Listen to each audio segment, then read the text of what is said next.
Recording in progress.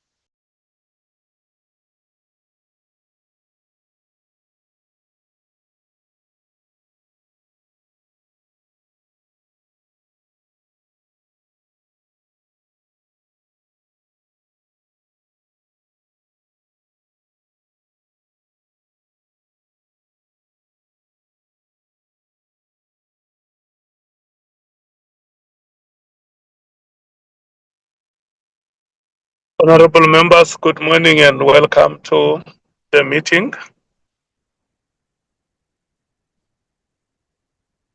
Good morning, Honorable Sangoni. Good morning, Chairperson. Good morning, Honorable Ntuli.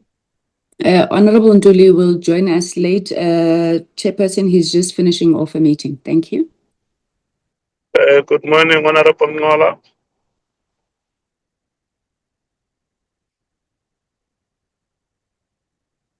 Good morning, Honorable Sokanyile.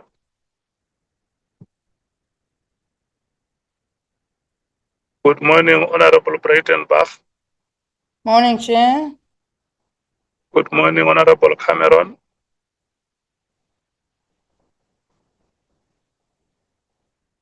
Good morning, Honorable Alabanat. Chair, sorry, Honorable Carla Barnard is at the doctor. She will join us a little later. Thank you. Good morning, Honorable Chopper.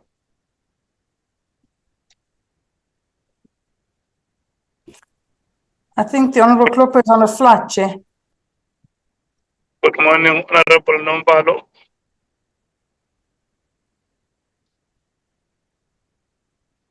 Good morning, Honorable Skosana.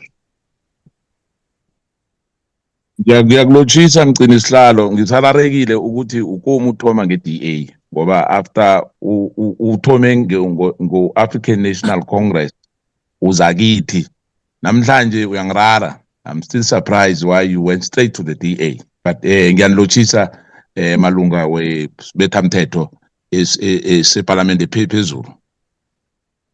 Good morning, Honorable Shongwe. Good morning, Chair. Honorable Nomvalo will be joining not so long, Chair. Thank you. Good morning, Honorable Malema. Chair, good morning. Honorable Malema will join us. We're just wrapping up a meeting at headquarters and he will log in. Good morning, Honorable Matthijs. Good morning, Chair. Good morning, Honorable Mwango.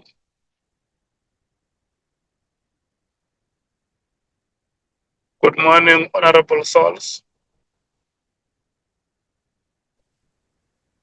Good morning, Honorable Vessels. Good morning, Chairperson. Good morning, Honorable James. Good morning, Chair. Good morning, Advocate Arensen. Good morning, Honorable Chair, Honorable members, colleagues. Good morning, Mr. Tejana. Good morning, Chairperson. Good morning, Dr. Tuli. Good morning, Chairperson. Bonani, good morning to you. Good morning, Chair. Good morning to the entire staff of Parliament and staff of political caucuses, and good morning to the members of the media. Can I rotate and hear if we have apologies for the purpose of recording them? The African National Congress. Good morning, Chair. Once again, good morning, honorable members. The only apology we have is from the Chief Whip, who will join us as soon as he's done with the meeting that he was chairing this morning. Thank you, Honorable Chair. The MKP.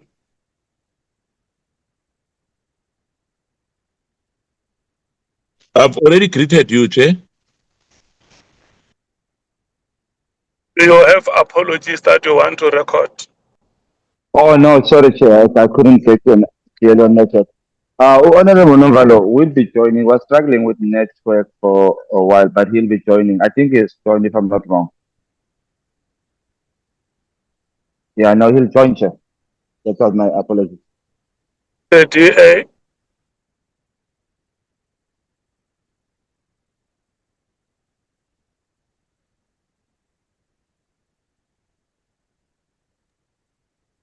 Sorry, Chair, what was that? I kind of lost you.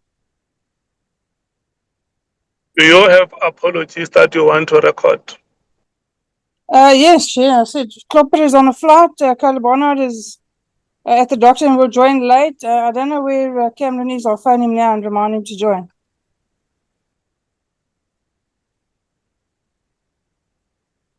The EFF. Thank you, Chair. Honorable Malema will join us as soon as we wrap up a meeting at headquarters. The IFP.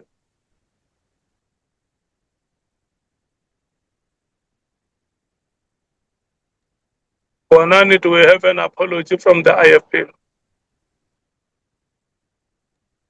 Chairperson, they have not communicated. The PA.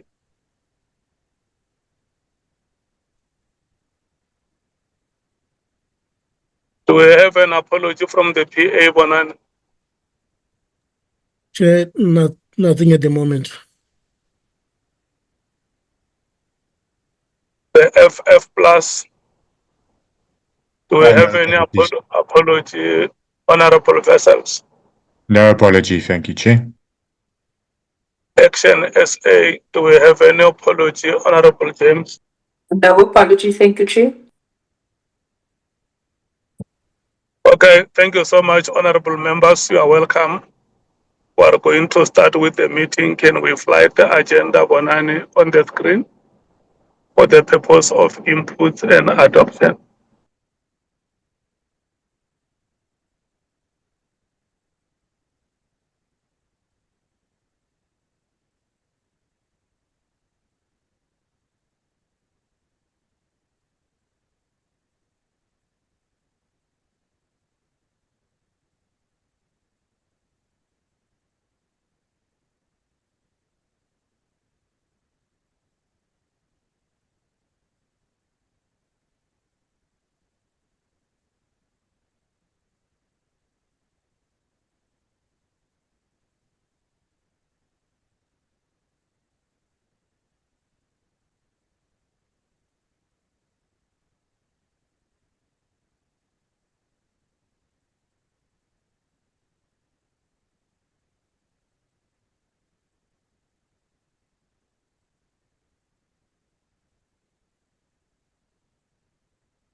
Chairperson, I think you're muted.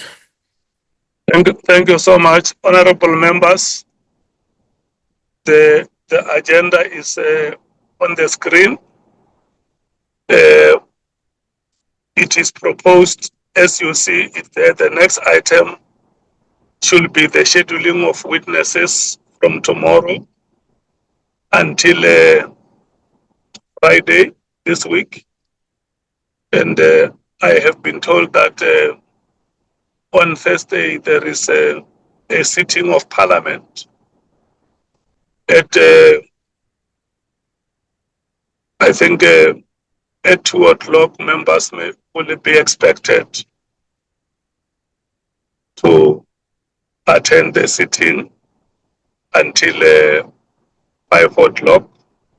So it means our proceedings on that day will have to end at 1 o'clock, adjourn at 1 and resume after 5.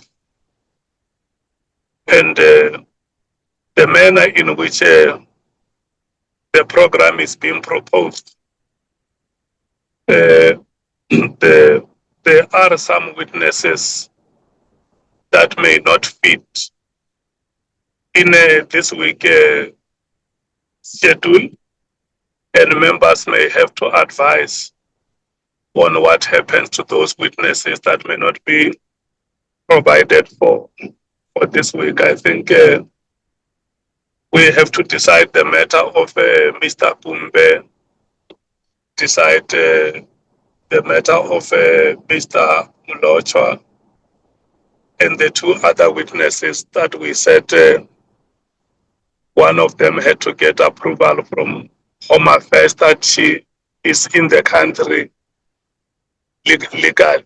So they may not appear on this week's schedule. So once the schedule is presented and members are informed who is coming and who is not coming this week, the members must then advise on how we deal with the matters of those specific witnesses whose names I mentioned.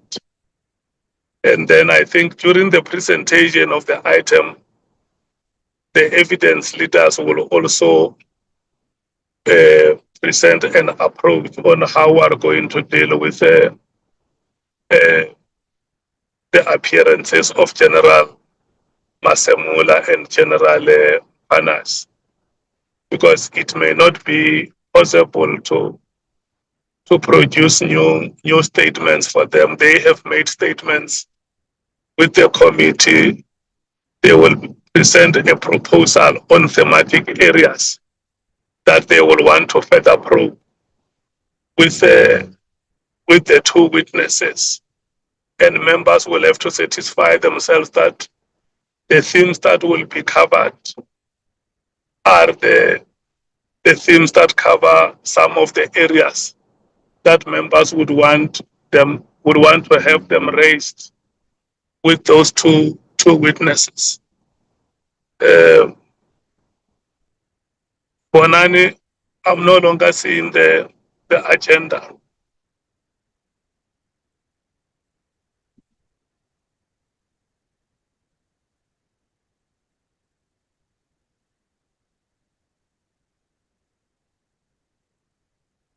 Okay.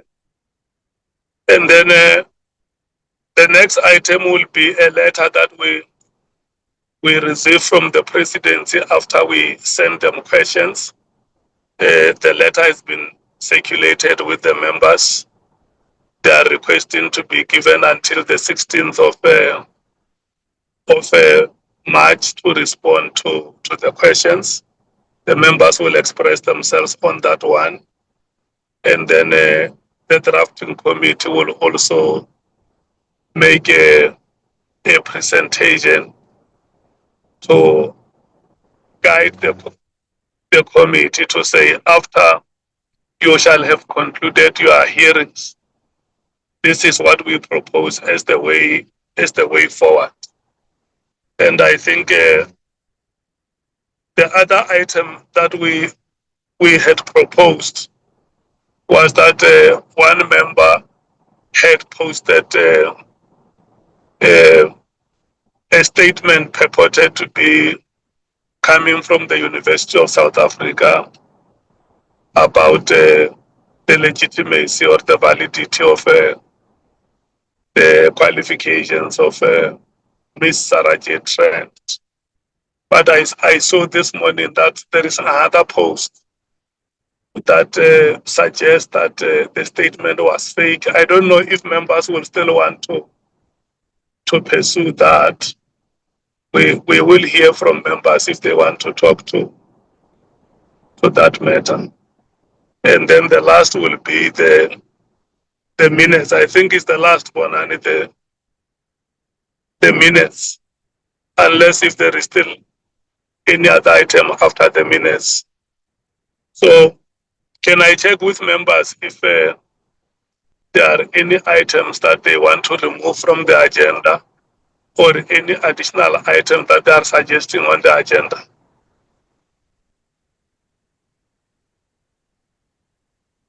Chair, my hand's raised. It's Leanne. Honorable Mathais. Thank you, Chair. I would like us to get a report about the Speaker on whether the case has been opened against Paul O'Sullivan. We made that decision and resolved in last week's meeting, and we haven't had feedback. It's like now 7 days. And then also, we also haven't gotten an update on the report that we gave to the Speaker. I think it was in October, November last year, about O'Sullivan threatening a witness. So we don't know, and we're about to conclude, and we don't know what action has been taken. So if we can add that to the agenda. Then also, Chair, if you'd remember that we had submitted, or you asked us to submit all the follow-ups that we need, particularly all people that we need writing or documents that we needed from various state institutions. So can we get an update on how far that is? And as we continue with hearings, there's also things that come up. So I think we must just have some mechanism outside of us raising it during proceedings to be able to send to the Secretariat to be able to follow up. Like there's things that came up last week that I think we should follow up with, because it's going to assist us when we are doing our deliberations. And it's not necessary to call a lot of witnesses, but we can ask them specific questions for them to be able to respond to. So I think that all falls part of those follow-up processes. I think we were doing it at the same time with the questions to the President. So if you could just, if we can put that on the agenda. Thank you, Chair. Thank you so much. Mr.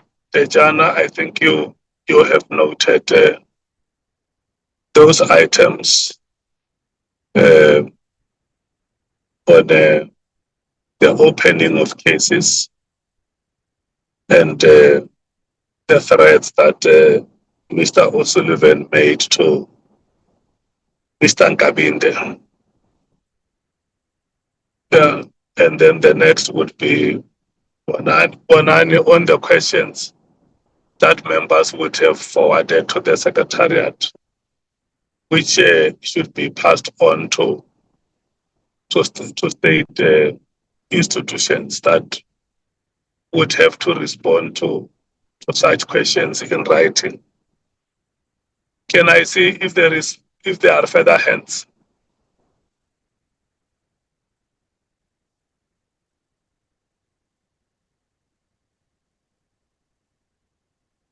If there is anybody raising a hand, they can speak.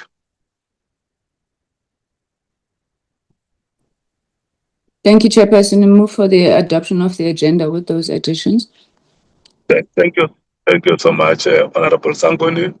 Do I hear any seconder? Seconder, Chair. Thank you so much. Can we move to the second item on the agenda?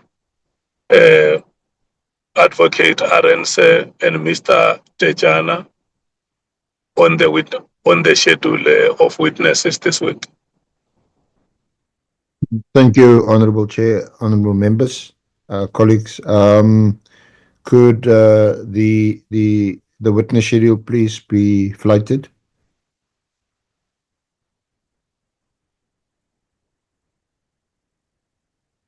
Thank you.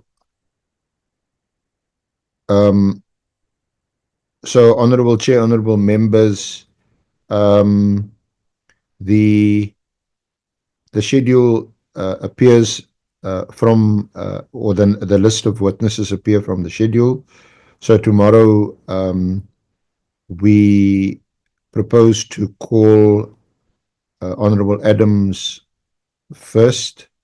You will recall that the committee members still have to ask questions of him. He has been led. And then to call Lieutenant General Sentumule, who had been scheduled previously but will now be slotted in tomorrow. On Wednesday, Lieutenant General Vuma and Mr. Chetty, who is a public participant who was there last week, but we've had to reschedule him to this week. And then on Thursday, we have General Masimola and Lieutenant General Mkhwanazi. But having heard you, Chair, about Thursday, that Parliament is sitting, I would propose that we call Lieutenant General Masemola, and hopefully we can conclude his evidence during the course of the morning. The evidence leaders perhaps take an hour or so to lead him on outstanding issues that have arisen during the course of evidence thus far from other witnesses, allegations, matters that he wishes to raise with the committee. And Lieutenant General Mkhwanazi on Friday, which we then propose should be a full day. We will also lead his evidence, probably for 2-3 hours, and then the committee question him. You did raise it earlier, Honourable Chair, that it would be difficult to draft a further or a supplementary or an additional affidavit because of the issues that we will cover and traverse with these witnesses arising from the evidence. We had a long consultation with both the National Commissioner and Lieutenant General Mkhwanazi on Saturday, and they also prefer the approach which we've recommended, is that we will give them a list of items, of themes, of questions that we propose to raise with them and take them through. We will make that list available to honourable members of the committee so that you can also prepare your own questions. And obviously you're not restricted to that list. You may ask whatever other questions are relevant to the terms of reference, which we may not have covered or asked. So that is what we propose, Chair, for the week. Honourable members and Chair, you would also have noticed that the IGI, yeah, sorry, we're going to have to fit in. I see the names of the three public participants: Teenage Kumbe, Honest Lotwa, Ms. Paulina Ramajoa, and Ms. Rapoto. They have to be accommodated. I'm not sure whether we can still do them in this week. We may have to spill over to the following week. I think we should do all three of them perhaps in one day, perhaps next week, Tuesday. The name that you would not see on the list is the name of the suspended Inspector General of Intelligence. He was scheduled to appear tomorrow. He had received written notice to appear. He is willing to appear. I've engaged on several occasions with his counsel in their preparation to draft an affidavit for us to consider. He is willing to appear. He has initiated the consultation process, which is required to do in terms of the Oversight Act with the President and the Minister. But those consultations have not been concluded, and in the circumstances, he is precluded from appearing, and we have therefore removed him from the list of witnesses. I'm not sure if Mr. Titiana has anything to add. My colleagues, I think I've asked, or I should ask for Ms. Mkhwanazi to be excused. She's busy consulting, and also Ms. Mkiwe would also want to be excused after we present this schedule. Thank you, Chair. Thank you so much, Mr. Tejana. Do you want to make any additions? No, I've got nothing to add. Thanks very much. Okay. Honorable members, for the purpose of discussions, I want us to break the issues in this way. From the presentation, there are 4 items that members must speak to.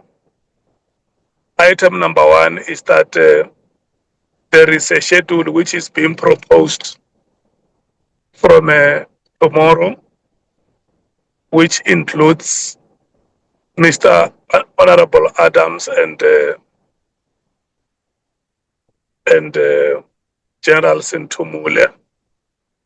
And then on Wednesday, it includes General Vuma and Mr. Chetty.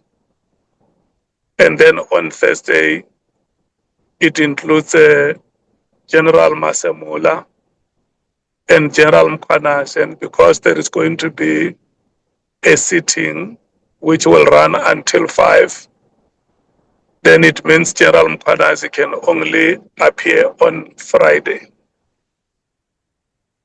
That is what members must amend or approve. Number 2, there is a suggestion that the other witnesses that have not been scheduled this week can appear next week, Tuesday, all of them on one day. Members may also help prove that. Number 3, there is a report of the IGI, which has been presented here, and then we want to hear what members are saying regarding that report, and maybe even before members discuss it, I want you to clarify it, the evidence leaders and Mr. Tejana, whether the IGI has shown you a letter that he is seeking approval from the president, because when a witness must appear before us, a witness who is a subject of intelligence or SSA regulations, the witness must get approval from the authorities, and it is the responsibility of the witness to apply for such approval. If we can check if that approval has been sought in writing. So those will be the issues that we were circulating before the members to talk to. The issue of the scheduling of the witnesses for this week,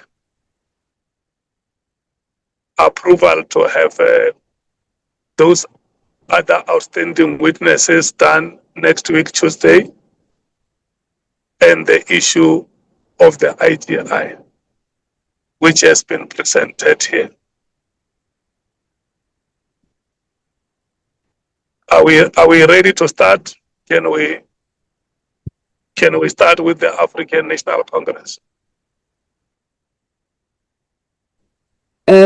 Thank you very much, Chair, and my apologies. I think I missed the 4th item, so maybe when we get to that one, the Chair can guide me. Chair, on the schedule proposed, I don't think we have a problem with the recommendation as proposed. We don't have a problem with the recommendations.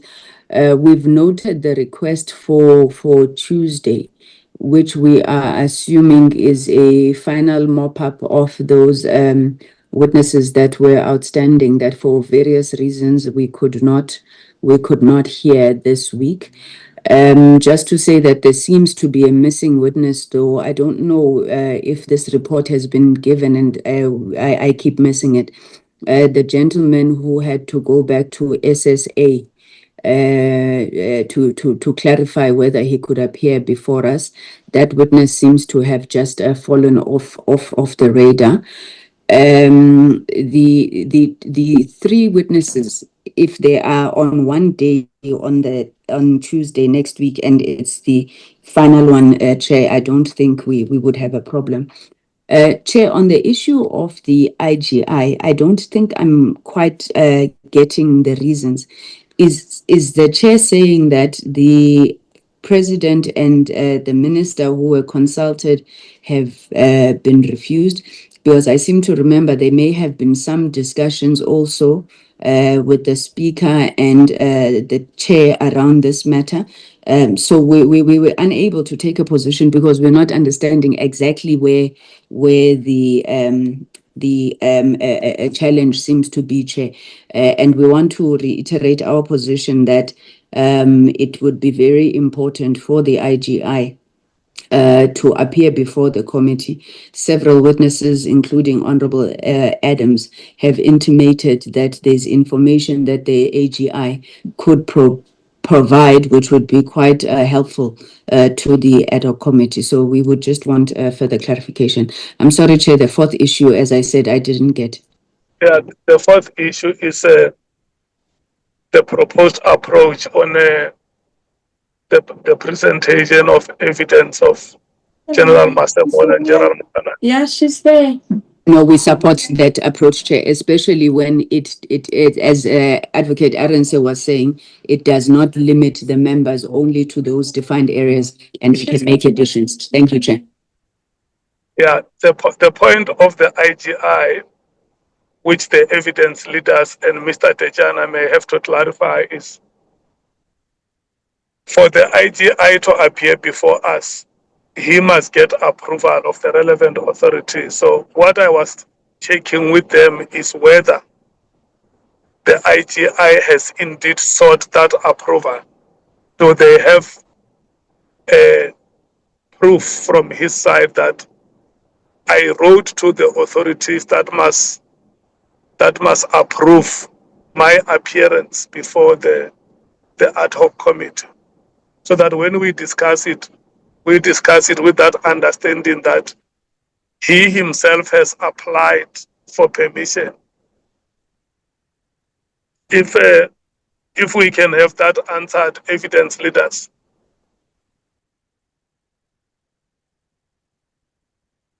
Chair,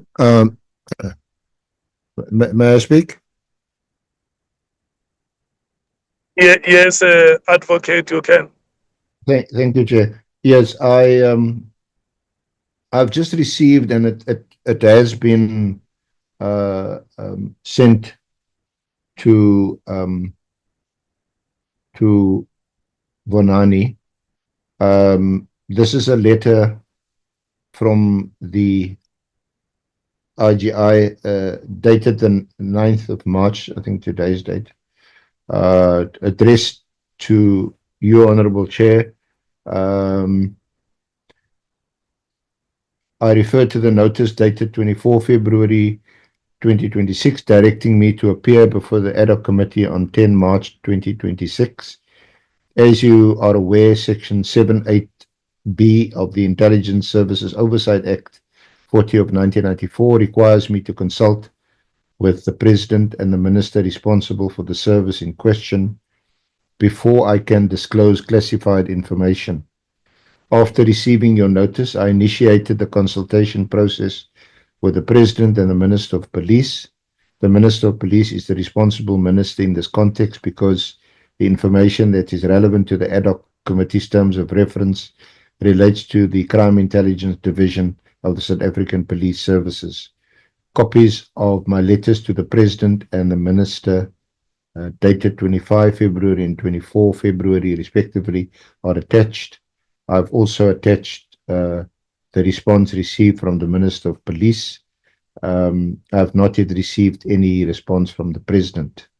Since the consultation process has not been concluded, I am not lawfully entitled to disclose the relevant classified information to the ad hoc committee or answer any questions that may be posed by members of the committee.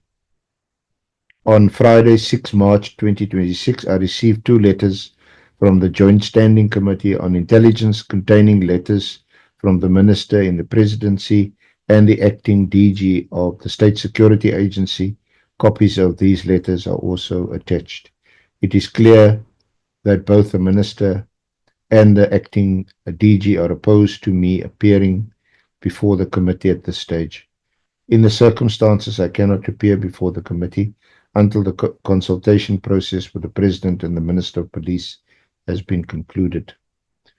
And these annexes are all attached, Honourable Chair, which I'm sure, with your leave, Vonani can copy the members of the committee. Thank you, Chair.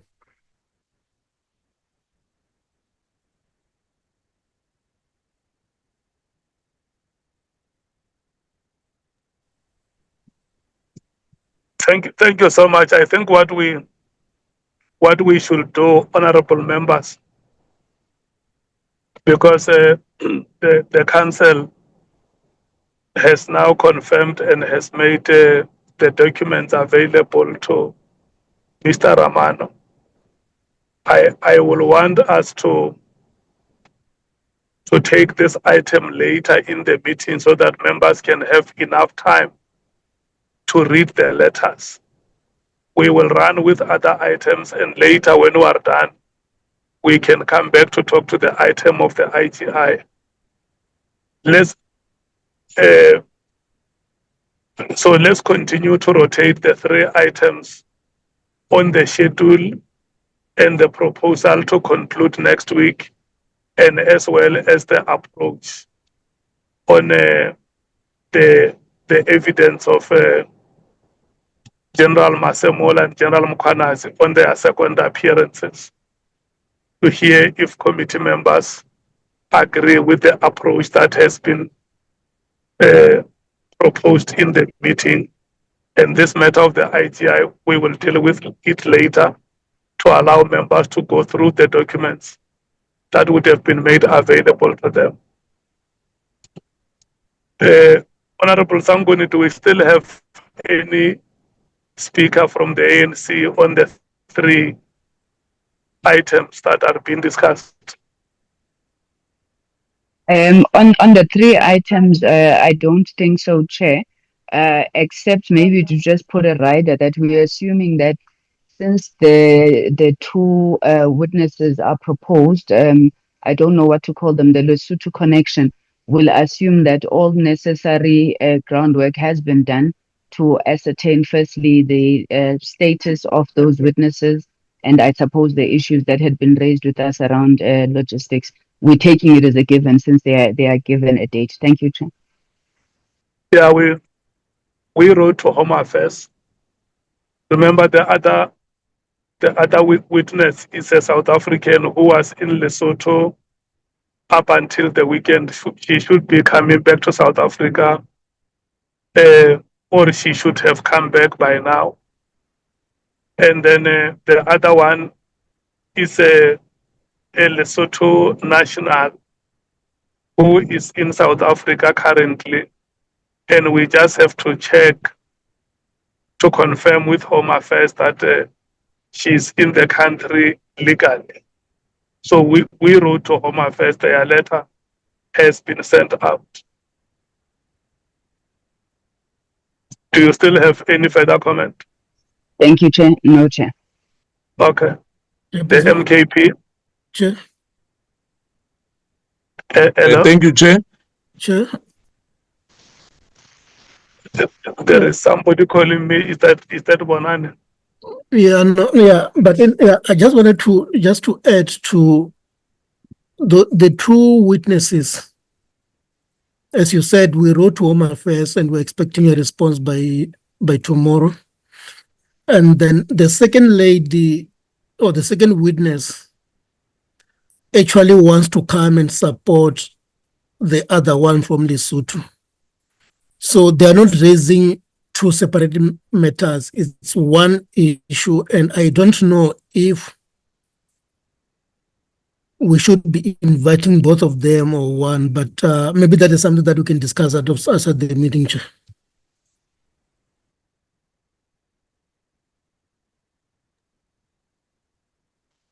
I think what is important is that their matter must be presented, because the committee has agreed that their matter must be presented. Whether they come, both of them or one of them comes, what is important is that the right person or the right persons must be before the committee.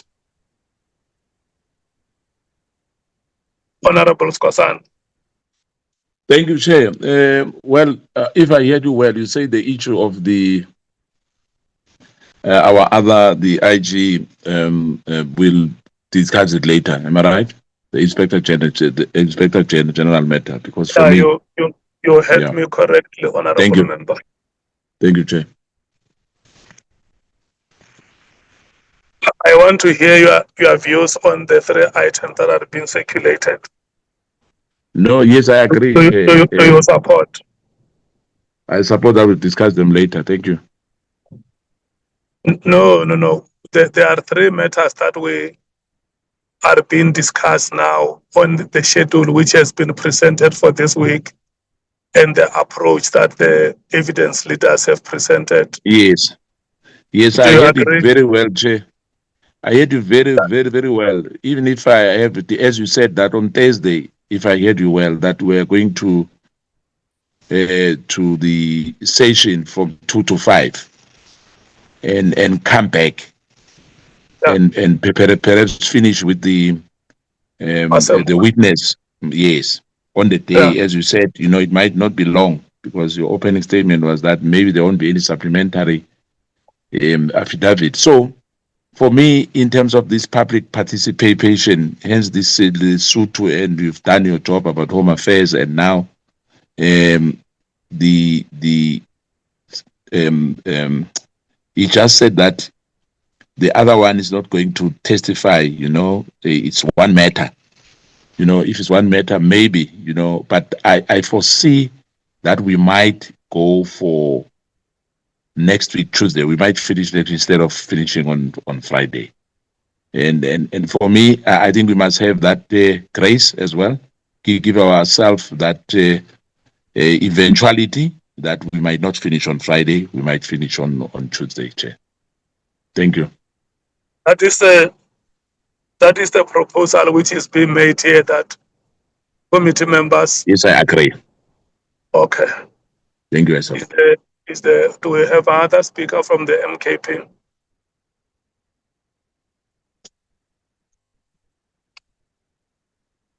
Okay, the DA. Thank you, Chair. Sorry, Chair, I'm struggling with network. It's showing, Chair. I'm struggling with network, but I'll come when I'm in a better place. Can I apologize for that? When I get proper network, I'll engage with you so that I can speak. Okay. The DA. Morning, Chair. Thank you. Chair, we agree in principle. I think we just continue to caution that we don't run overtime again. We cannot afford another extension of any kind. But we're comfortable from on the proposal by the evidence leader and the team, as well as we'll engage later on specifically on the IGI. So we're comfortable with everything that's been proposed up to now, Chair. Thank you. Thank you so much. The EFF. Thank you, Chair. On the witness scheduling, I think we are reaching, as we've proved over and over again, by scheduling, especially we have, I think it's former Lieutenant General Vuma, and I just don't have the list in front of me right now. along with who was it scheduled with? I just can't see at the moment. So I think those high profile. I just Mr. need to Chetty. grab my phone to look at it because it's not on the screen. But It's Mr. Chetty. yeah, we really trying to do something that we're not going to be able to complete on the day, and we are at the last leg of our work, so we must not drop the ball and become clumsy about our work. I can see that many members here, the fourth thing is that we must just conclude whether we do so efficiently and effectively or not. And we keep going on and on about we can't afford another extension. And no one is recommending that we have another extension, but that can't be the first reason that comes forth after we've spent months of a lot of hard work, and towards the end we just become clumsy and conduct ourselves in a very clumsy way. So let us just schedule the witnesses like one per day, Chair, especially the high profilers and former generals. As you could see what happened last week, we thought we would finish sooner. A lot of information comes up, so let's just learn from what we need. So clearly we're going to have to take witnesses, some witnesses next week. I mean, there's no need, I think, at this point for us to be seeking an extension. It's just going to go into our period of deliberations. And I think deliberations are the easier part than making sure that we get thorough and proper information and do our inquiry, finish it as thoroughly as we possibly can. Thank you, Chair. Honorable Mngango. Good morning, Chair. Good morning, colleagues. Now we are in agreement in respect of the three matters that actually have been or that are currently under discussion and the proposals that actually have emanated from that discussion. Thank you, Honorable Chair. Honorable Sauls. Honorable Chair, thank you, and good morning, colleagues. Chair, we disagree with the schedule as it relates specifically to the main witness, General Mkhwanazi. General Mkhwanazi has to be the very last witness because even as the program or the schedule states there, the General Mkhwanazi is returning to respond to issues that witnesses has raised. So if we hear other witnesses' testimony after the last appearance of General Mkhwanazi, that's procedurally wrong. We should attempt to have all witnesses finish and then end with General Mkhwanazi. So I disagree with the schedule that he is before other witnesses.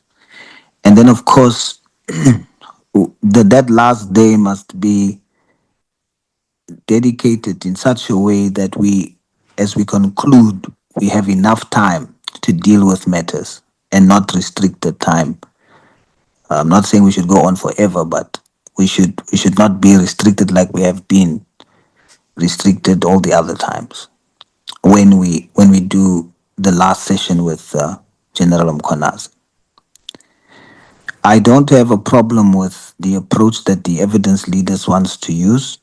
Like I said, as long as that condition that was expressed by the SC, that it doesn't necessarily restrict the committee members in terms of our questioning. And then on the two ladies, I'm very concerned about the approach of the staff led by yourself, Chairperson, on this issue. We have agreed as a committee that these witnesses will be heard. That's number one. Thereafter, after we've agreed, myself, I don't know these people.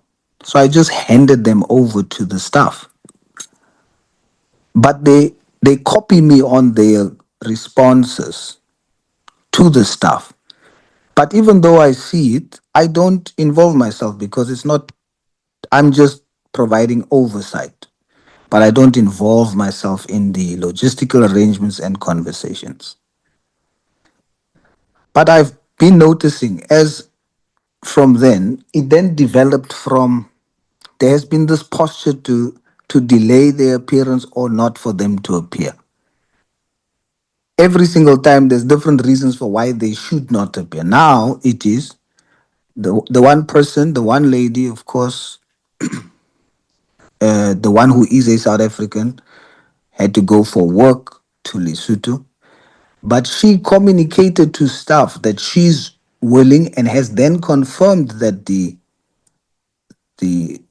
work agreed that she can come for one day to testify from Lesotho, come and testify.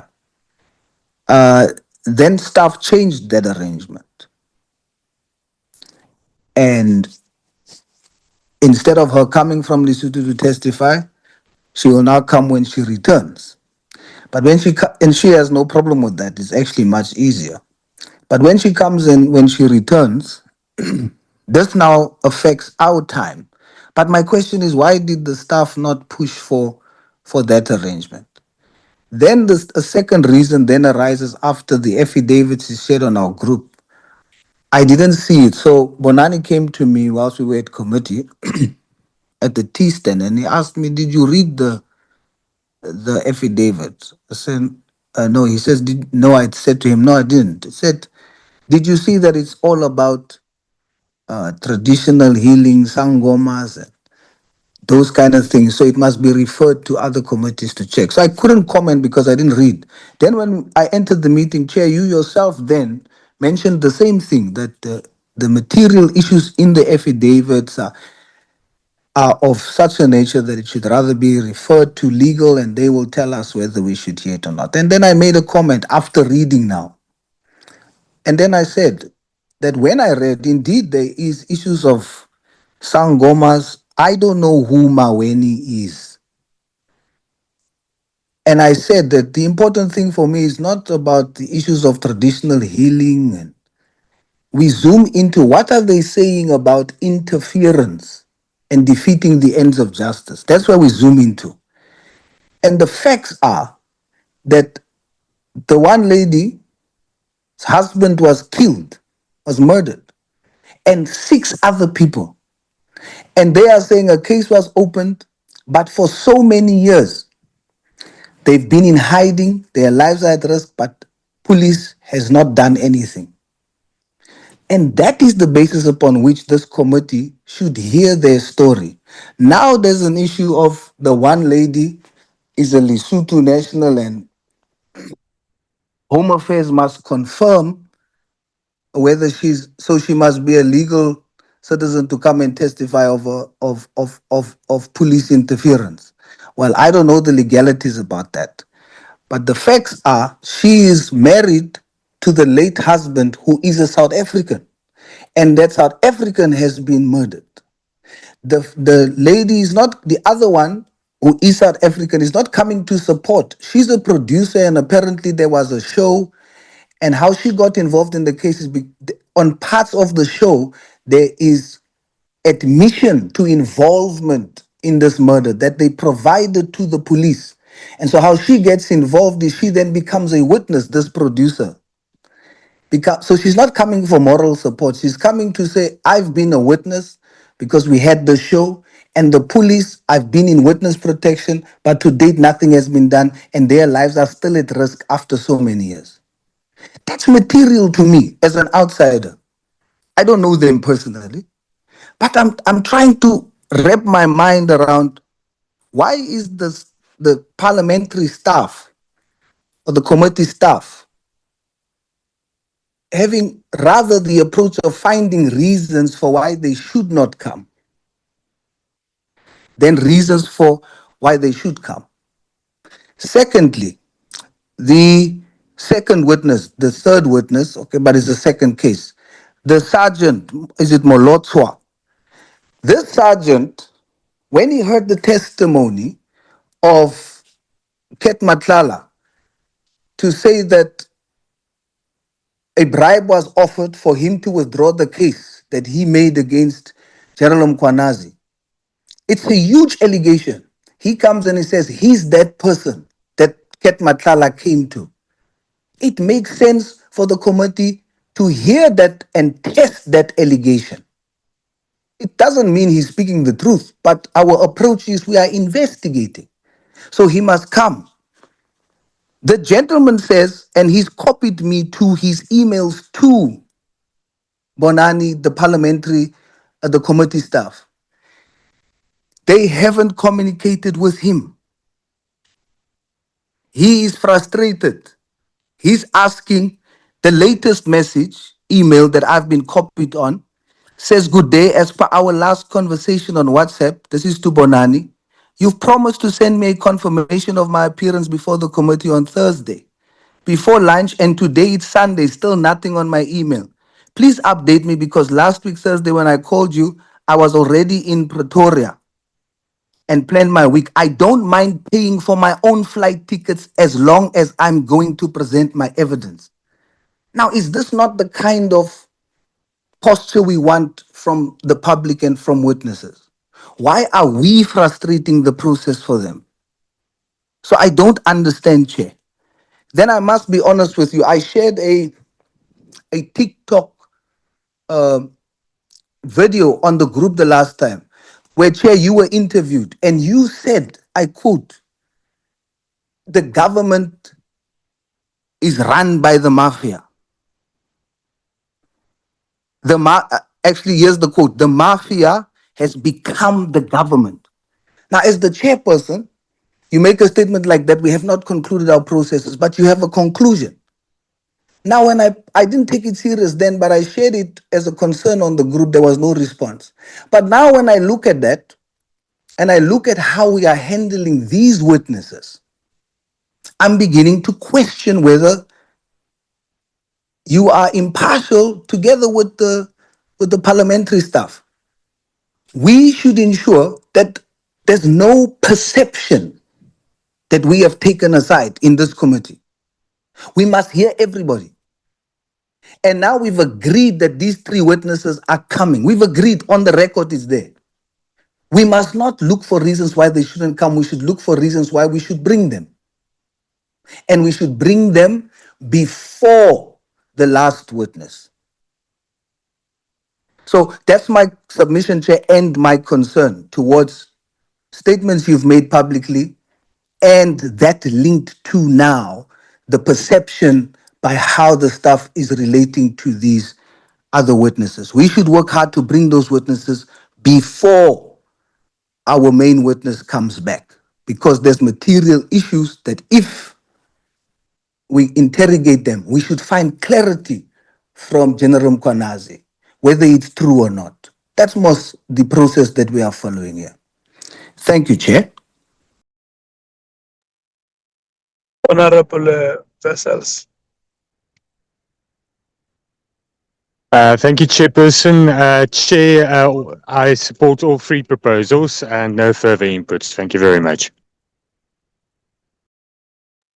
Honorable James. Thank you, Chair. I support all three proposals. The only thing that I also would like to support is the fact that we do ensure that General Mkhwanazi comes at the very end, the last person to come and answer. Thank you. Okay.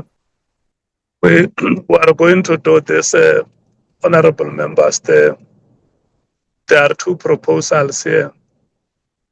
One is that General Mkhwanazi must come at the very end. If he comes at the very end, it means he will not come on Friday. He will have to come on Tuesday next week.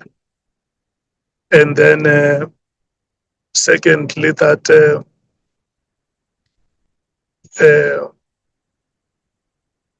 Mr. Chetty may not have to appear on Wednesday, given the profile of the witness that will be appearing on on Wednesday, that is general form. So it means the two proposals which we were circulating is that General Mkhwanazi appear next week, and whether members agree that Chetty must not appear on Wednesday with general form. But before I circulate this,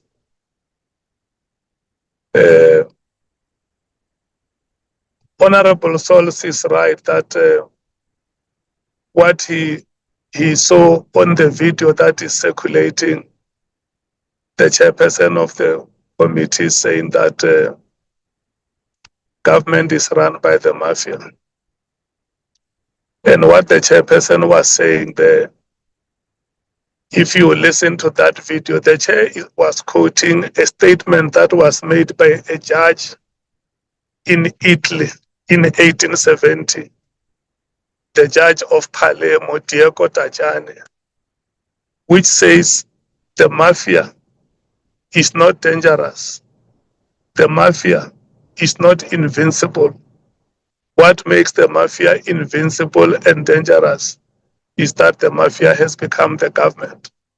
So when people do TikTok and other things, they will decide to cut what they want to cut and circulate because they have their own agenda that they want to drive. That is why the context is always very important when we come across such a material from the social media and we circulate it.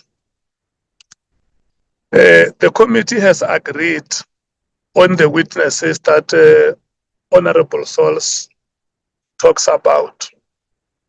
And we will have to focus ourselves on matters that pertain our terms of reference.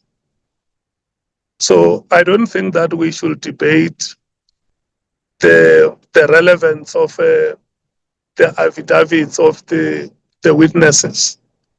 The witnesses will appear before the committee. If we agree that we move them from Tuesday to Friday, they will appear before this committee on Friday. And the committee will decide whether the evidence they present before it speak to their terms of reference or not. Whether it's Mlotshwa or the Lesotho national or the South African who was in Lesotho, let them appear before the committee. There will not even be any effort to block either of them from appearing before this committee. Those witnesses did not even submit did not even make their submissions before the 31st of October. But the committee still said, no, we hear the merit of their case and we give them condonation. So there is no way they will not appear before us. They will appear before us.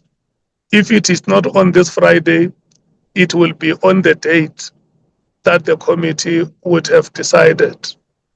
And furthermore, we are right that we must confirm that the Lesotho national who is in the country is legal. If she is married to a South African husband who is late, unfortunately, may his soul rest in peace, Home Affairs will confirm that. And that is not a reason to delay the appearance, but is to make sure that the committee does its work in compliance with the laws of the country, especially immigration laws, which we have received very abrasive criticism on how South African borders are porous, on how government is handling immigration issues. So it will be very, very controversial for us as a committee, with our eyes open, to decide to bring a foreign national without confirming that the person is indeed in the country legally. So let's go through that exercise no matter how laborious it may be, but let's satisfy ourselves that the witness that must appear before us is in the country legally. And the second witness that must also appear, we state it here, whether she appears or she does not appear, we want the case of those people to be presented before the committee. And if she is a witness of substance, let her appear before the committee, come and present what she knows, the evidence she has, and the committee will listen to it. But the witness was not in Lesotho for work. The witness was in Lesotho for an event which is called the King Moshoeshoe Walk, which ended on Friday or over the weekend. So the witness should be back in the country and should appear before the committee. So with that said, honorable members, let me circulate and hear if you agree with the proposal that General Mkhwanazi must not appear. Hello? Chairperson, before we go over to that, I think it Honorable is, Sol. yeah, Chair, it's important that, as you say, I do agree with context. Even on this matter, there should be context. On the issue of the clip, remember when I sent it, it was then important, because that was seeking for context. It was then important for Chair to explain the context. Even now, I think it would be good if Chair also do a statement that says this thing that is circulating, put it in context, because it can be misinterpreted that you have made a conclusion before we've concluded our work, so that we control that narrative.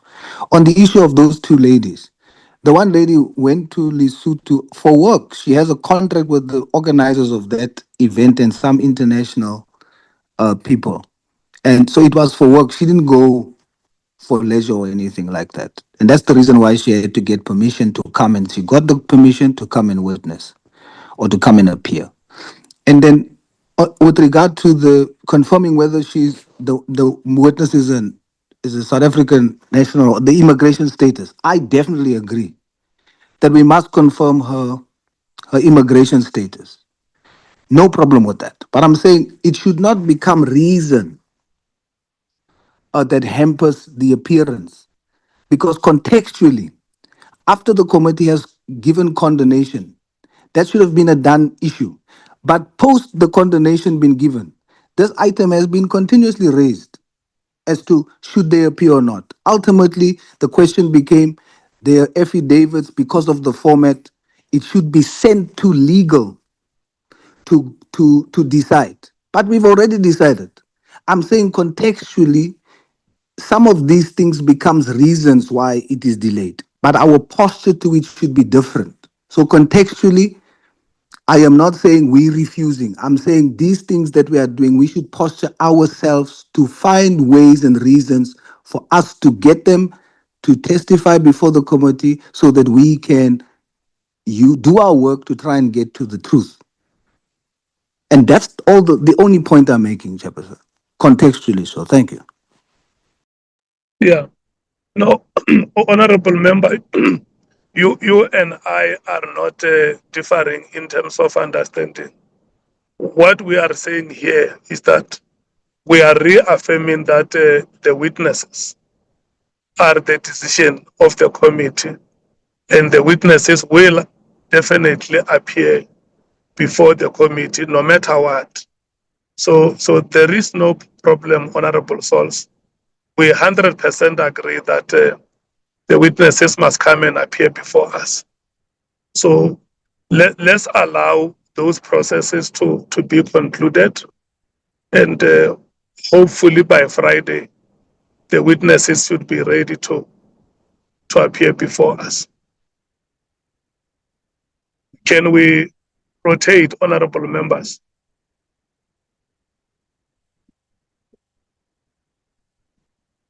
The African National Congress. Thank you very much, Chairperson. As the African National Congress, we have no problem in principle with General Mkhwanazi appearing last. I think that was the understanding based on the reasons why he's called to appear.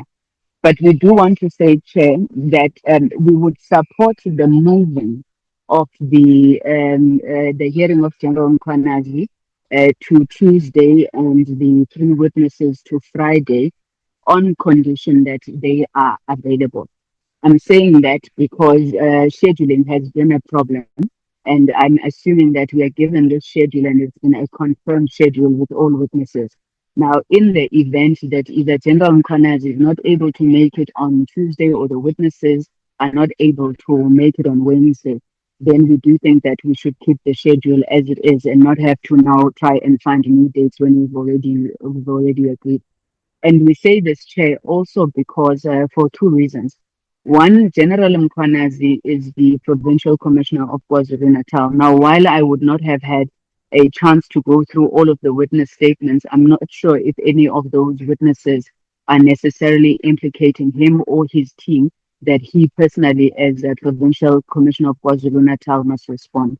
And secondly, Chair, where there are issues such as the story that Honorable Souls was narrating with regards to the essence of the case that the witness wants to place before the ad hoc committee, we do still maintain that the ad hoc committee is not the be all and all. If somebody has been frustrated, it is also a matter that the police portfolio committee can follow on their behalf. So it would not necessarily mean that Parliament does not give an ear to that witness in the event, as we said, that the scheduling does not permit. So I suppose our support is conditional on that matter. And the other issue, Chair, that I want to raise is to really truly appeal and discourage Honourable Souls from casting aspersions on the chairperson as well as the parliamentary staff.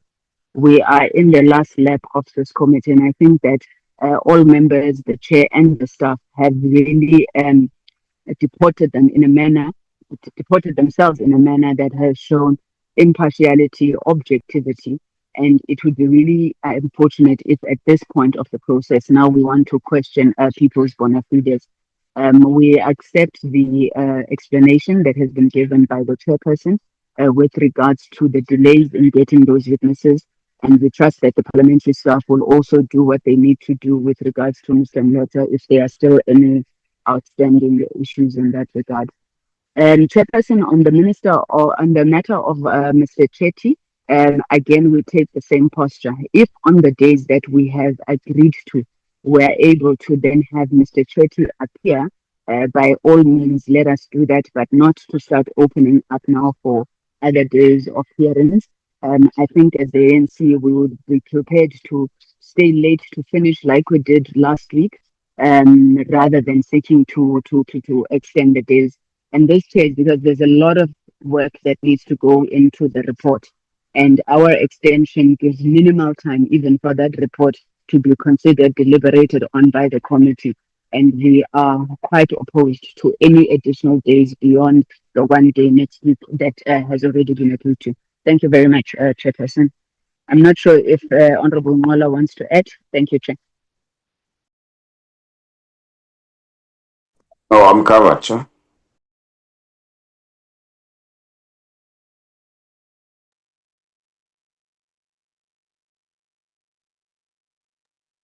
Honorable Sanguni, what are you saying on the matter of Mr. Chetty?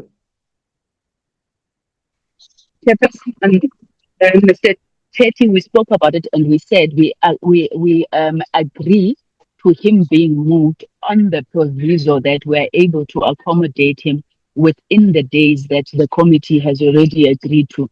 If him being moved to another date means that we must now find an additional date, then we are opposed to it and we would rather continue on the same day with Lieutenant General, I think it was Sentamulo or Vuma, I'm not sure, I do apologize, that he had rescheduled. General Vuma. Yes, General Sentamule is appearing tomorrow with Honorable Adams. Yes, and, yes. General Vuma is appearing on Wednesday with Mr. Chetty. So you are saying that the schedule must stay as it is proposed. Yes, Chair. Unless there are any open spaces, witnesses drop off, but otherwise we think that we should keep the schedule as is and rather work late until you ensure that we complete that, Chairperson. Thank you. And we go for a long night on Wednesday. Yes, Chairperson. Okay. Thank you so much. I just want to persuade members not to go into the details of the witness statements. It has not been our convention here to discuss the details of the witness statements. Let's just agree that the witnesses will appear and the evidence leaders will deal with their evidence and produce affidavits where necessary. And where witnesses are public submission witnesses, they will come and their statements will be made available to the committee members. The MKP. Thank you, Chair.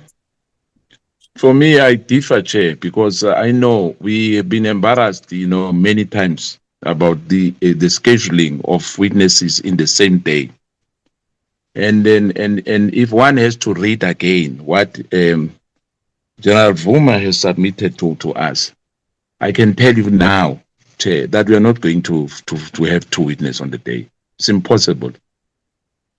Otherwise, we'll be told by you to say, you give us, people must raise their hands.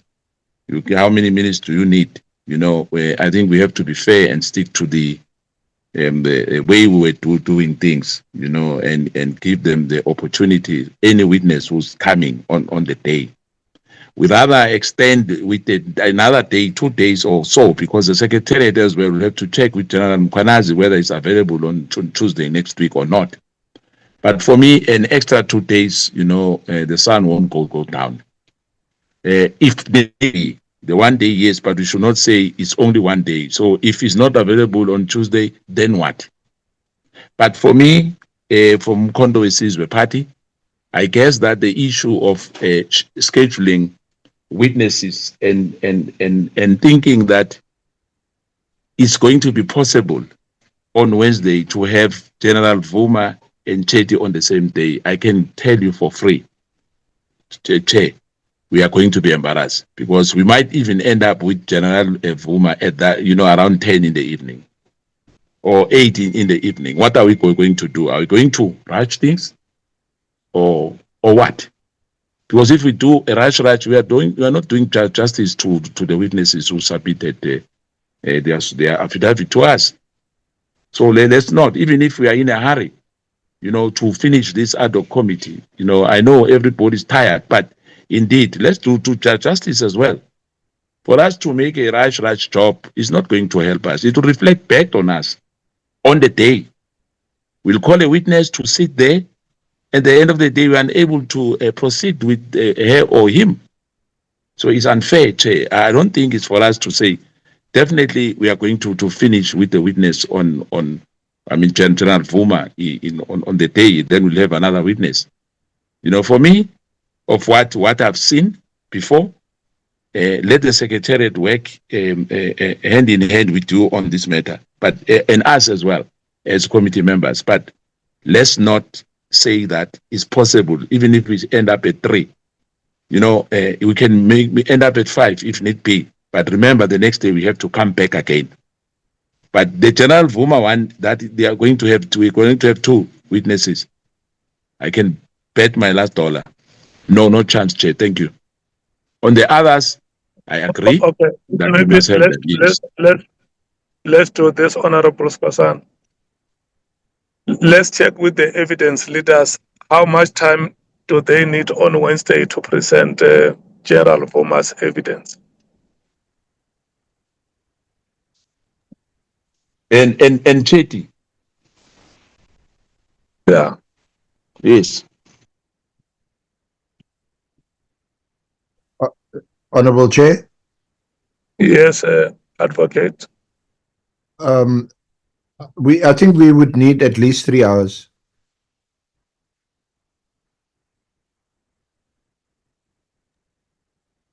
So 3 hours is from 10 to 1. Yes, Chair.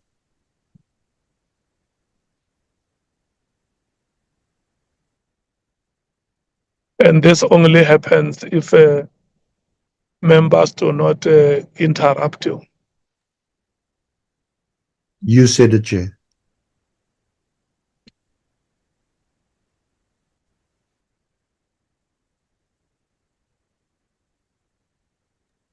The witness will be led by Advocate Mkhwanazi, who's been consulting on a regular basis with General Buma.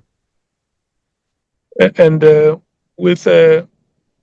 Chetty, how many hours do you need to present evidence?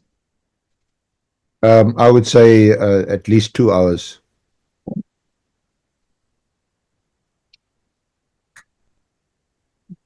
The difficulty, of course, is also that it's a lay witness, a member of the public, and perhaps you should also from time to time just intervene so that we can stick to his affidavit. Okay. So if you need 5 hours of evidence, it is not possible to have the two of them on one day. What is your advice to the meeting?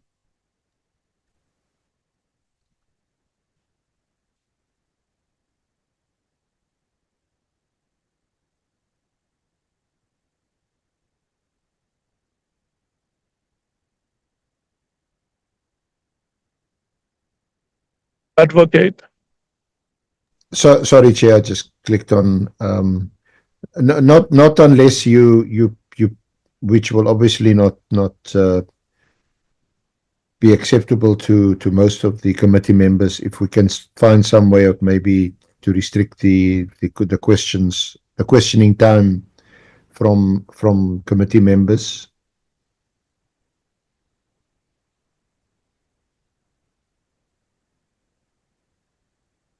Yeah, I mean, what I hear is that the contentious matter is that one of time allocation. So I want us to stick to the 30 minutes allocation of time. So if you have 11 committee members speaking, it means you need full members. You need 5 hours and 30 minutes.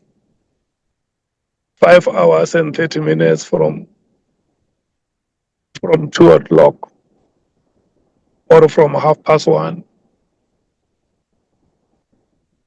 If we start from 2 o'clock, 5 hours is until 7, and you still have 5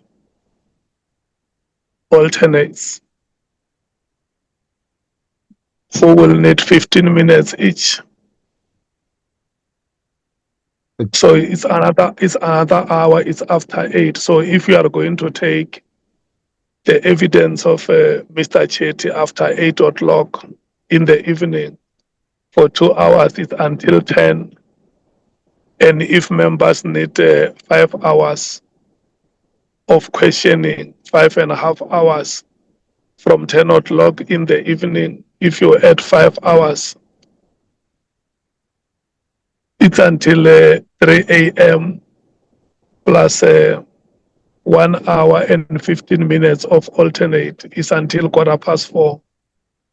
And we have not factored the time of evidence leaders or the chairperson if he may want to ask questions.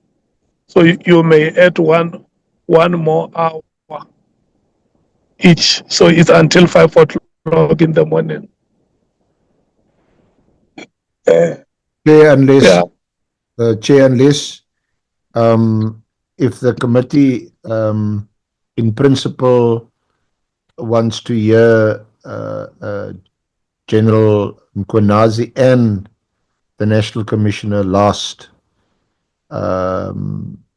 because they at the center of General Mkhwanazi's 6 July statement and the events that flow from there, that we reschedule both of them for next week, Tuesday and Wednesday,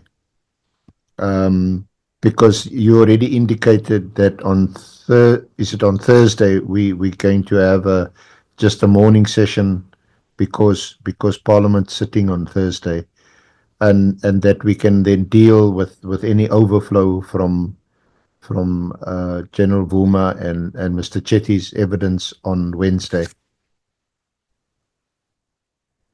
So sit until late if there's any overflow. So we deal with General Vuma on Wednesday, and then we bring Mr. Chetty on Thursday. Yes, sure. Because we are going to have about half a day there. He appears in the morning, and then you break and come back at 5. Yeah. Yes. Okay. That's right. And then you suggest that we move. So all these other witnesses must happen this week, and then we do the generals next week. Yeah, I maybe think Tuesday and Wednesday. It seems to be what honourable members is agreeing. Okay. Let's deal with all the lay witnesses, the public participants this week, and the two generals next week, and finish off. Okay, let me go back to the members and hear the revised proposal from the senior council, honourable members, that we no, wait, that we move the generals to next week, and then we deal with all the other witnesses this week. We move Mr. Chetty to Thursday. Can I start with the African National Congress?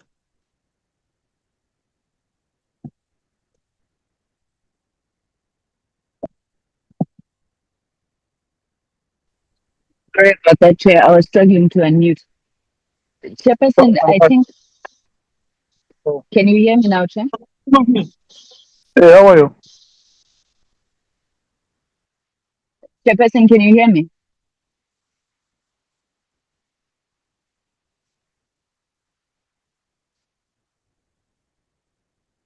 Is the chair? He's answering a phone. He said, "How are you?" So I don't know what is happening. No. I think for us, I mean, given the input that has been made by senior counsel, we are willing to withdraw the issue of Mr. Chetty together with General Vuma. But the principle that we had outlined still remains, that we're really not trying to extend this. So if next week is reserved just for the generals and no other witnesses, we would support that. But it's obviously dependent on the availability. The problem now is that we are discussing with people with no sight of their schedules. And if their schedules are not allowing for last week, then we still think that and maintain that we should then proceed with them this week and finalize with the public participant witnesses. So it's a scheduling thing for us at this point, but we are willing to withdraw on that one. Thank you, Chair.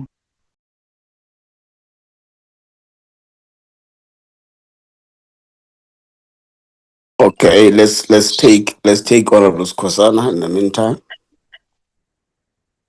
Yeah, thank you. And as I said, and now at least we have discussed this matter, and the evidence leader is agreeing with me to say, in terms of hours, we should not get embarrassed. And I'm happy that at least now, whatever happens, if there's emergency which we might find ourselves in, that we have to go in for next week, Tuesday and Wednesday. So be it, but for us to rush to say, because we want to finish now, I mean, immediately, not now. Let's be practical. Let the people who are busy with our programming do justice to us as members, and make sure that we don't find ourselves scoring our own goals again, sitting there with embarrassment, egg on our faces to say there's a witness, he has to turn back, he must come back next week. Let's put our house in order. Let's finish in, like we started, and not have negative things about us as ad hoc committee members. That's what I can say. For me, this rescheduling will help us, and let them do what they have to do, consult those generals to find out whether they'll be available next week, Tuesday or Wednesday. But if we can end this committee Wednesday or next week, whatever, so be it. Because there's a lot of things we won't be able to finish, Chair. There's a lot of things happening around the core committee. And I think everyone is tired. People now they've got excuses of not attending for that matter. So the sooner we get finished, the better. Thank you. Okay, the DA. No, Chair, was still on the floor, Chair. Sorry, Honorable Nomvalo, I'll wait for you first. Yeah, was still on. Yeah, thank you. Greetings to everyone. No, I just want to echo what the honorable member said, Honorable Skosana, that we understand that everyone, Chair, wants us to finish as in yesterday, but that must not compromise the quality of our work. We agree fully with a proposal that says let's reschedule the two generals, and we must not put them under the same day. Must have General Masemula today and General Mkhwanazi on the following day, because their responses are going to be very vast. And this thing of piling up witnesses on the same day, Chair, especially witnesses with huge statements, is compromising the quality of our work, because we end up doing work for the sake of doing it, not in an effective way. Working until 3 o'clock is not healthy for anyone, because our concentration have a particular lifespan. And two, there are staff members here. I don't know if there's somebody who negotiates for them to be paid for overtime, or who are just saying no because they are desperate for work, they are going to take it as is. There are staff members here who work with us until we finish. We must be considerate of all those factors. We're opposed to this thing of working until the morning. It's not effective for everyone.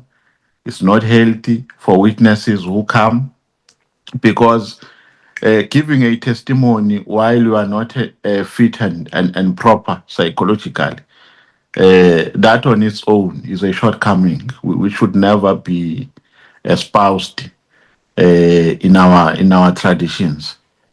So we must put one witness, if that witness has a voluminous or a sizable statement, that witness must come alone on that day, because we don't want our time. And what the senior counsel has said is also wrong, to make a suggestion that maybe we must consider restricting members. I don't know how many times we've been saying this, that this is our committee. We've never spoken about restricting the senior counsel's time. So that thought alone is unacceptable. To even think that as a way out, we must restrict members from asking questions, that is unacceptable. We must never allow that. This is our committee, and we said in our terms of reference that members must be dominant in terms of asking questions. So we can't compromise the quality of our work on the basis that we are rushing to finish our work. Sometimes we allow this thing of being cut while the witness is responding because of progress. But we don't agree with it, because Sometimes you got cut while you are getting a very helpful response from a witness. A response which maybe is more valuable than the responses that the witness has given prior to that response. So we just keep quiet because we don't want to appear as people who are inconsiderate and as people who are not cordial. But we disagree. We disagree with that thing of being cut.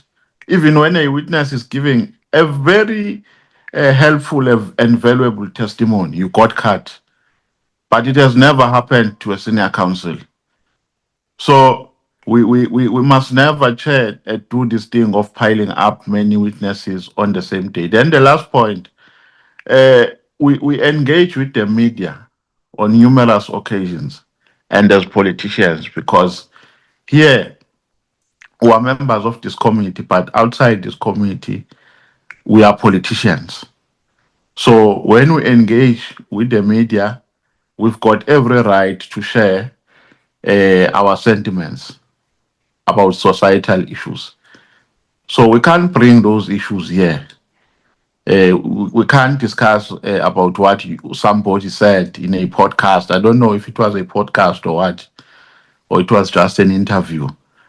We can't bring such issues here because we're going to lose focus and focus on things which do not matter for our terms of reference. So I'm saying allowing the matter to be brought here is out of order. We avoided creating some heated discussions. We just kept quiet, but I don't think the matter was relevant to be brought here. What the chair said, it's none of our business. He was invited, and when he's outside of Parliament, of the precinct of Parliament, he's a member of the ANC. I've got no business in defending the chair. There's nothing I can benefit from that. But I'm saying, as a matter of principle, we can't bring interviews which are done outside Parliament here and said somebody said this and want to make it an issue for a particular subject in this committee. Thank you very much. So, Honorable Nombalo, you are firmly supporting the proposal that the two generals should move to Tuesday and Wednesday. Yes, Chair. The DA. Thank you, Chair. Chair, a few things. First of all, I think I would like to differ slightly from the Honourable Nomvalo. Not so much, and I don't think speakers should be restricted, but I think we need to ensure that our questions stay focused and on point throughout, and that we don't unnecessarily run over time, but that's a small difference. And then also, we agree with what Senior Counsel suggested about the two generals next week, and to handle the week as an opportunity to cover the relevant overflows and also those that are still left on the list that we need to work through. I think it's important that we don't sit in a situation where it goes into the early hours of the morning. I don't think it's fair to the witness, and I don't think that any questioning at that time is in the kind of quality, or of the kind of quality that we would like to have. I can't believe I'm saying it twice in 1 week that I agree with the Honourable Matthys and the Honourable Nomvalo and Skhosana. But I think it's important that in terms of the work that we do, that it remains quality. And it's very difficult to maintain that standard, at least for me, at that time of the morning. And again, I don't think it's fair to any witness to have to speak or try and be alert and focused at that time of morning. Thank you, Chair. Thank you so much. The EFF. Chair, thank you. Before we get into the decisions that we need to make, the EFF just wants to register that it's really a sad day when we have Parliament here in front of the entire nation say to them that, well, number one, we don't have the luxury of time. Number two, there's no, we cannot have an extension, as if we are not serving 5 years in Parliament, as if we are limited on how far, or there's some law that restricts us on how we can do this inquiry. I mean, technically, Chair, we are telling the nation that every child that is raped in this country, we don't have time to deal with it. We are telling the nation that every boy child that is raped in this country and that are not getting justice, we don't have time, we don't have the luxury of time, and we can't have an extension because of, I don't know what reason, because we are tired. We all agree that we are tired, and we are tired because we are doing these late nights and we pull in all these late nights. We must take responsibility as a committee on how we've gone about scheduling and how we've set this out. But at no point, Chair, can we go and tell the nation that we can't do it? And while we're not dealing with rape cases, ultimately, the criminality in this country where our children are being raped and there's no justice that is done for them is because of these senior officials in these high-ranking positions that are busy amongst each other, setting each other up and trying to capture our criminal justice system instead of ensuring that there is justice for the ordinary person on the street. And this thing is even making me teary because I'm also tired. But it can't be that we are doing that. And having said that, at no point are we saying that we must rush and have an extension. But it also raises the question on whether all of us here as members of parliament who have been elected by the people are actually intentionally trying to erode this process, that we are trying to produce a substandard report because we are in cahoots with some of these same... I'm going to request you, honorable member, to focus on the items that we are No, it discussing. is, Chair. That's what I'm discussing because we're discussing scheduling of witnesses right now. Do you support or No, not? Chair, you can't cut me off because we're discussing scheduling of witnesses. When the others were busy having a background bite on it, there was no problem. So it's on that background, Chair, that I'm saying we must finish this as we started it. This issue that we've raised about doing late night meetings, like we are in some bar or something and pulling an all-nighter, we resolved this a long time ago after we had the first set of lieutenant generals, because it's not quality. They can also take us on review that they have been giving testimony under duress and while they were very tired, etc. So let's treat our witnesses and treat our committee with proper respect. So I don't see how Lieutenant General Vuma and Chetty is going to work on the same day. We are dealing with PPP matters with Lieutenant General Vuma. I don't see how we're going to be able to do both of those witnesses on the same day.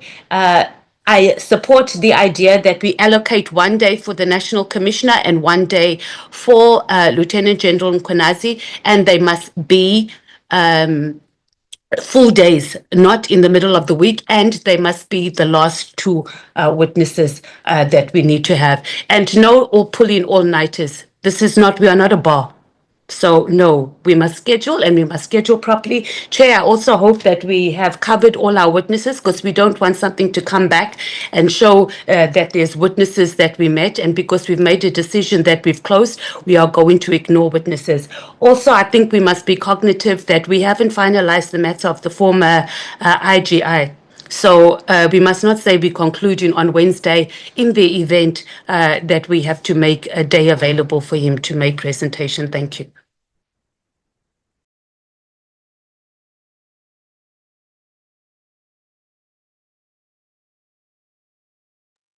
The IFP.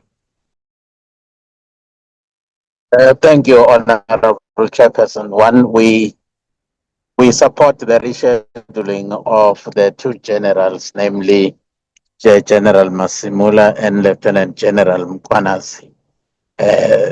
Two, we support that each of the generals be given a full day for us to be able to interrogate the issues with them, given the fact that these two personalities are very central in the whole matter that we are actually investigating. And the third point is about, working until very late in the night. I think also it's not productive. The span of our concentration is actually limited to some extent, and therefore, dragging on beyond midnight actually is no longer productive. So I just wish that we would not actually get into that situation ever again. And the fourth point is that perhaps this week, as there has been proposed, that we actually deal with all of the other lay witnesses, if I may use the expression used by our senior counsel, so that when we meet the two generals in the end, we are able to bounce all the issues that may have come up with all the witnesses, lay witnesses or otherwise, with the generals where such issues are actually concerning them, so that we do not actually come back at some stage and say, hey, here is this witness coming up with a critical matter, which we should actually have been able to actually find out some more facts about it from either of the two generals, only to find that they have actually come and met with us and they will no longer be coming back. So in the whole, I support the rescheduling that actually has been proposed. Thank you, Honorable Chairperson. Honorable Sons. Honorable Chair, I agree with Honorable Nomvalo and Honorable Skosana around the practicality of our scheduling. We must consider that, and the discretion when a witness responds in cutting them in the middle. The discretion and the benevolence of the chair must be used there too, to test whether the response must be put to the record before being cut. I agree with Honorable Sangoni as well to ensure that the witnesses now finally appear this week. And of course, I also think we shouldn't ignore what Honorable Matesi is saying in addressing how we come across to the public. We shouldn't come across as rushing to meet a deadline, but as we must come across as we are focusing on getting to the truth. For clarity, Chair, I must emphasize that I did not cast aspersions, as Honorable Sangoni incorrectly said, when I raised the issue of the clip. I forwarded the clip to the group. There was no response. I left it. The only reason I raised it now is because of me questioning the approach of the parliamentary staff. And then I raised that as a question in my head, and I said, it appears as though, I didn't cast aspersions. And it's not out of order, it's relevant, because if the leader of our committee, if it appears that the leader of our committee is not impartial, it is not out of order to say we must deal with that publicly so that we manage the narrative. And therefore, I concluded by saying it would be wise for our chairperson to do a statement that clarifies and say, this is the context. And that preserves the integrity of our committee. So it can't be said to be out of order and incorrect. So I just wanted to clarify that, Chair. And then I do agree with the proposals for our generals to be shifted to next week, and they must be last, as I proposed earlier, and they must have each 2 full days, 1 full day each, rather. I think that answers my position. Thank you, Chair. Honorable Vessels. Thank you, Chair. Agree with the reconfiguration of the program. I think it's more sensible. Nothing more to add. Thank you. Honorable James. Thank you, Chair. We support the proposals to move the generals to next week. I think history has taught us that we can never ever have two witnesses such as General Vuma and Chitty on the same day. We'll find ourselves burning the midnight oil again.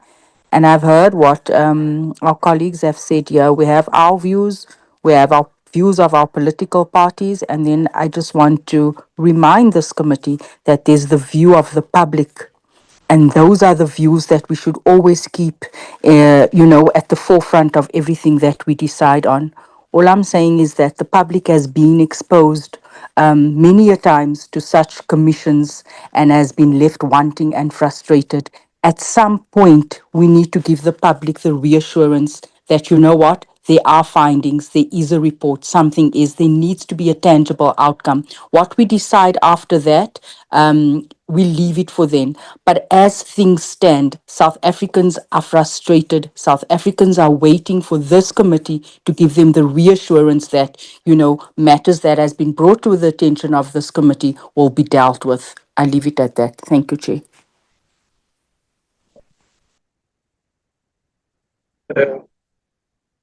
Thank you so much, honorable members. The scheduling of the witnesses will be revised,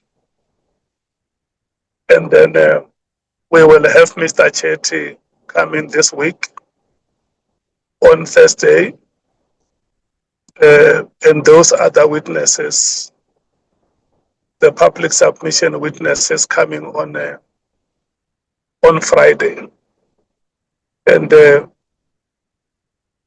evidence leaders and the parliamentary legal team will go back to General Masemula and General Mkhwanazi to reschedule them for next week.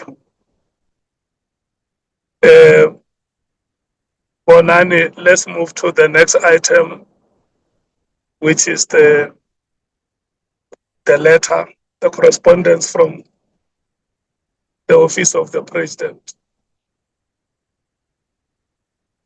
Let's get the agenda on the screen so that I see what were the two items.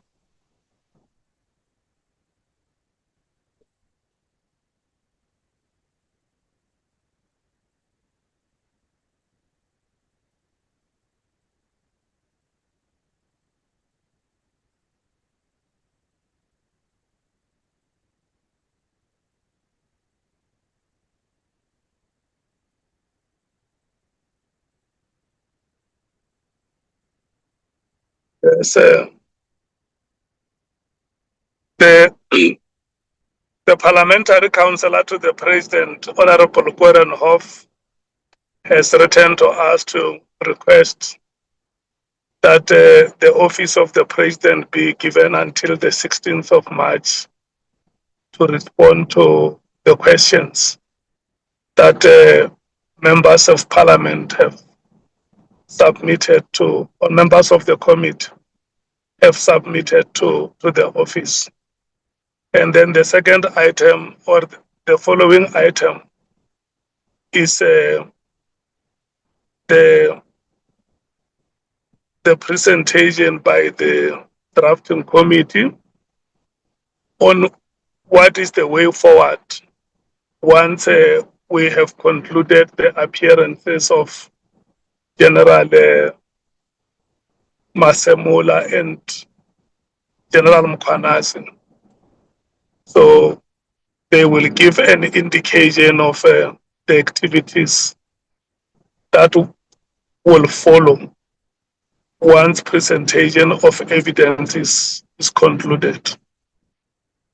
I don't think we are going to present the letter. Members have heard what the request from the letter is. Can we then invite Nicolette to advise the committee on the activities that will follow the presentation of the conclusion of presentation of evidence. Nicolette.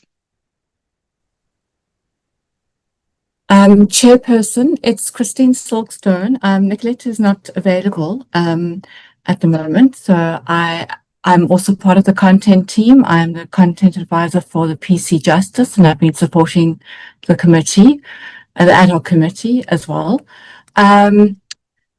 Banani, I prepared 3 quick slides, so I'm going to try and share those. If you can just give me sharing rights.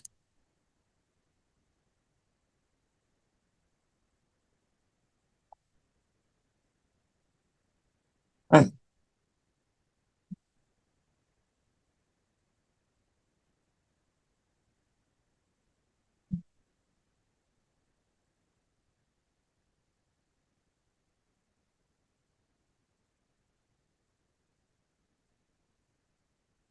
Banani? Okay, share. Okay.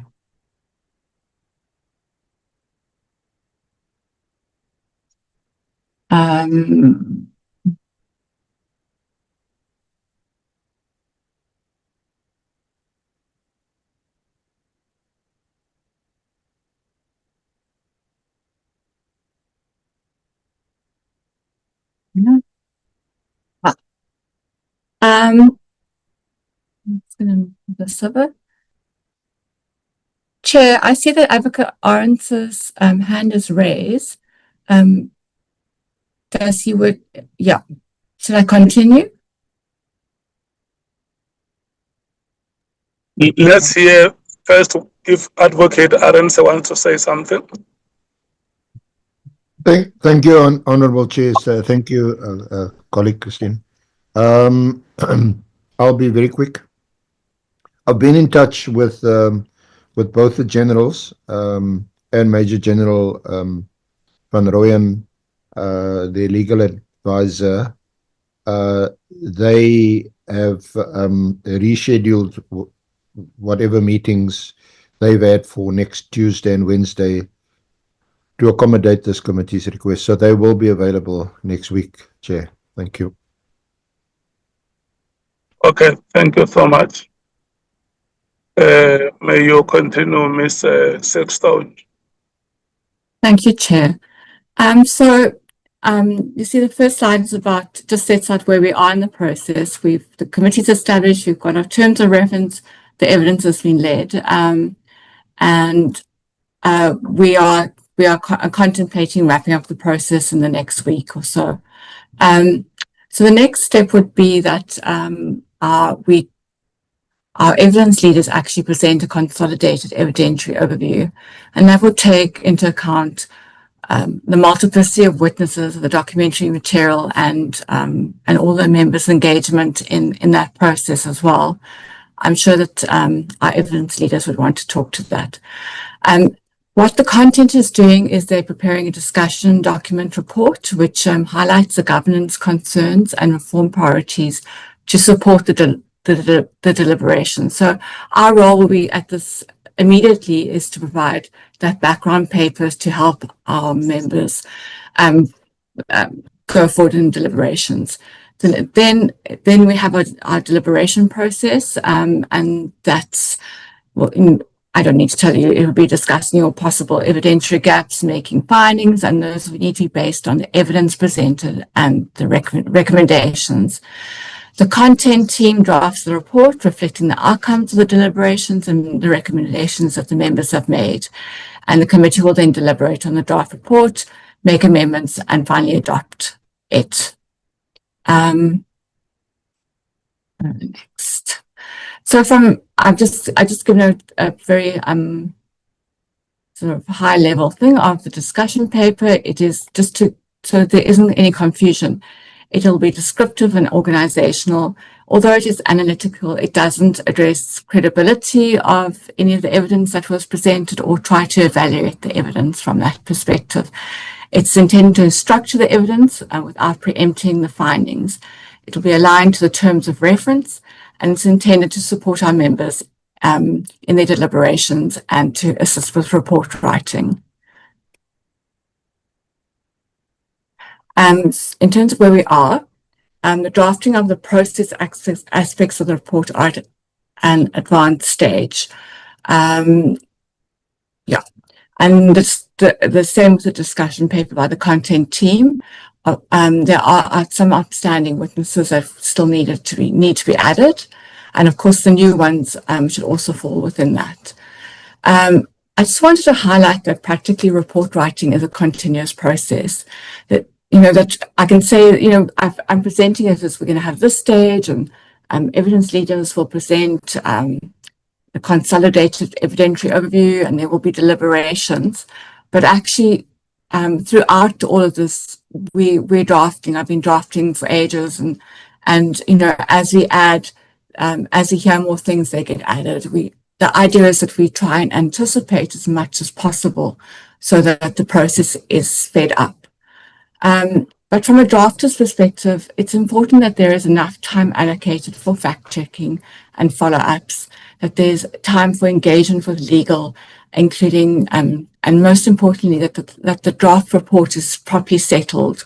So if what you get at the end is something that you can work with and you're not irritated because there are mistakes and so on.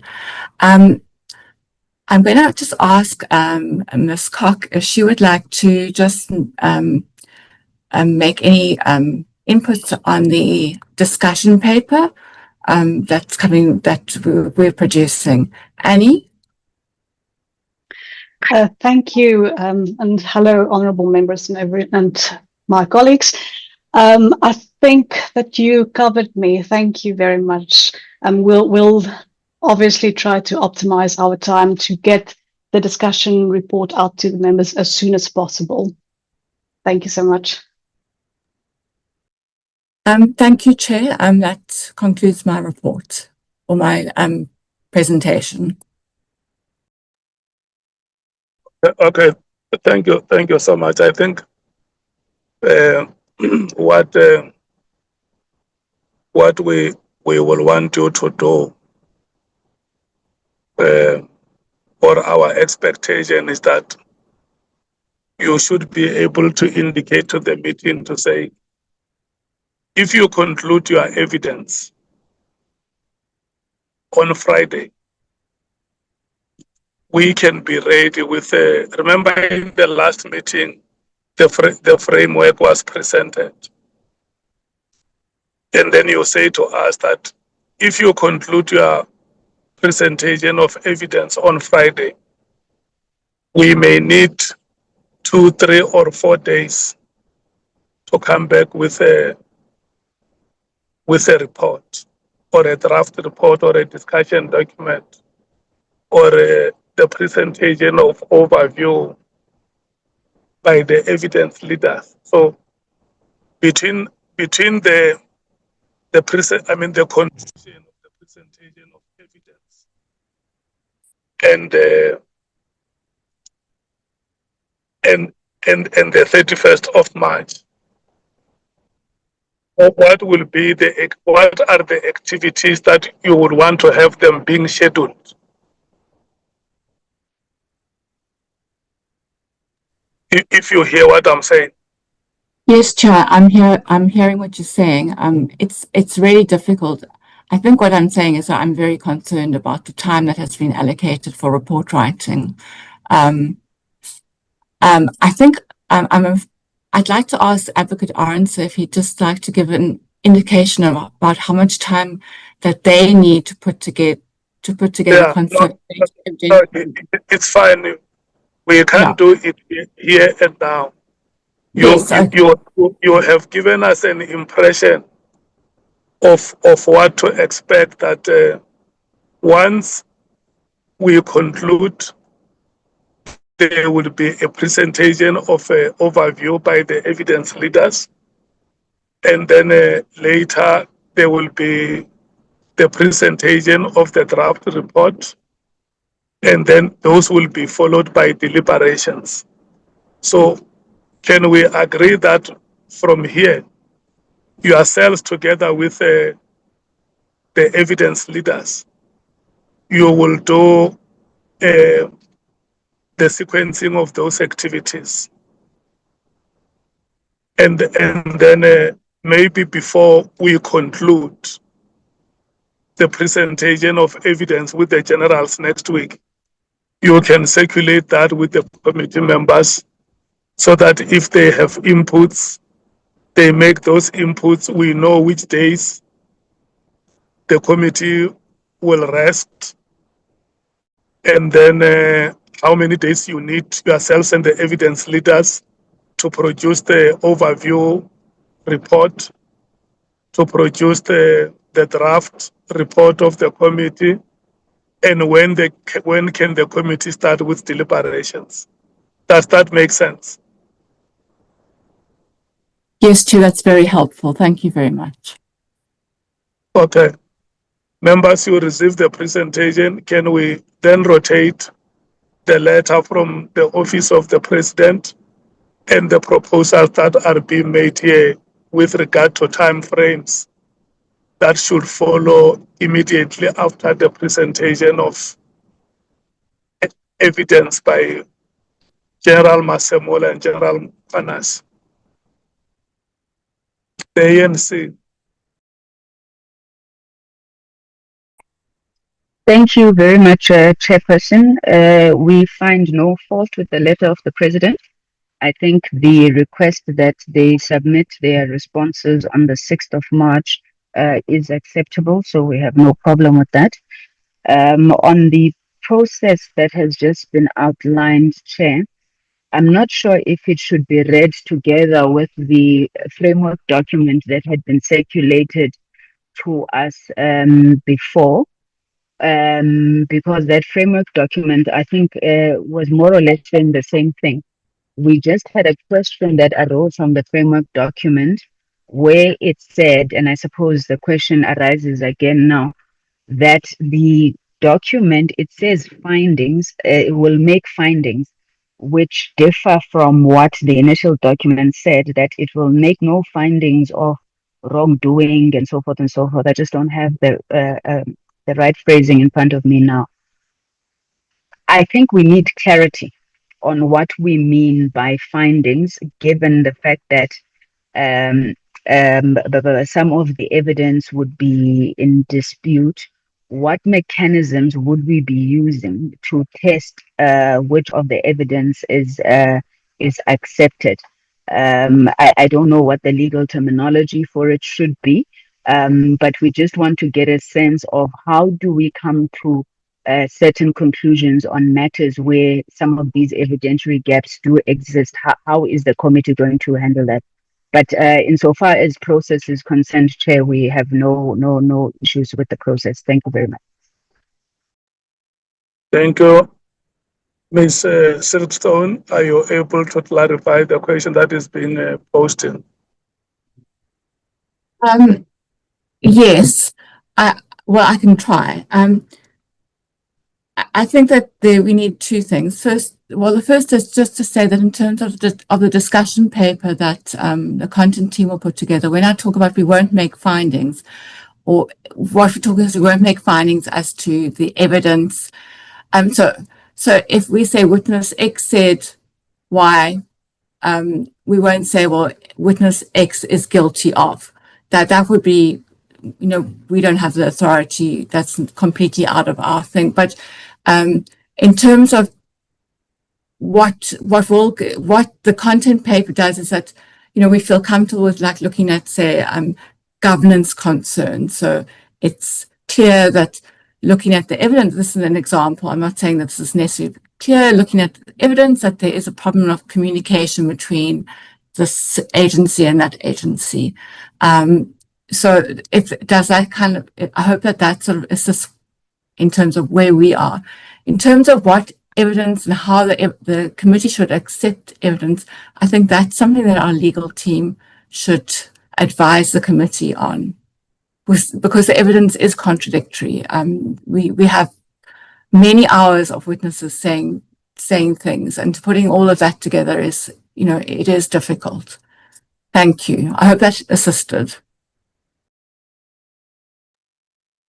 So what you are essentially saying is that the committee does not pronounce on the guilt or the innocence. of a witness?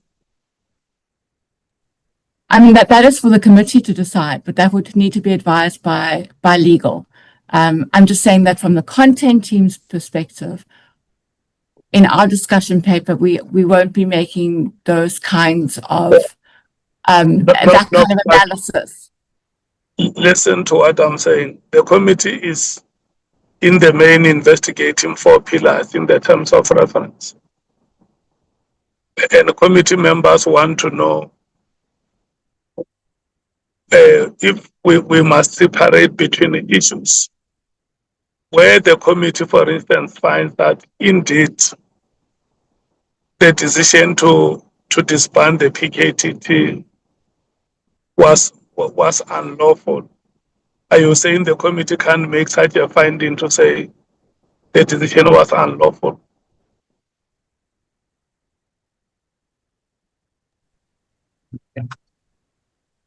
No, that's not what I'm saying at all.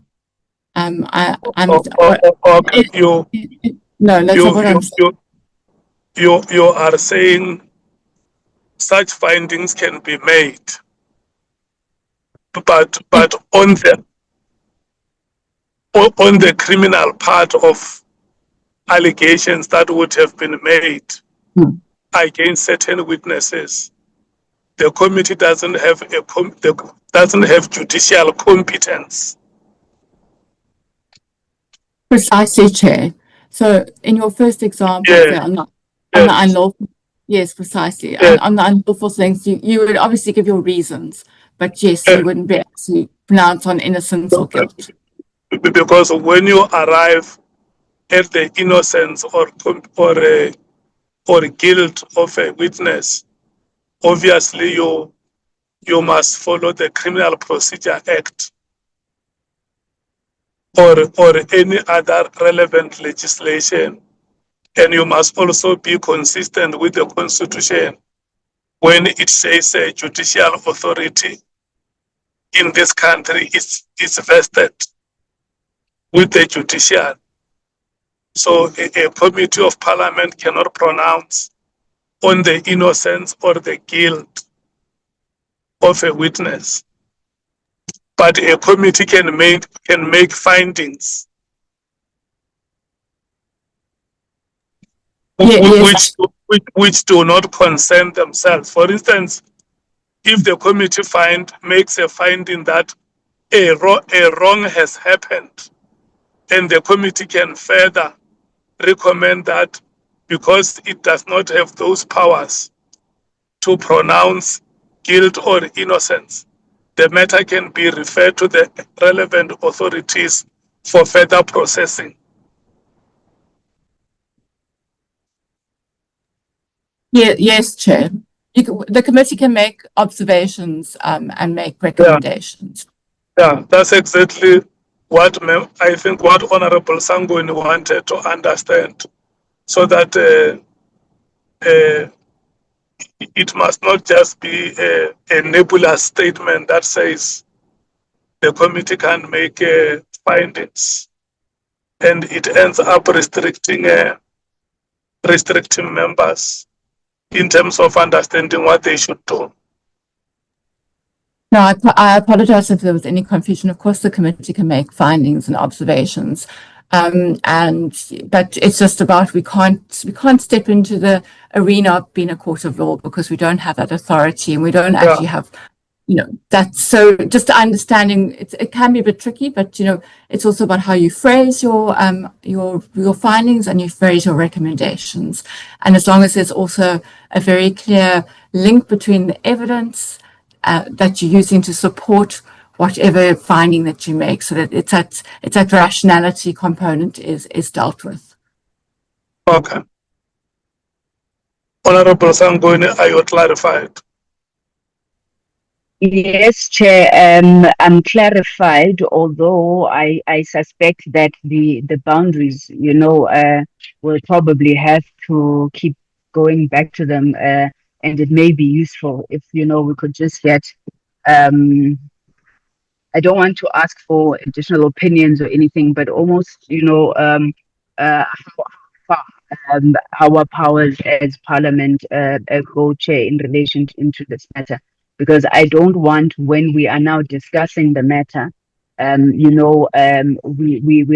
get drawn into a temptation of overstepping our boundaries, and then people are accused of either protecting, not protecting. We just need to be very clear in terms of what our boundaries are, so we all operate within that framework. And lastly, Chair, whether anybody who has an adverse observation made about them in the report, they will be afforded an opportunity to comment before the report is finally put before the National Assembly it's tabled before the National Assembly. Thank you, Chair. Okay. The MKP. Thank you, Chair. Before Honorable Nombalo comes in, I just wanted to say the one, Chair, if I may ask, the lady who was speaking here, is she the chief, is the chief legal advisor we started with, or is somebody else? No, she is part of the content team, the team that will be writing the report for the committee. So where's the chief legal in the is she here? Mr. Dejana is present in the meeting. Yeah, no, Mr. Dejana, I understand. Remember, we had the chief legal. There was a lady who was the chief legal who I asked many times that, yeah. She's no longer with Parliament. Oh, we've got a new chief legal advisor now. She's on retirement. Oh, so we got a new chief legal advisor. That I may not know.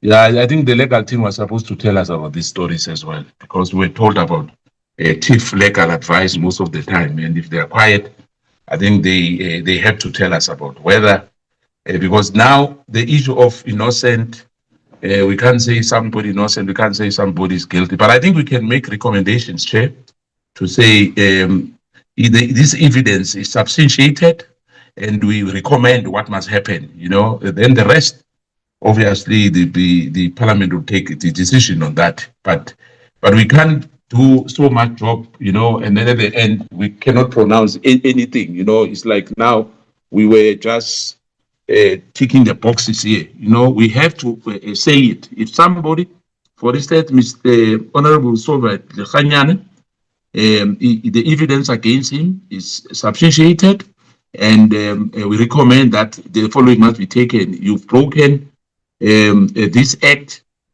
section so and so, and yes, but we must substantiate that to say if the evidence is substantiated, we must do that. But we can't just say we are mum. We can't say anything. But I leave it to the legal expert. We've got Honorable Nomval. I think he'll come in, Chair. Thank you. Then yeah, thank you, sir.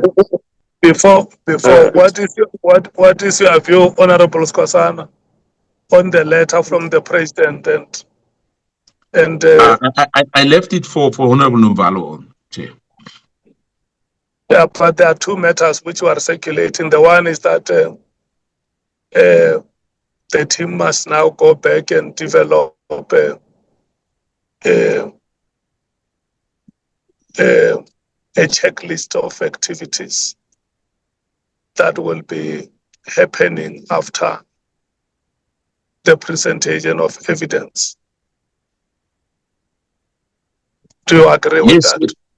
No, Chair, hence I'm saying to you, because I heard you most of the time on the deliberation, asking the lady about, we can't say somebody, hence I only focus on that. And Honorable Nomvalo will respond on those two items. Thank you, Chair.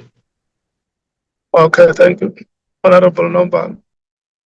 Yeah, no, thanks, Chair. I think we threw some comfort on how you've concluded with the I don't know whether it's a legal advisor or what, but with the lady who was advising us, because initially we were not comfortable because of the ambiguity. I think the advice was a bit vague, because our understanding, Chair, is that We will do, firstly, we'll analyze evidence that we have obtained, and vis-a-vis, we'll cross-reference to the testimonies that have been given, both orally and in writing, and make findings to say, based on this evidence, this is what we have found to have transpired. And based on this finding, this is what we recommend. So that is our understanding, even though a concern which has always been raised by Honorable Mates keeps on kicking in and is going to catch up with us, because under normal circumstances where you have done a thorough investigation, you make recommendations and submit prima facie evidence that you have obtained through your skills to the relevant authorities. For instance, when you recommend to the police, say you have identified an act of criminality, at least give them something to say, here you can investigate further. This is what we have found, and you can use this information to initiate your investigation. So what Honorable Mates has been raising will catch up with us, because largely we will submit just a written report to say we've analyzed evidence and so on, but with no material evidence, with no tangible evidence that will back up our report. So that remains our great concern, because we believe that there are many matters by virtue of their nature which we should have taken further in terms of investigation, Chairperson. Many, I can mention many, but we have not done so because our capacity was very limited. We didn't investigate further, except relying on oral evidence. The tender, how it was issued, the documents, to get the documents of all these committees that sit before the appointments, the bid evaluation, the bid adjudication. We didn't take further the matter of Kumalo in terms of investigation, the appointment, because there were allegations that he acted wrongly by employing people not following the procedure, and so on. Many issues have not been taken further. We did not even have capacity of tracking devices. So that is a shortcoming that we must be alive to say, when we complete our work, we must know that we have only done 10% of what we were supposed to do, because we had limited resources. So I guess now it's late, there's nothing we can do, but I really wish that we should have taken what Honorable Mates has been crying for since day one. We didn't want to repeat what she had already said, because it was making sense to all of us. So we thought it's going to prevail to all of us. But now it will catch up with us. With regards to responses, Chair, by the President, well, we even though we disagree, we never agreed and we still disagree, but because we're in a democratic institution here, we subject ourselves to the behest of the majority, despite our strong sentiments on the subject. We said that we don't agree with writing questions to the President, because we don't want to give a special treatment to anybody. Everyone must be treated equally, because here we're not doing a normal oversight process. We're doing an investigation. So we've limited ourselves, because we're asking a person here to whom we're not going to have an opportunity for follow-up questions, an opportunity to interject when there's a need to do so, like we have done with other witnesses. So a special treatment on the basis that he is the president. So, like, we're not taking this excuse of the 16th because, yeah, everyone is complaining about time, but the president is not complying with time. The 16th is too far, Chairperson. The responses must be given now because if there are questions that have not been answered satisfactorily, we believe that we must be given an opportunity again for follow-up questions.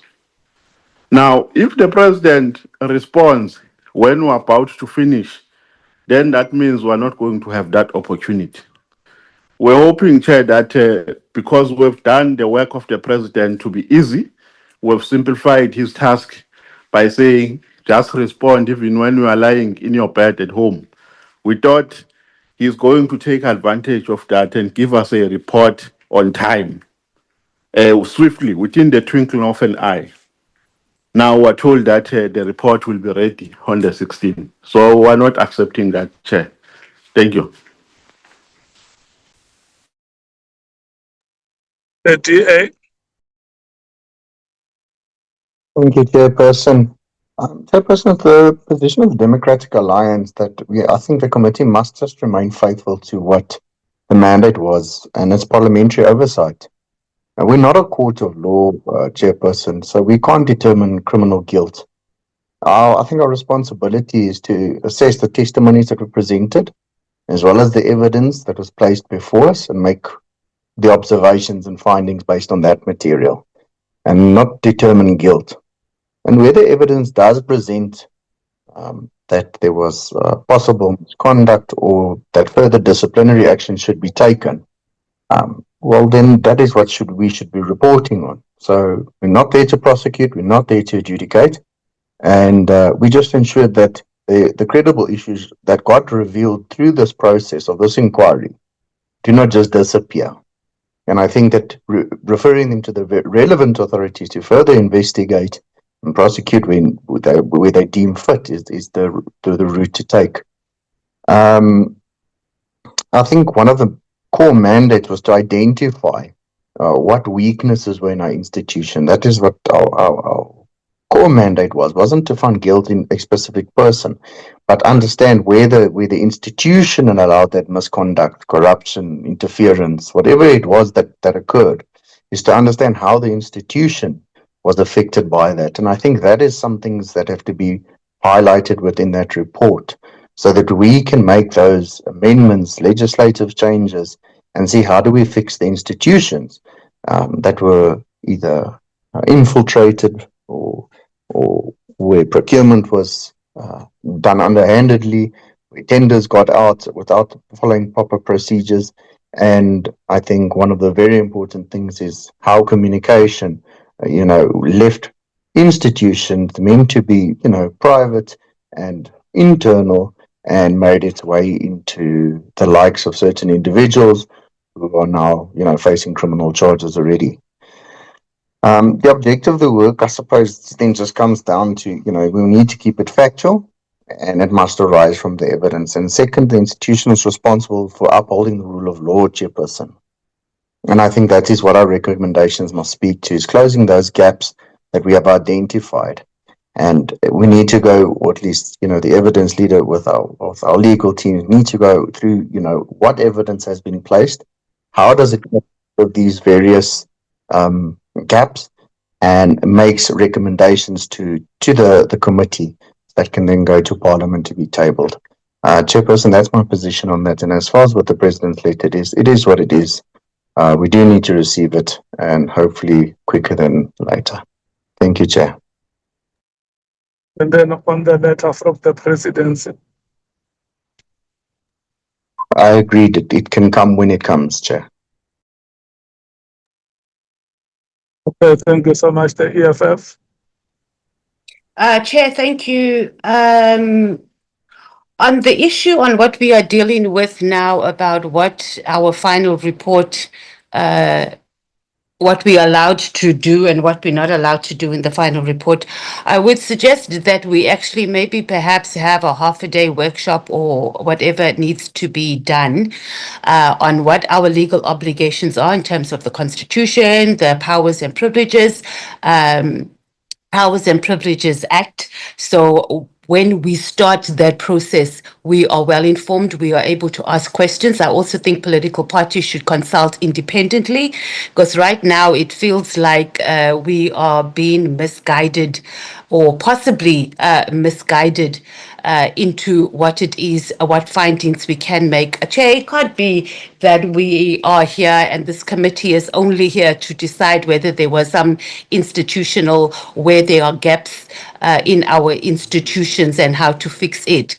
If there is evidence before us that myself, I awarded a tender illegally or unprocedurally, that is a finding and we should be able to make it, not go and just say, okay, this procedure within the act of awarding a tender was breached and then let's go and see how we're going to fix it. That's not what our terms of reference has allowed us to do. But having said that, I think we must allocate today where we are properly workshopped and we are all on the same page, and it must be done in front of the entire country. So when we are going into deliberations, the entire country can see the members of parliament and what their positions are in dealing with this matter. Having said that, Chair, I think we must also just get on the President Ramaphosa's response. We are concerned with the time. From what I remember is that we agreed that we would get written responses, and based on that, we will make a decision on whether President Ramaphosa will appear before us physically.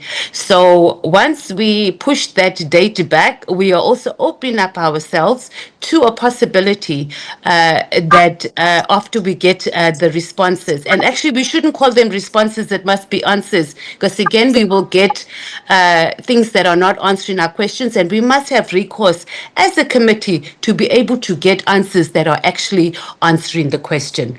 So as long as the committee is cognitive that the final submission or the response that the president gives us on that day is not the end of it, and we're going to go into deliberations with that information without having an option of getting clarity and understanding exactly what it is, we can support that, and the committee must know what it is also opening itself up to.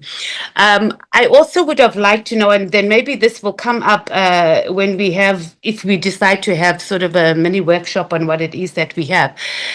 The discussion document, I would have thought by now. So as the EFF, we submitted all since these committees, our proceedings started, anything or questions or background of things or evidence that we need from institutions. So I would have thought that perhaps even in the discussion documents, that those that are leading that perhaps they can highlight and say, if we get evidence or if we get a letter from, let's just say, the Auditor General that confirms or states what this witness says. Remember, we have access to every single institution. They can't lie to us, and that will be able to assist us in our process. We cannot go into deliberations, and it can never be intentional that we as committee members can make a decision to go into deliberations without being able to say, let's get information from this institution, and we just say that we can't decide because we have two, let's say, statements that are different, when we can go to, let's say, the AG and say, okay, on this day did this happen. So that is something what we must be able to do. And Chair, that brings us right back to the point that we have, this committee has been deliberately, and now we're at the end, has been deliberately denied resources that were in the terms of reference, so we can be in this position. So when we go into deliberations, and it's another sad thing that we must be alive to, when we go into deliberations and we are unable to make concrete findings because we have been denied the resources. And Honorable Nombalo, we must be clear, we mustn't say we lack resources. It was deliberate. Those things are in our terms of reference. It is here in Parliament where budgets are approved. How is it that Parliament cannot provide resources to a committee, Chair, that is investigating this or trying to establish what is it in our criminal justice system that makes us unable to even process rapes of children in this country. And we have been denied that. And now we are here. So, Chair, I'm pressing on this committee right now that you, as the Chair, go and engage the Speaker. And now we're probably going to need more than one forensic with whatever information that we need, and that would come up from the discussion documents or where there are gaps in evidence. We must be able to, and Honorable Sangoni brought that up. There are going to be gaps. What is it that we need to close the gaps? Because it cannot be that we have spent so much time and so much energy on this committee for the nation. The nation has been watching this. Some have called us clowns, but at the end of the day, we still need to complete this and do it efficiently. And we must hold our institution itself accountable for not providing us with resources. And now they're going to have to come to the party, and wherever there are evidence gaps, we must be able to get forensic investigators or whatever it is that we need to be able to fill those gaps as much as possible. Thank you, Chair. The IFP. Thank you, Honorable Chairperson. On the submission of the President, the 16th of March, well, even though one would have appreciated an earlier date, but we will be able to actually receive that information on the day stipulated by the President's office.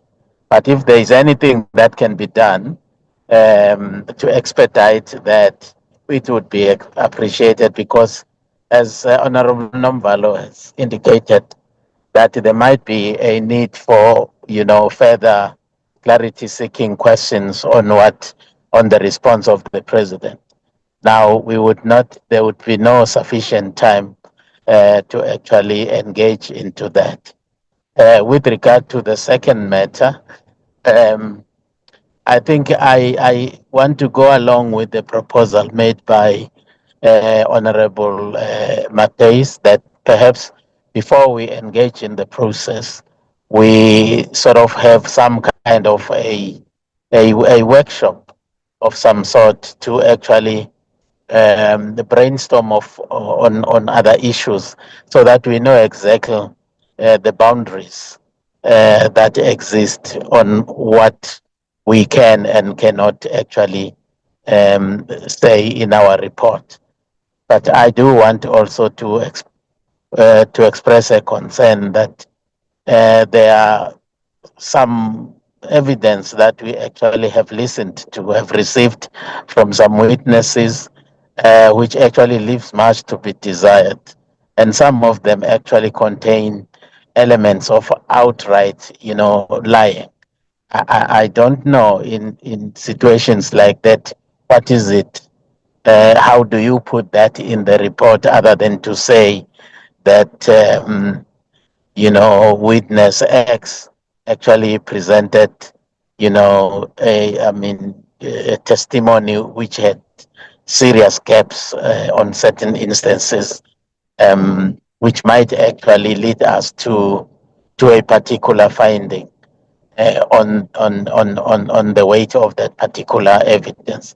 So on that score alone, I think it would be very useful for the committee to go through that kind of workshop by some legal experts, so that we know exactly what to do, what not to do. Thank you. Honorable Sauls. Chairperson, thank you. I think, firstly, it's important that we take serious the lack of trust that the public has in our institutions including ours. And we must restore that trust in our processes. And one of the ways we can do that is by how we do this report. Because there's a general sentiment amongst South Africans that nothing's going to happen after this. This is just a show, it's just theater, it's just theatrics. Nothing's going to happen. So our country is crying out for justice, they're crying out for action. And we should ask ourselves, what does the Constitution empower us to do to ensure through our report that there is action? That should be our question. Yes, we are not a court, indeed, but we are a constitutional oversight body. And the Constitution gives us the power to demand, not request, demand accountability. And I feel that this must come through in our report. We must use oversight language. We mustn't use, we must use mandatory language, for the lack of a better word. We mustn't say, we mustn't come across as it's optional. We must come across as our language must be directive. We must avoid words like the committee suggests or the department should consider. We should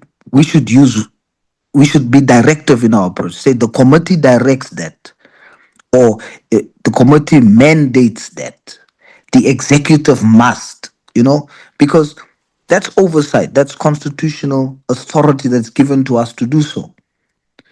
Yeah, we don't deal with evidence in terms of what the courts does, but we can establish prima facie evidence. We can say on the face of it, these are prima facie violations that we've discovered through our process. So instead of pronouncing guilt, we state that the evidence gathered on crimes such as fraud or contraventions of the PFMA or whatever, we've established prima facie evidence to that. And then the legal institutions that are responsible for investigations can then take that on the face of it and dig deeper. Are we correct? So this creates then some sort of a legal handover point for the police. They have some place to start from. And then we demand accountability. We track the progress around that. Our report must be an evidence file. You see, where we provide information and we point you to the proof or the evidentiary documents that we've received during our processes. And this makes, the report sort of trial ready for the NPA. We must use that approach. And then we must set hard deadlines for feedback. You see, every recommendation must be tied to a time frame. And that's my submission, Chair, to say we must ask ourselves, what can we do that's action driven to make this report be action driven? This report must have oversight language to pull action from the institutions and the agencies, so that our country then can see that the work that we've done was in order to bring justice, not just to suggest things and people can just use it as a file there, they put it aside. And then we must also not just give our report to the speaker and the speaker to the president, whoever. We must also have a formal resolution that our report must be an evidentiary file that we give to the NPA, or we give to or we give to crime intelligence. Say, here's prima facie evidence that you can use for investigations into this matter. I think in that way, we have done our best based on our constitutional function to assist the process of justice. Thank you, Chair. Honorable Vessels. Thank you, Chairperson. With regards to the letter by the Office of the President, I think obviously it would be better if the answers could be forthcoming earlier than the 16th of March, but and I think maybe the response by yourself to Dr. Koornoff should try to highlight that if it is possible that it is earlier than the 16th, that would be appreciated and would assist our process. But the outer deadline of the 16th, we accept. And then, because it is, as other members have also said, that follow-up questions will most probably be, we will have to ask follow-up questions most probably, and we will have to have enough time allowed for that. With regards to the presentation on the drafting, we welcome that. And yes, Chair, I also agree that it would be good at the onset, when we start the process, to have a, let's call it a workshop or a brief discussion to set the limits and to be on the same page with regards to what our findings should entail and what it can't or may not entail and what it may entail, and also how we should frame our recommendations so that it leads to action, so that it is executable, and that it's not vague and does not lead to any action, because as other members have also said, people out there, the public want action, and our report should not just be a report that gathers dust. It should lead to real solutions to the problems and actions that are executable and can be taken. So such a discussion at the beginning will be fruitful. Thank you, Chair. Honorable James. Thank you, Chair. I'm going to support the input given by Honourable Vessels with regards to the response from the Presidency. It would be appreciated if we could get a response a lot earlier, so that we are even able to ask further questions. And then on the report, I'm going to support EFF's proposal that we have a workshop, because even though we have our pillars of investigation and probing to which we should give recommendations on, I think this committee has extended itself beyond which we set out to do. And at this point, before we give any input on what should happen and how it should happen, I think it is important for us to get guidance from the legal team. There are those issues that requires immediate intervention. We will be able to give recommendations on immediate, tangible, actionable change. And then there are also those reforms that won't be able to happen overnight. You know, that's going to take years to implement. So I think for us to start with that workshop, that's a good space. And I'm going to leave it at that. Thanks, Chair. Chairperson. Ms. Silkstone. Chairperson. Hello, who is that? Honorable Souls, Chair. Okay, Honorable Souls. Sorry, Chair, I didn't express our view on the President's submission. The Patriotic Alliance has no problem with the 16th of March. Thank you. Ms. Silkstone. Chair, I don't think I have anything to add. I think that some of the questions may well be answered when the evidence leaders, about what is, how we frame things, might be answered when the evidence leaders present a consolidated overview of the evidence. Obviously we're guided by the chair and by the members as to what they would, how they want to carry the process forward. Thank you. The evidence leaders and the parliamentary legal team. Sorry, Chair, can I just say? No, it's fine. Hello, Ms. Silkstone. Sorry, Chair, I was going to say something earlier, but I think it's been covered, and I'm fine. Thank you very much. Can we hear from the evidence leaders and the parliamentary legal team.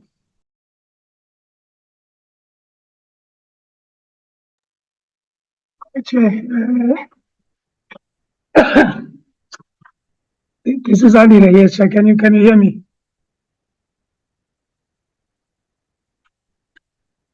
Yes, Chairperson? Mr. Tejana, can we go ahead? Yes, thanks, Chair. No, Chair, I'll be brief.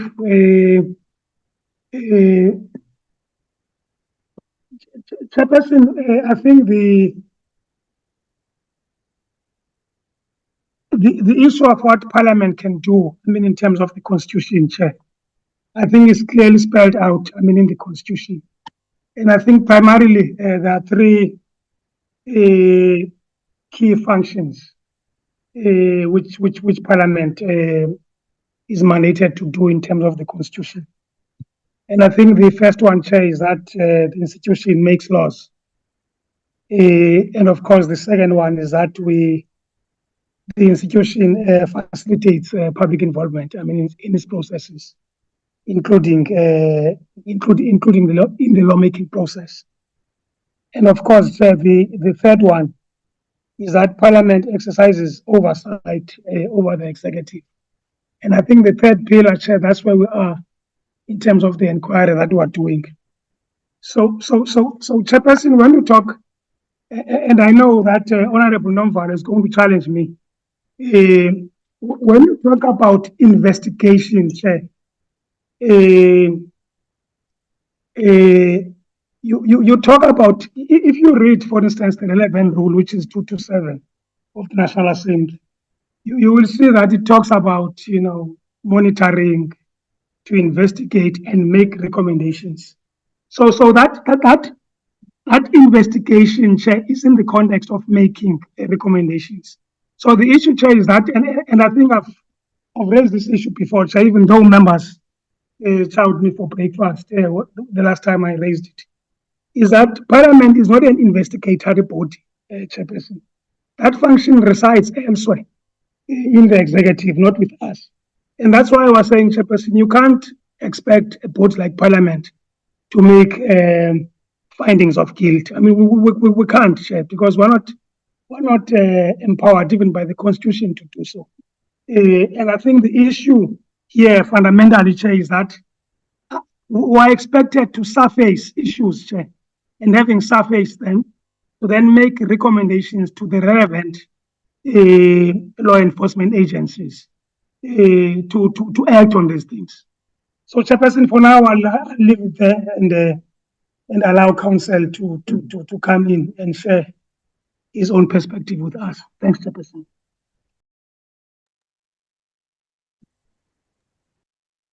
Okay, Darren, sir. Chair, I have my hand up. Chair, I just thought that in the interest of time that we park that matter and that we actually have some sort of workshop that will discuss our approach to our report. Honorable Mathai, may we please have Advocate Arenese commenting on the inputs that members have made. Thank you, Honorable Chair, honorable members. Parliament has given the ad hoc committee its terms of reference and what it is required to inquire into. Those terms of reference basically are the allegations made by Lieutenant General Mkhwanazi on the 6th of July. So this honorable committee must be guided by the terms of reference. We have, as far as possible, sought to schedule and invite witnesses that could assist this honorable committee in determining, establishing, ascertaining, finding out whether some or all of the allegations made by Lieutenant General Mkhwanazi has been or could be established through this evidence and from the witnesses. It seems to me to be quite logical, and to put it another way, it seems to me illogical if this honorable committee cannot draw its own conclusions from the evidence. The standard of proof in any civil proceeding is usually on a balance of probabilities, and make its findings in relation to those issues that arise from the terms of reference. So, for example, on infiltration and capture, I think in some instances we already have some very clear evidence of that. For example, in relation to IPID. And there are other examples that one could use. I think the National Assembly will expect this honorable committee, given the time that it has spent in interviewing and witnesses and hearing evidence, that they would want to hear what the evidence was, albeit in summary form, and what's come out of the evidence, what the findings are of this committee, and what recommendations this committee will make. The recommendations is obviously limited, given the separation of powers, limited to, albeit very, very important, any remedial action that Parliament should take in terms of, for example, the appointments. We've heard evidence which certainly, in my own respectful view at this stage, clearly demonstrates that there are issues with the appointment of the National Commissioner, provincial commissioners, deputy national commissioners and their portfolios. We have clear evidence relating to procurement deficiencies that we've heard from General Fani and Dimpani in finance. Those are the issues that has troubled this honourable committee, and we need to inquire into it, and we have. In some of those instances, I don't think any further forensic investigations are needed.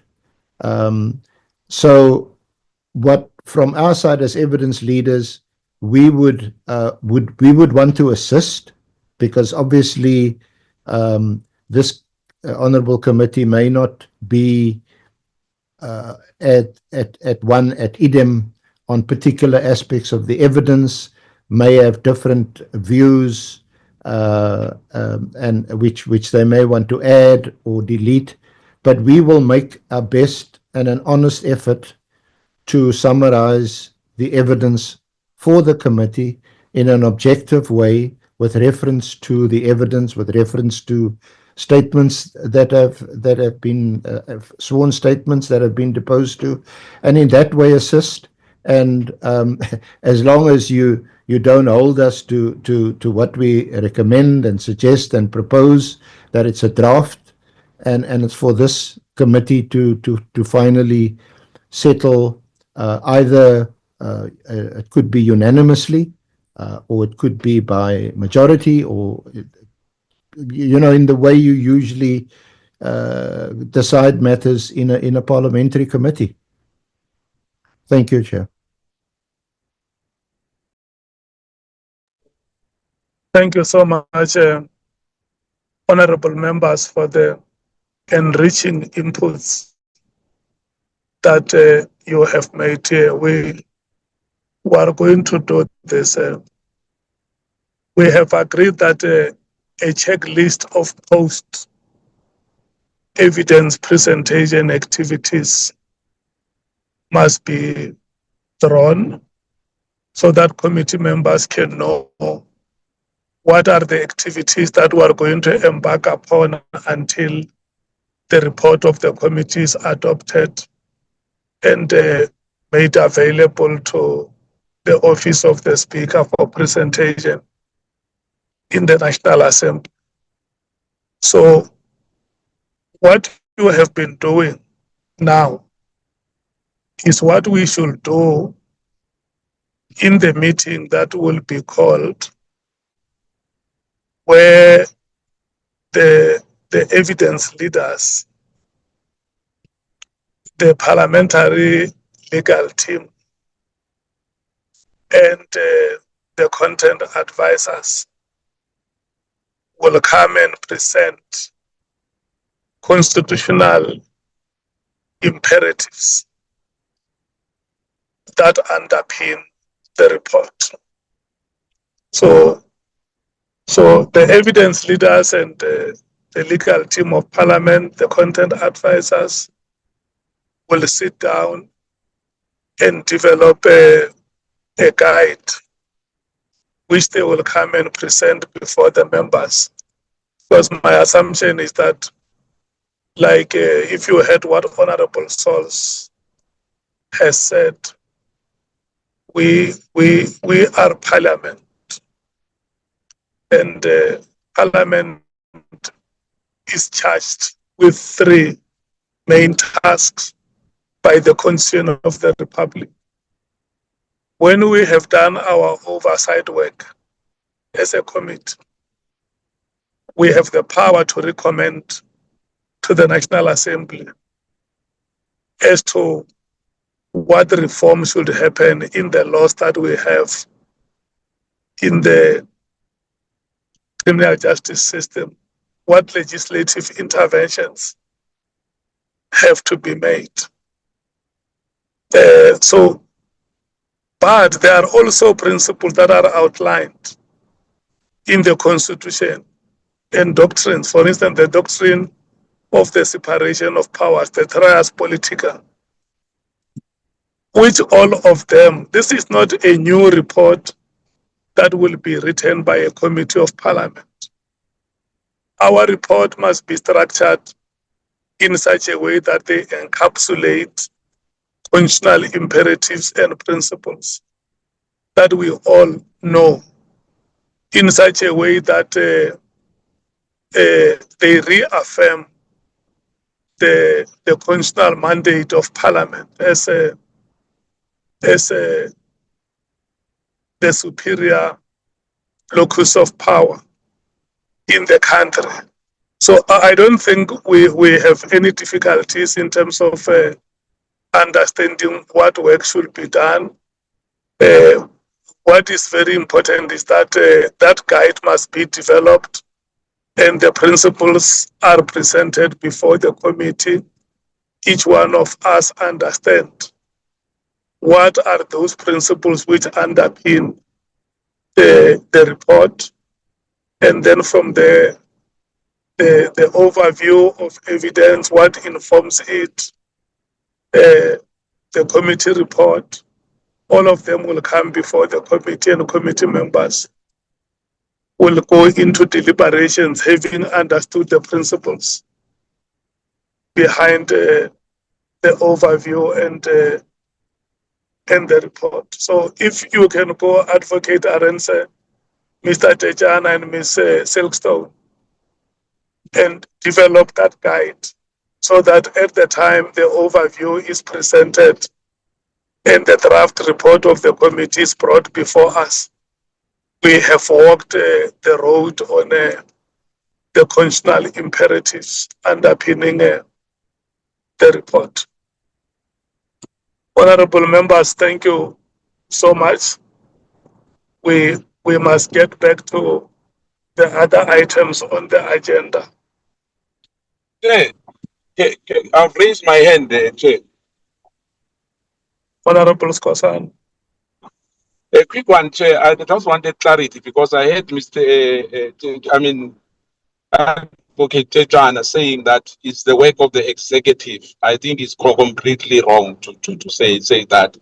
Even if it's not our work of, we are not judging people, but as I said earlier, that the recommendation or do recommendation which those substantiated evidence before us. And my clarity, my last one, when the evidence leader, the SC, said that the term of reference, Paul O'Sullivan, I'm not sure whether I heard well. Maybe you can clarify if I heard him well, that he gave us term of reference. No, he said we have terms of reference, but what is going to happen now? We will not discuss those matters now because the principles underpinning the report will be presented in a committee meeting, and where members have any issue that they want to clarify. Yeah, so are you saying he did not mention Paul O'Sullivan? No, he did not mention Paul O'Sullivan. Thank you, Chair.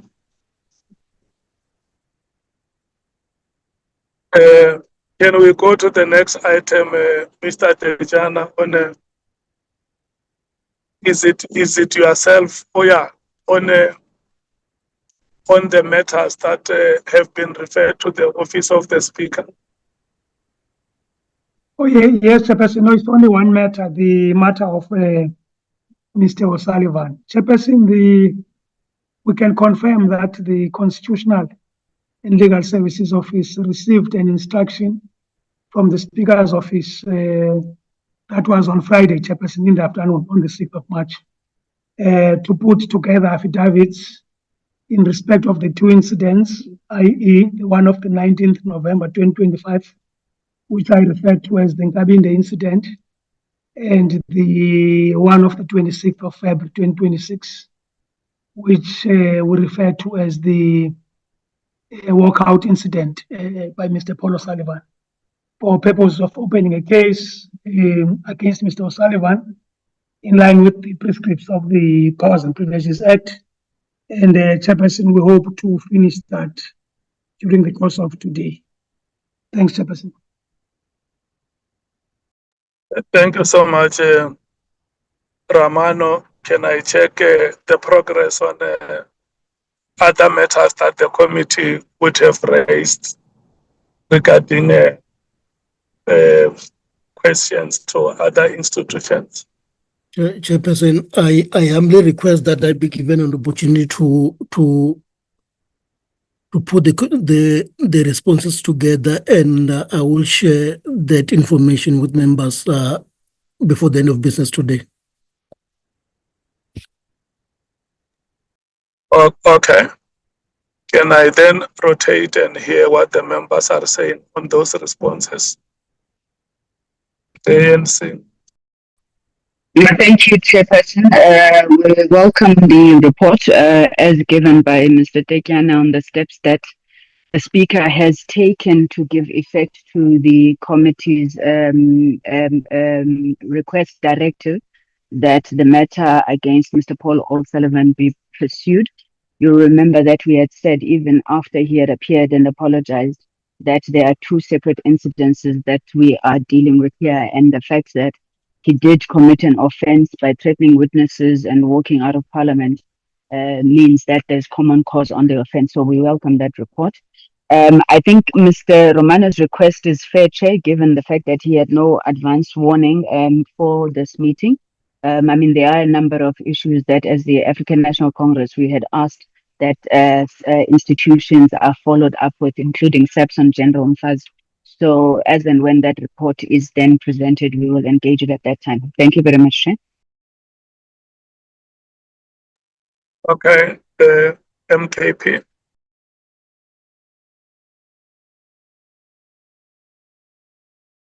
Yeah, no, Chair, ours is a clarity. We were hoping that maybe we'll get an update. We made an observation as the MK party on the referral that was submitted by Honorable Adams to ITEC. We therefore, we thereafter requested the legal team, our technical team, to assist us with requesting for a referral and some documents from ITEC. The last update we got, I think we got it last year, was an update which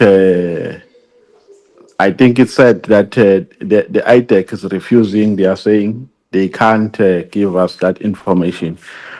We then said to the senior council, in terms of which law, because it's not classified, so they must ask them to cite laws which are relevant to that aspect, so that we will use our powers to summon that information. So I don't know whether that matter died a natural death or they are still pursuing it. If we can get an update, Chair. Thank you.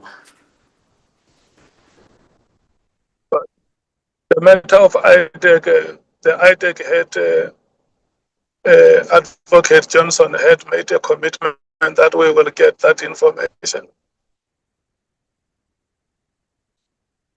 I think it's a matter which we just have to follow up. Bonani and Dejana, how far is IDEC with the response? Because she made a commitment before us that we will get that information.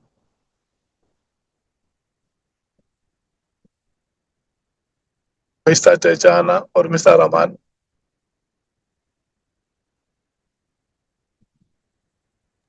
Chair, we will follow up with them today. Okay. Honorable Nombal. No, it's fine, Chair. You can pass to Honorable Kosana. Honorable Kosana.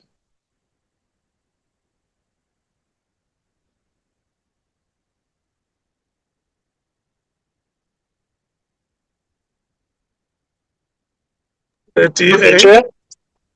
Chair? Hello. I've got a problem of my network is giving me trouble. I just wanted to find out. I did not hear you there. And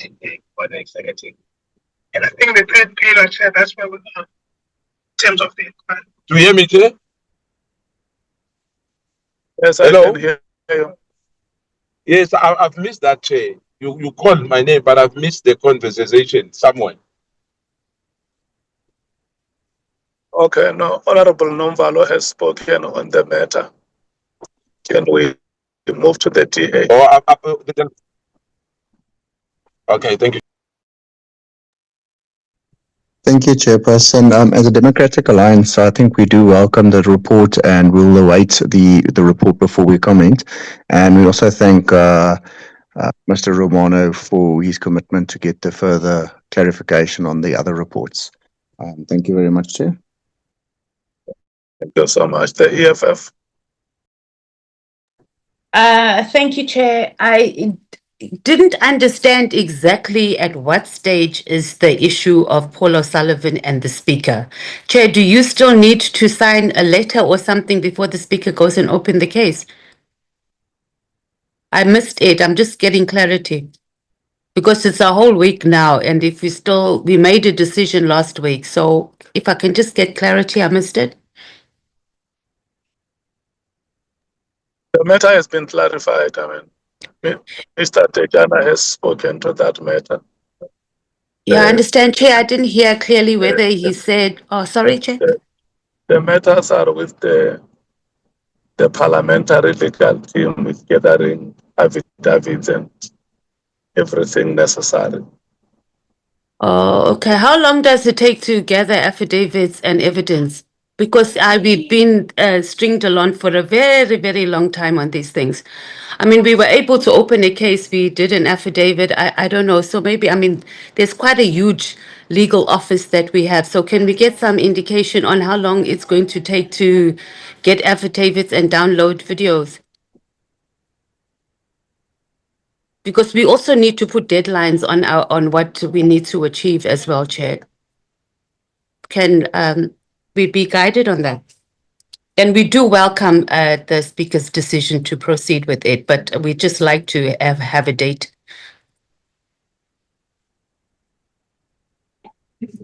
Mr. Tejan. No, Chair, as I said, we received this at +3 on Friday. And of course, I made a commitment to this meeting that from our side, we will finalize the affidavits today. And of course, you know the process, because at the end of the day, as per our rules, is the secretary who must effect these things, not Andile Tejana himself. Okay. And then what's this, through you, Chair, what is the Secretary saying? When is he going to be available to do it? Because we're going to come back again, Chair, next week, and we're going to hear stories, or there'll be something that the Secretary was not available, and this is kind of what we've been dealing with. So it's unfortunate that we have to address this in the meeting, and our confidence levels is not as it should be in the processes. Because even last week, we were informed that the Secretary needs to do it. And I understand due diligence, but due diligence must not be used to deflect from us doing our work efficiently and effectively. So has the Secretary of Parliament been engaged that this is something that he needs to do? Because next minute we're going to hear that he needs to write a report or there's something. So if we can get clarity on that, please. Thank you.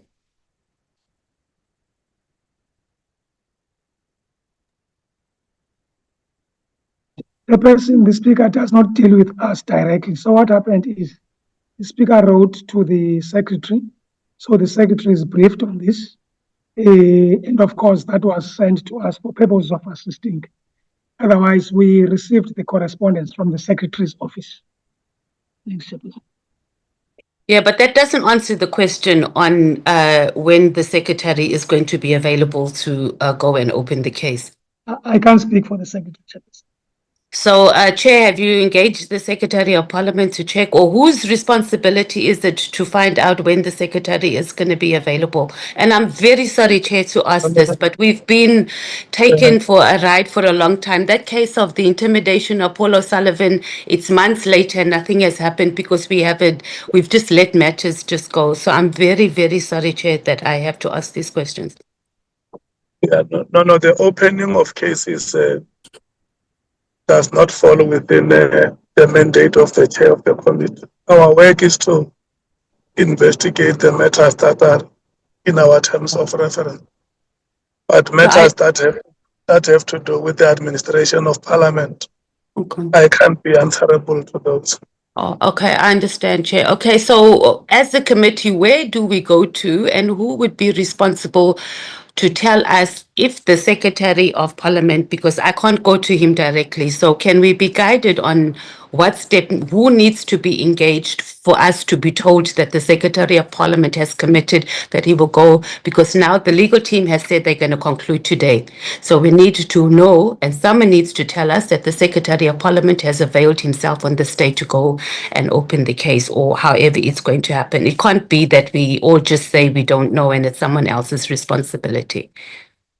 Does anybody know what must happen? Mr. Tejan.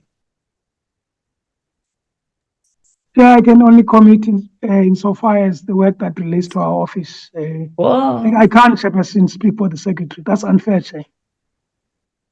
But we're not asking you to speak for the secretary. We're asking for the process. No, let's not do that, Honorable Mathies, because sorry, Chair. This matter, they have given us a report that the legal team is working on the matter which we have referred to them. So this is not a matter we're investigating. This is a decision we have made as a committee, and we have passed it on to the office of the Speaker, and the office of the Speaker delegated the relevant section in Parliament. So we will wait for the report on whether the case has been opened or if it has not been opened. What are the reasons and what is the recourse that the office of the Speaker has? And let's allow the office of the Speaker to lead the institution and prevail over the sections that it is leading to implement the mandate that it has directed to the relevant sections. Okay. Chair, I'm very sorry if it came across that I was trying to prevail over the Speaker, and it definitely was not my intention, and we would never want to do that and undermine her authority. What I was asking was just for clarity on the processes and when we will get a report and who is responsible for doing that. And so if for that to be viewed as not allowing the speaker to be able to do a work, I really am sorry that it came out that way. Would never want to do that. And I apologize that as the EFF, we are just asking for clarity on and being able to understand a process and being able to get some sort of indication when something has been done, because we are in a situation where something happened last year and it wasn't acted on. And we're just asking for there to be some sort of indication on time, not a report will be given, etc. So I'm very sorry that you view it as us trying to prevail over the speaker and her responsibilities.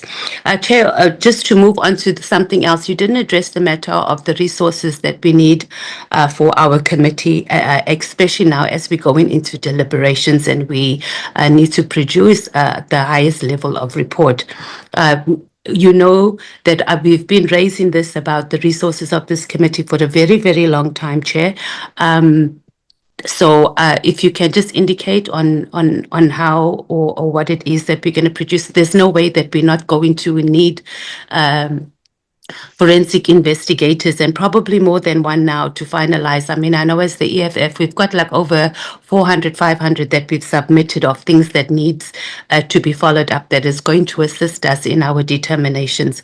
So if you can just guide on that. I mean, it can't be that the People's Parliament that is responsible for the public money cannot make money available for the public good and what it is that we are investigating. So we just appreciate, we've been asking about this and it's been going over the rug for a while. So if you could guide us on when you'll be able to tell us.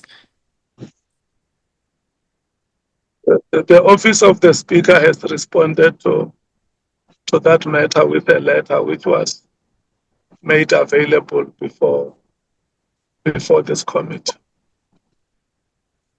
Yeah, she said there was some internal thing, but I'd raised a matter now that we should re-engage her because that's not a sufficient resource, and it was also not within our terms of reference as well. That it was supposed to be, we actually said an external forensic investigator. So would we consider re-engaging her on the matter, Chair? Yes. If we have to make a follow-up with the Office of the Speaker, the committee must tell us what are the things that they need those services for, so that we are able to motivate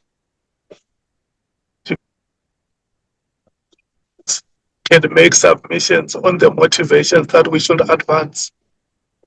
Let's go and retrieve that letter that the Office of the Speaker has sent to us and make motivations on why we think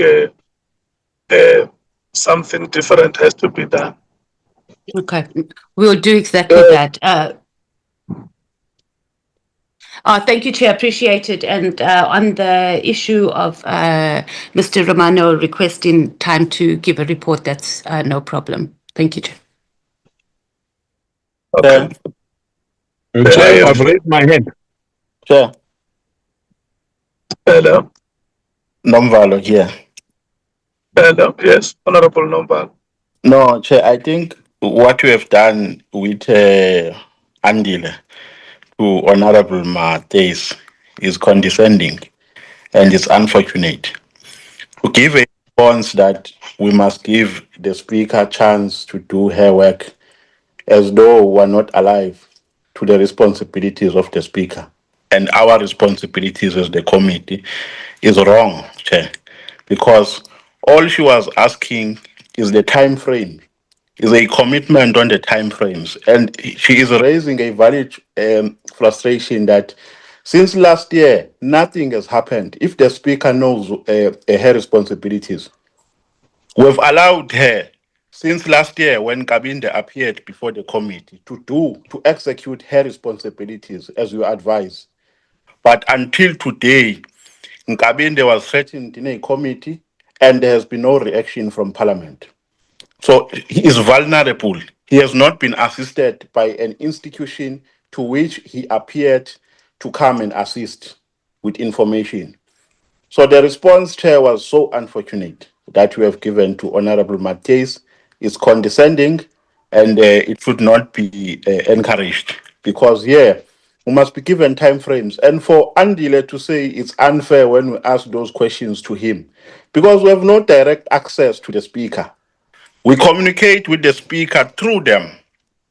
So he can't be a crybaby here and say, no, it's unfair, I can't answer those questions. Then that means we're helpless. It means we have no communication with the speaker, because people who are communicating with her on our behalf are crybabies when they're supposed to give us answers. I was rising on that note, Chair. Thank you. Okay, who Chair, else? I've raised my Who hand else? for a long time. Not a Honorable very long Scotland. time. Yeah, but anyway, I'll just contextualize quick, because the Honorable Norman Balo said it all as well, and Matthias. But I wanted to say, Chair, as well, that it's not fair. You know, I mean, it's March now. This matter happened last year, and for us to say the Speaker's office that and that, this committee is coming to an end. We don't know what's going to happen. I mean, to open a case, Chair, is so easy. I'm opening 2 cases now in the next two hours once we finish here. You know, and I'm going to be done. You don't need a PhD degree to open a case. You know, it's not fair. And I think Honorable Matthias as well, he was correct to say we are not proactive here. We need to follow up things. We don't have a direct access to the speaker. Yes, I understand that. But indeed, if they fail to execute their duties, we must raise this thing up here, because we are members of this committee. We can't raise this thing outside this committee, Chair. So indeed, they've let us down again. We are scoring our own goals. We need that case to be opened. We cannot allow in this country for someone to threaten somebody, you know, and why is it appearing before us and we do nothing about it? We say, no, there's a process, they are still busy. Busy opening a case. No, Chair, we have to be protected by you as a Chair as well. Thank you, Chair. Honorable members, Mr. Tejana has presented a report here that the office of the speaker has handed the matters as referred to it by the committee, and the office, the parliamentary legal team is gathering affidavits and sufficient evidence to open a case. And you say that you want to know how long will that take. And then Mr. Tejana had us that members want to know how long will that take. And a report will come that it will take us a week, it will take us a month, it will take us a year. And then it's up to the committee members to accept or reject the report.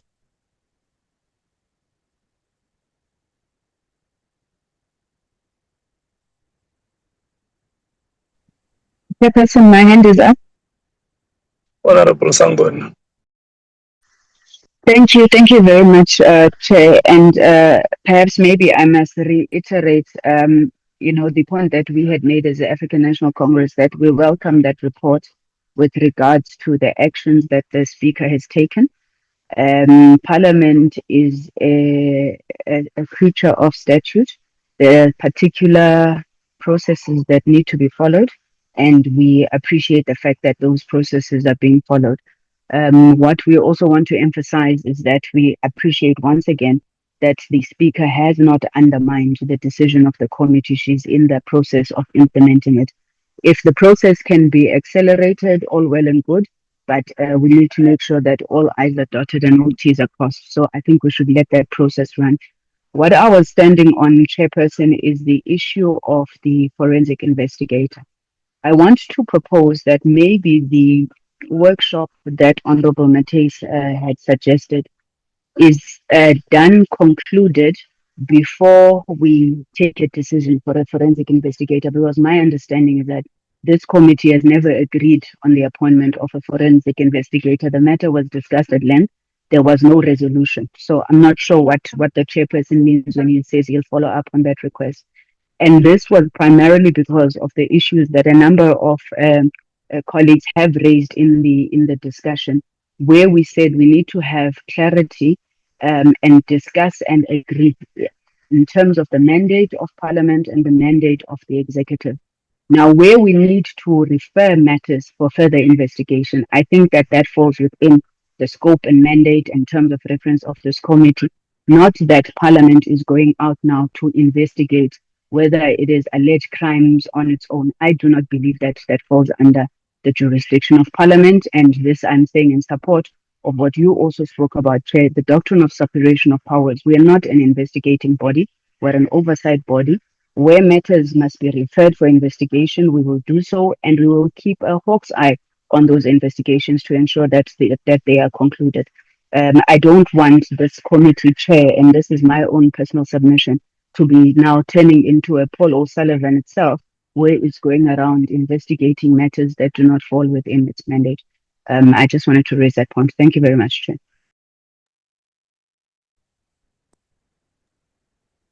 Honorable member, we have a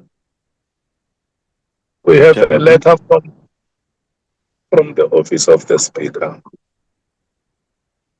that responded to issues of forensic services. And that's why I say that if members are not happy with the response that the office of the Speaker has given on that aspect, members must advance motivations. And maybe what I can agree with you on is once the principles underpinning the report have been presented, and when all of us understand exactly what kind of a report we desire to produce, such decisions can be made on the essence of forensic services. Where are they consonant? Seeking such services, is it consonant with the principles that underpin the report that we are going to write to the National Assembly? There was one member who was calling for my attention. Yes, Chairperson. Chair. Honorable Sauls. No, Mbalo, Chair. Honorable Nombalo. Yes. No, Chair, I wanted to, because I thought we were going to engage this thing, but Honorable Sangoni is reigniting it. It was raised by Andile. I wanted to tell him to go to section 227 of the Constitution. Look, no one has said here this committee can recommend an arrest. I don't think there's anybody, since I've listened to speakers who have said that. But what we said here, we do have powers in terms of section 227 to investigate. But what we can't do is to make a conclusive recommendation on criminal issues, because when you have identified a criminal activity, you make that finding and make a recommendation for further investigation. And a criminal activity can only be investigated by the police in terms of section 205 of the Constitution. We know that very well. But what we are saying here is that we must not act under an impression that we don't have powers at all to do an investigation. What we can do is to make an investigation, get findings, and recommend to relevant institutions under which those recommendations fall. I just wanted to explain again what we meant, Chairperson, so that we're not understood out of context. No, I agree with that. We said that the time will come when those imperatives will be presented before the committee. And then members will understand what are the principles that guide the report. And Honorable Sols has further said that we need to be emphatic and use words like Parliament instructs, Parliament mandates, Parliament directs. So all those will come, honorable members. Can we move to the next item? Chair, my hand's up. It's Rian.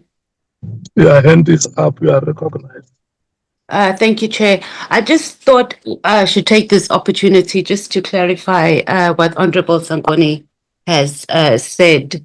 The services of forensic investigators is in our terms of reference that was adopted a long time ago.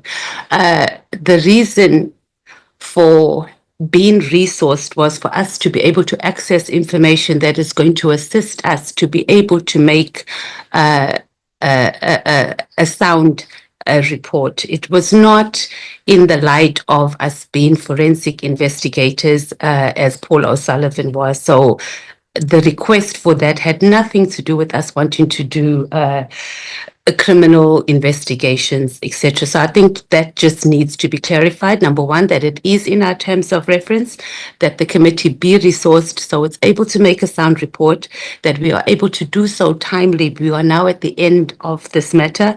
We do appreciate, Chair, that you've indicated that we can make a submission if that is necessary, that we respond to the letter that the Speaker wrote in terms of the services of a forensic investigator. But it must be noted that it is in our terms of reference, along with also the fact that we were supposed to have psychological support available, which we didn't have the other day when Sarah Jane Trent was appearing before us. And that was also not made available to this committee. Thank you, Chair. Thank you so much. Can we move to the matter of the IGI?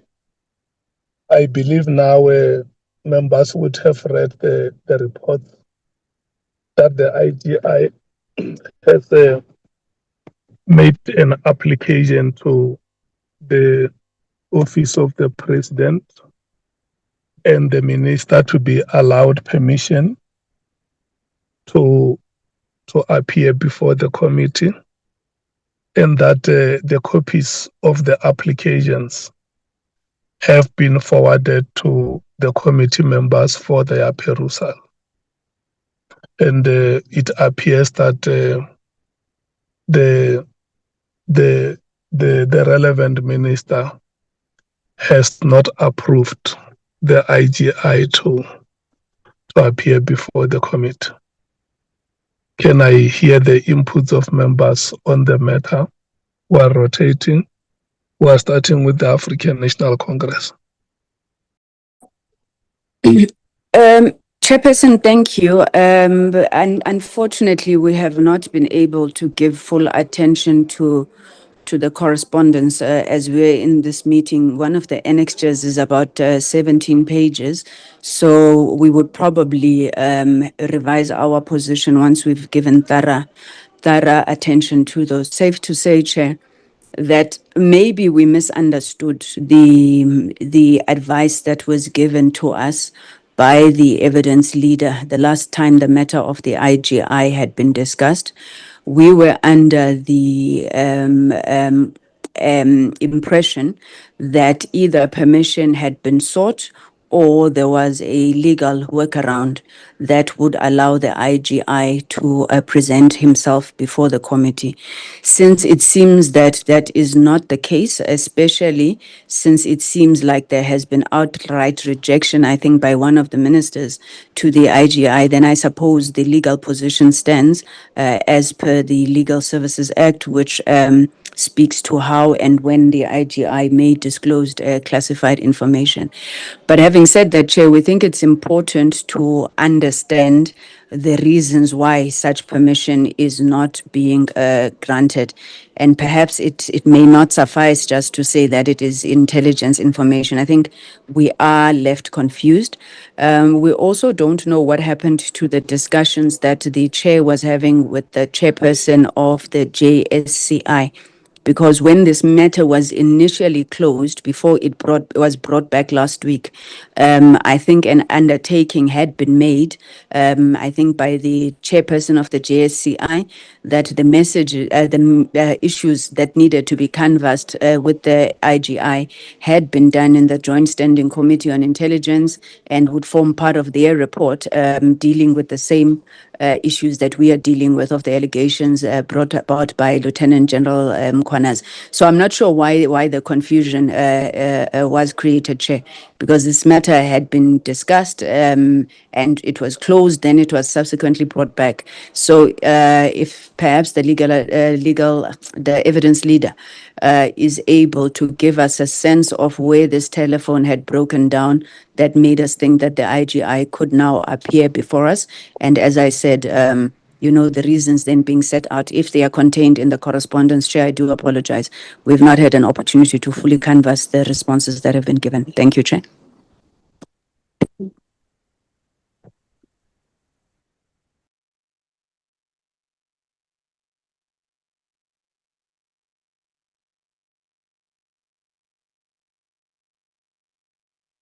You are muted, Chair. Yes, can we have the evidence leader coming back to clarify those matters? Thank you, Chair.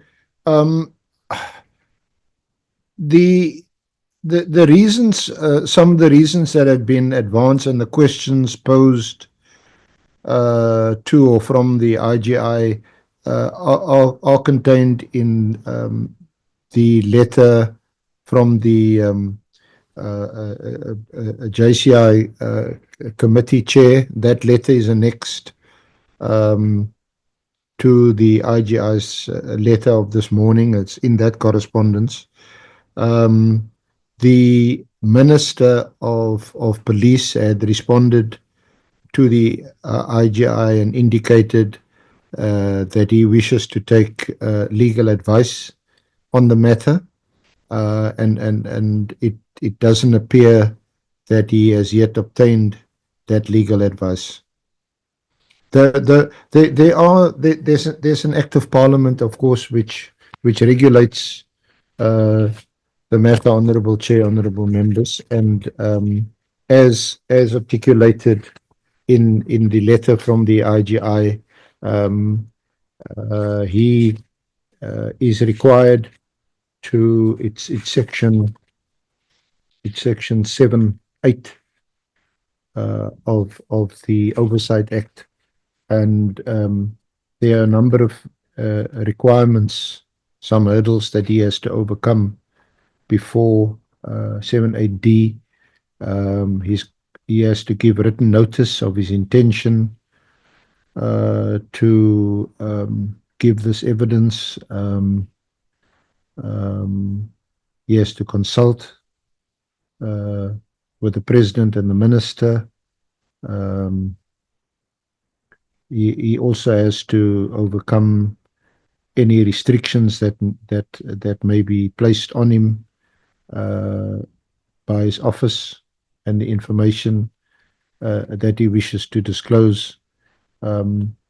So it is a procedure that's prescribed by a statute of Parliament, and the IGI has given notice of intention that he wishes to testify, and he is requested to consult with the President and the Minister, and that hasn't been concluded yet. So unless these legal statutory obstacles are dealt with and overcome, I suppose the law does not provide for him to appear before the committee. Off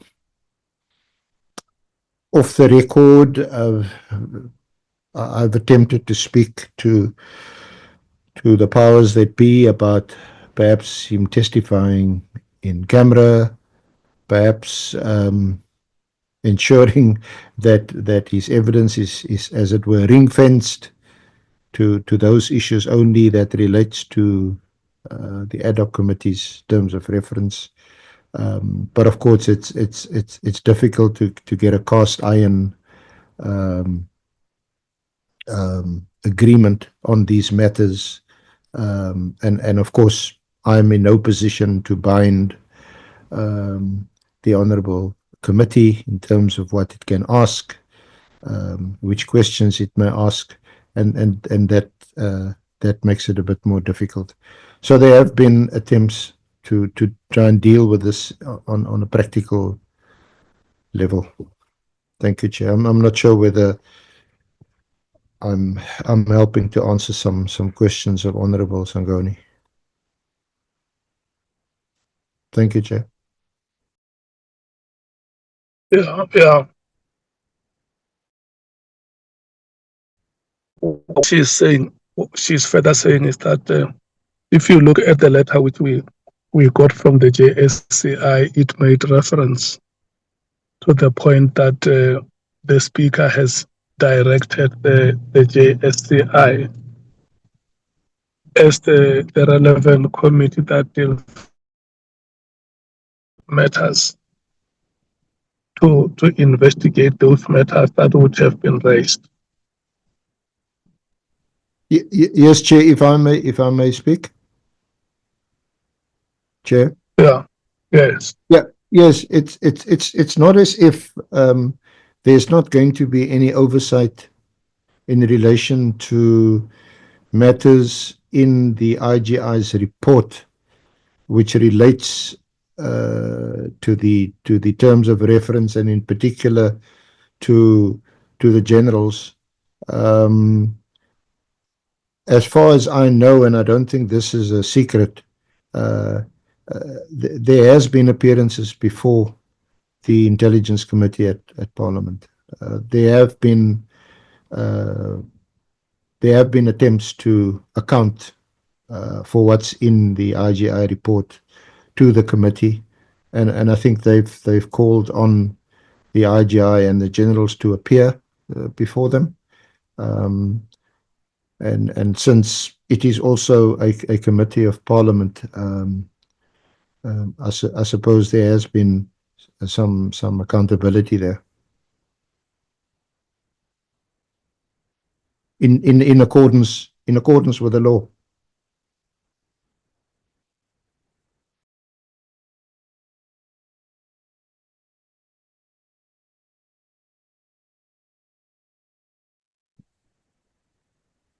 Advocate.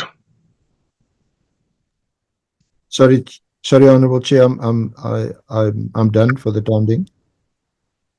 What is the proposal that you rotate before this committee, which it must consider?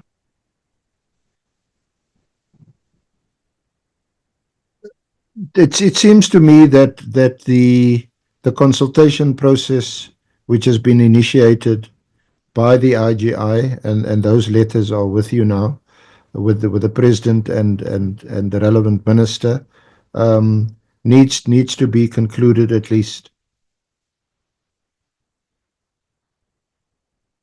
So until such time, it seems to me that it would also not assist to, for example, subpoena the IGI to appear, because when in law he knows that he can appear before you, but then he'll raise his hand and say, I swear to tell the truth, the whole truth, nothing but the truth, but you can inquire only to some extent, what's your name, etc., but nothing in substance can he testify to until he has cleared these legal obstacles.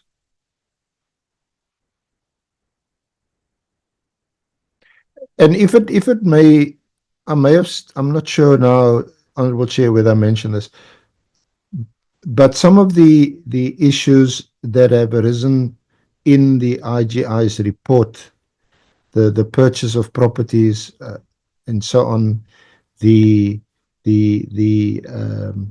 lack of clearance, security clearance vetting, the appointment by General Kumalo of Madondo. We intend to raise that when General Masemola comes to give his evidence. We consulted with him on Saturday about some of those matters because they appear in these reports that have you would have seen have already been leaked to the media. And he's quite comfortable. I hear you. What I'm saying is that on this matter of the IGI, the chairperson of the committee wants to rotate the matter for discussion. What is the proposal that you are making before the meeting? Well, it's not so much a proposal. I think it's just a matter that the IGI is not going to not going to appear before us because of legal obstacles this week or next. We don't know. We can't predict when the consultation process will be concluded as required by the Act.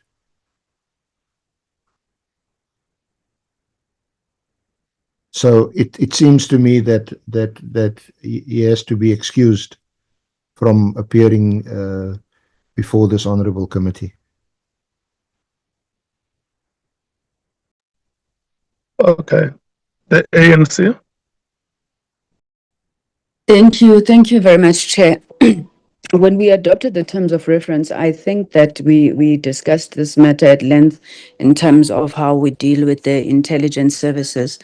And I have always understood that the committee would be working within the legal framework that governs intelligence services. And if that framework at this point in time speaks to the fact that firstly, he should seek permission, and the permission does not seem to be forthcoming. And secondly, that there are specific committees or a specific committee that has been set up to not only deal with intelligence matters as a matter of course, but also in line with the allegations that had been raised by General Mkhwanazi.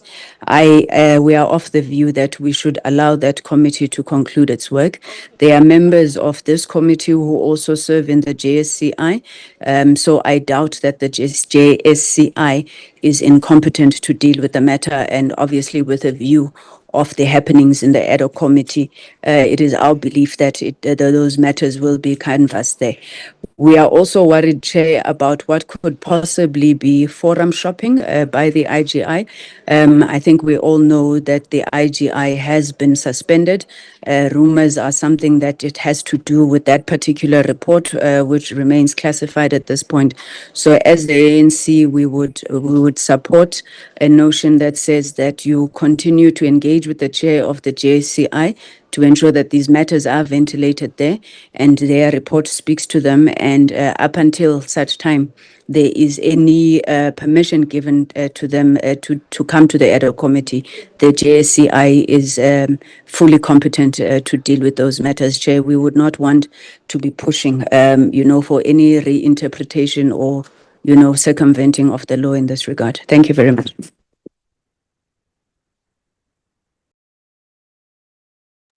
The MKP?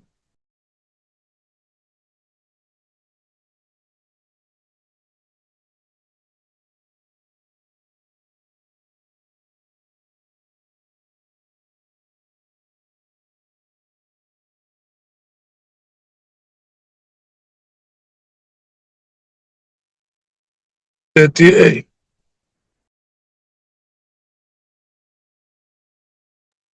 Thank you, Chairperson. Okay, Damien, you go ahead. Oh, no, you can go, Glynis. Damien, go ahead. All right, thank you. Yes, Chairperson.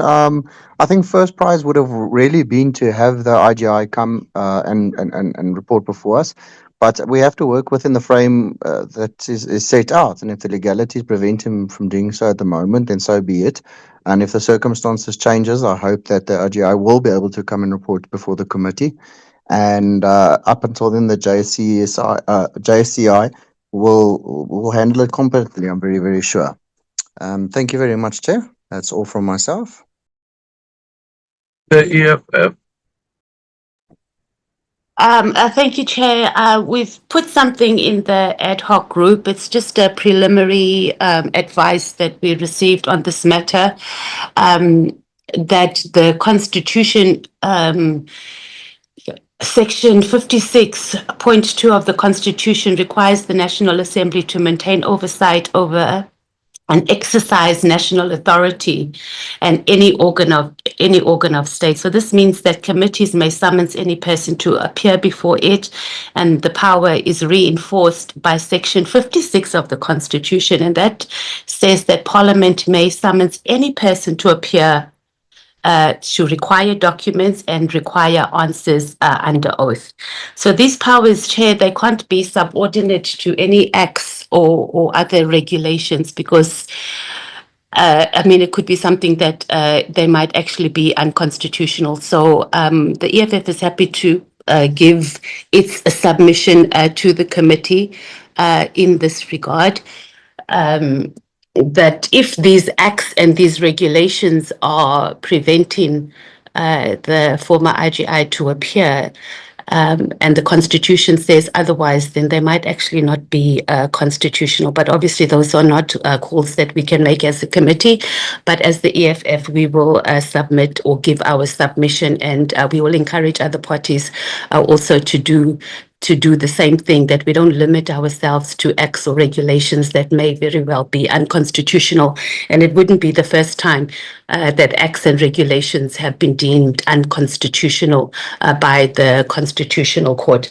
Having said that, we don't doubt the capacity of the Joint Standing Committee of Intelligence. The concern here would be that while the IGI might have appeared before that committee, we are going to be making findings and recommendations without having additional information that is available to us. So we were going to need some guidance on what if we do a finding or we do a recommendation in the absence of this report, and then it's actually contrary to what has been submitted or presented to the Joint Standing Committee of Intelligence. So that's a reality of this matter as well.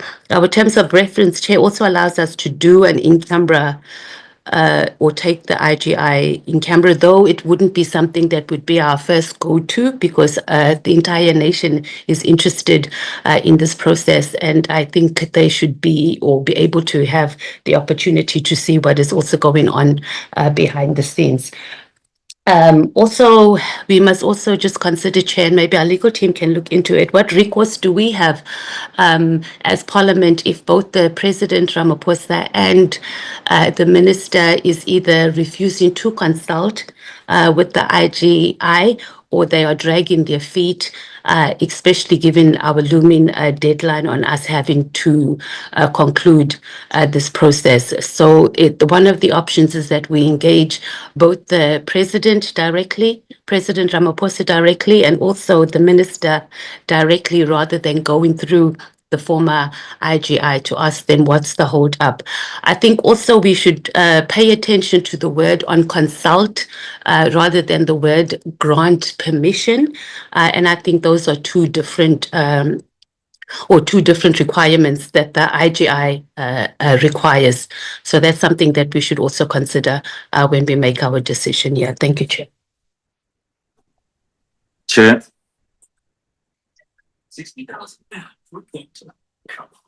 Hello.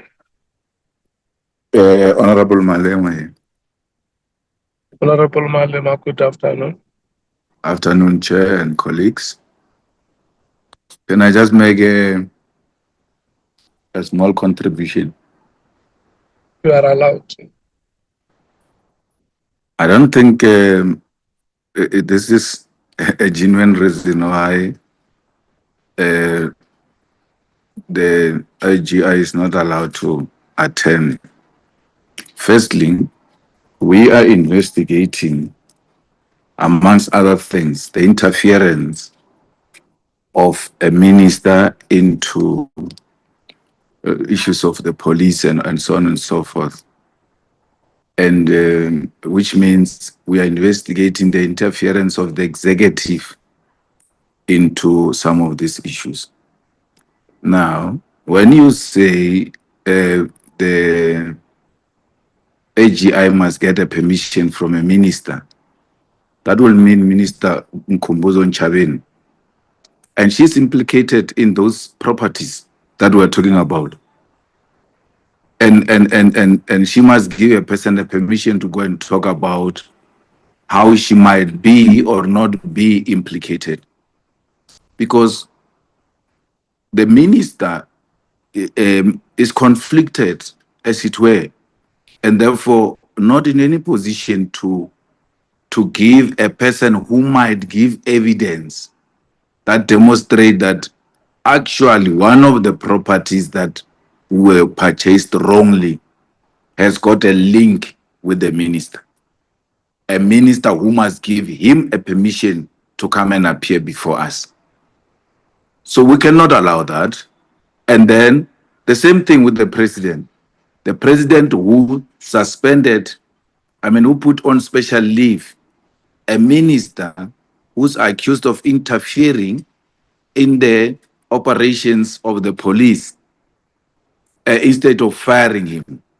The president might as well be implicated because we were investigating to what extent has the executive interferes with the operations of the criminal justice system.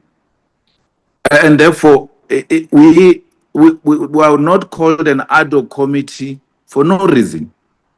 And it's not like a police committee calling a IG who can actually appear before the committee on intelligence. It's not a normal operation. And therefore, we cannot want to behave like we are a special committee which has got a lifespan and which has to deal with more complex matters. We had a head of crime intelligence appearing before us. There was none whatsoever that was asked which compromised the integrity of the crime intelligence. Nothing. But he was asked questions. He was not asked a name and a surname as suggested by an evidence leader. He was not asked that. He was asked serious questions, but they did not interfere with top secret or anything of that nature. Corruption can never be a top secret. Corruption. You cannot classify corruption as top secret. We are investigating corrupt manner in which our institutions have been collapsed. And that has got nothing to do with top secret. Top secret will mean an authorized project that has followed the necessary requirement, and therefore, if spoken to, has got the potential to undermine the integrity of such an investigation or even the institution. There are issues, some of which are in public. The journalists can scrutinize those issues without being arrested, without being told they are undermining an intelligence act. But we can't. The ones that must hold the executive account. Therefore, I find that reason nonsensical and unacceptable. It's not you are covering up corruption. That's what you are doing. And you are using intelligence to cover up corruption. Corruption. That's what you are doing. There's nothing that stops us from calling the IGI to come to us and ask him any question as a professional, as a qualified person who heads that institution.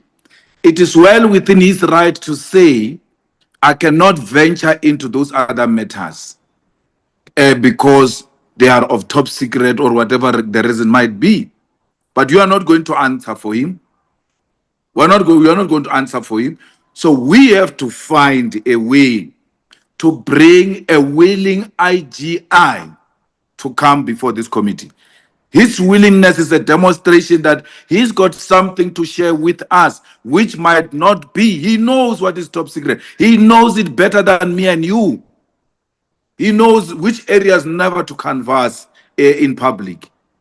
And therefore, Chair, our proposal is that whatever happens, let the IGI come and then let's discuss issues and let the IGI tell us we cannot go into that space. But the South African public must know that we left no stone unturned.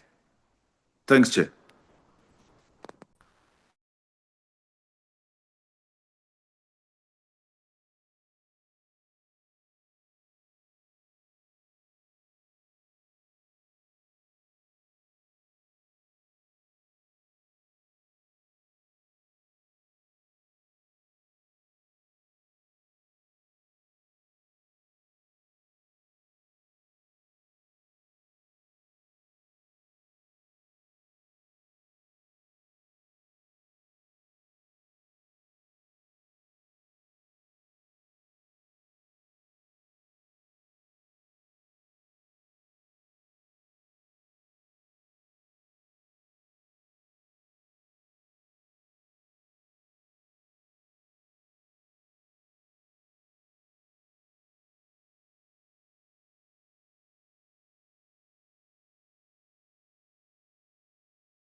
It seems like the chair got disconnected.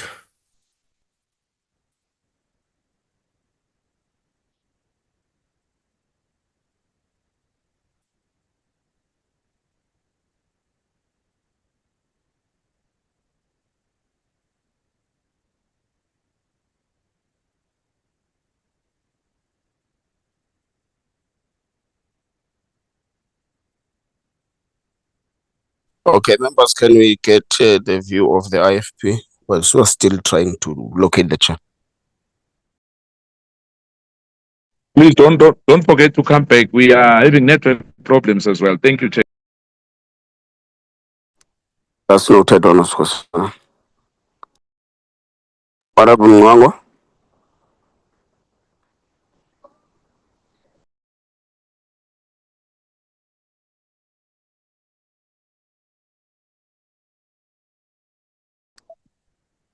Members, can you hear me?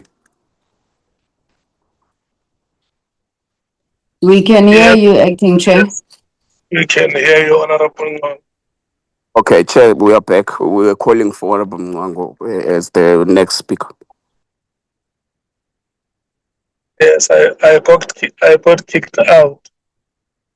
My gadget would have heated. We've been in the meeting for over 5 hours now.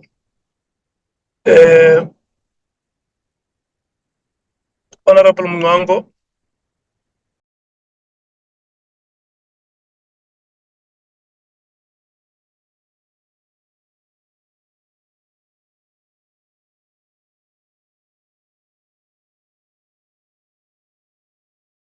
Honorable Sals. Chair. Chair, I'm a bit confused, and legal can advise. Firstly, my understanding is that the IGI is independent. So, as such, that independence means that he's not supposed to get permission. My understanding is correct. And my limited understanding of the powers that we've been given by the Constitution to call anybody, and this includes the IGI. So the Constitution gives us this right to call anybody. There's no restrictions. Would the Constitution then allow that the provision to call anybody is limited by the IGI having to receive permission. Because that would mean the constitutional powers given to us is now limited and depends on the conclusion of consultation that he had to start in terms of Section 78B of the Intelligence Services Oversight Act.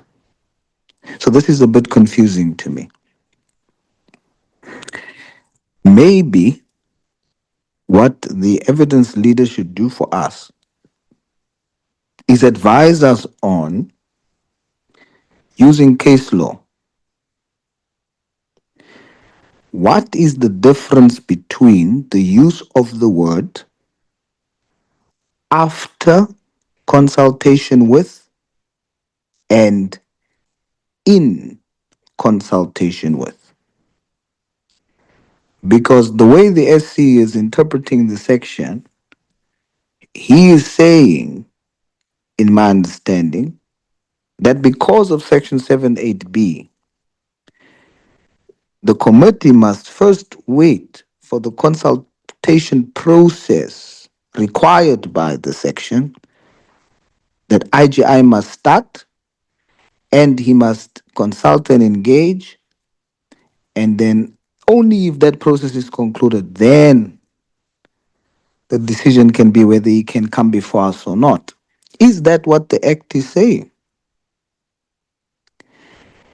And in order for us to know if that is what the Act is saying, the SC must advise us using case law. What did the courts decide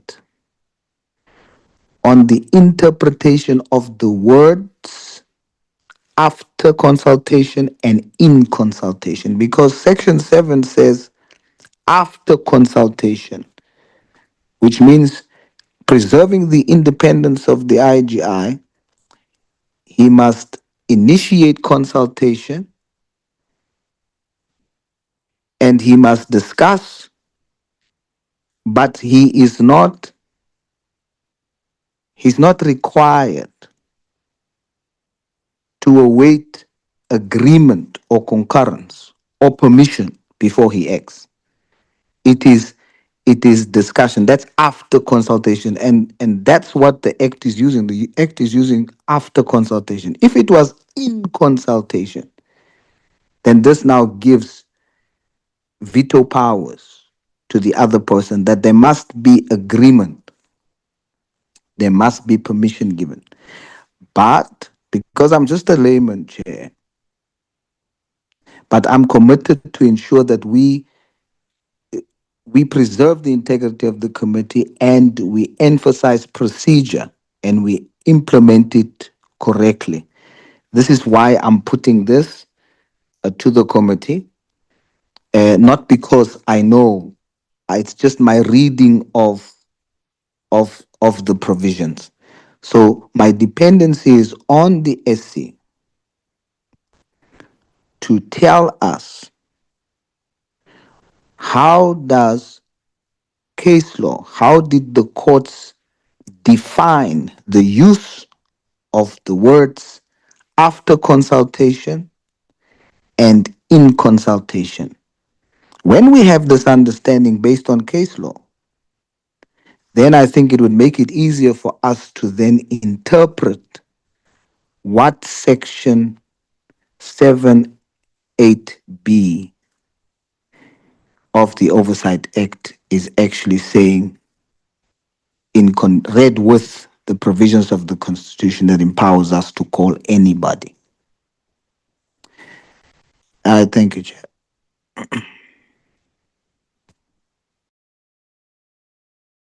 Honorable Vessels. Thank you, Chair. Chair, I agree with previous members that spoke on the fact that we should not be restricted in our constitutional duty, and that the limitations that the Intelligence Oversight Act imposes should not restrict oversight by Parliament. And obviously, as it has been put quite eloquently by the Honourable Malema, crime may never be classified, and we can't allow that. But Chair, as the Honourable Souls also spoke on the interpretation of after consultation and so forth, I think the important part is that what the IGI is telling us is that consultation has not taken place yet. And that is why he can't appear in front of the committee. And a previous member, I can't remember who it was, said that there should maybe be engagement on that issue. And I want to support that. I think, Chair, if yourself, on behalf of the committee, should maybe write to the presidency on this issue to ask for the indulgence of the president so that consultation do take place and that there is no that this impediment is solved with regards to the appearance of the IG. And I think that is a constructive way forward because the Act does require the IG to consult, and that consultation has not taken place.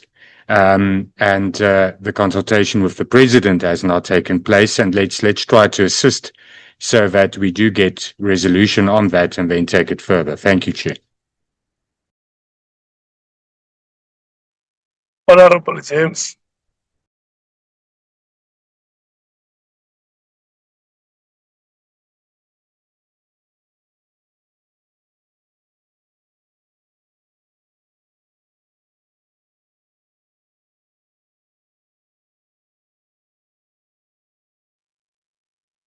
Advocate Aaron, sir.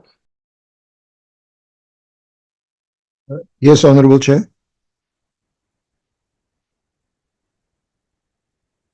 You have the inputs of the members. What is your advice on the matter? I don't know why Honourable Souls needs a legal opinion. He's quite correct in his analysis of what the difference is between in consultation with and after consultation with. After consultation, which is the words used in the Act, requires the Inspector General to advise the President and the relevant minister, whom he has interpreted to mean the Minister of Police, because the subject matter of his report relates to SAPS, that he informs them that I hereby wish to consult with you about this. It obviously involves some kind of a two-way process, but it doesn't require agreement or concurrence from the President and or the relevant minister.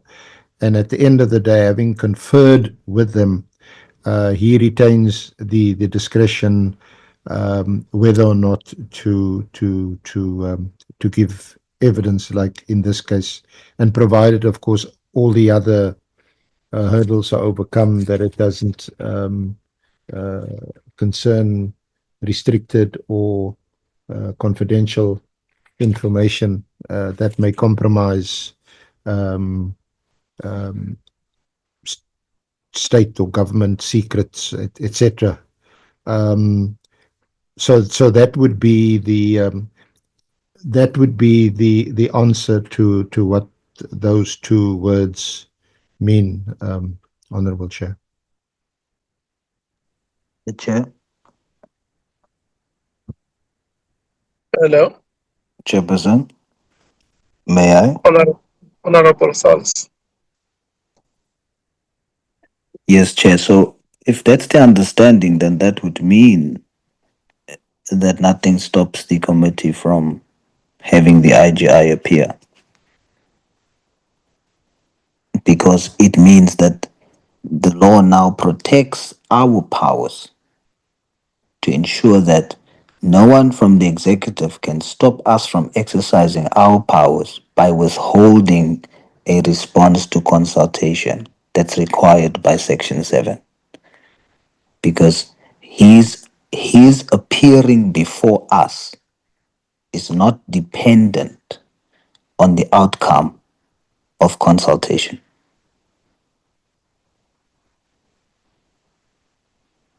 Thank you, Chair.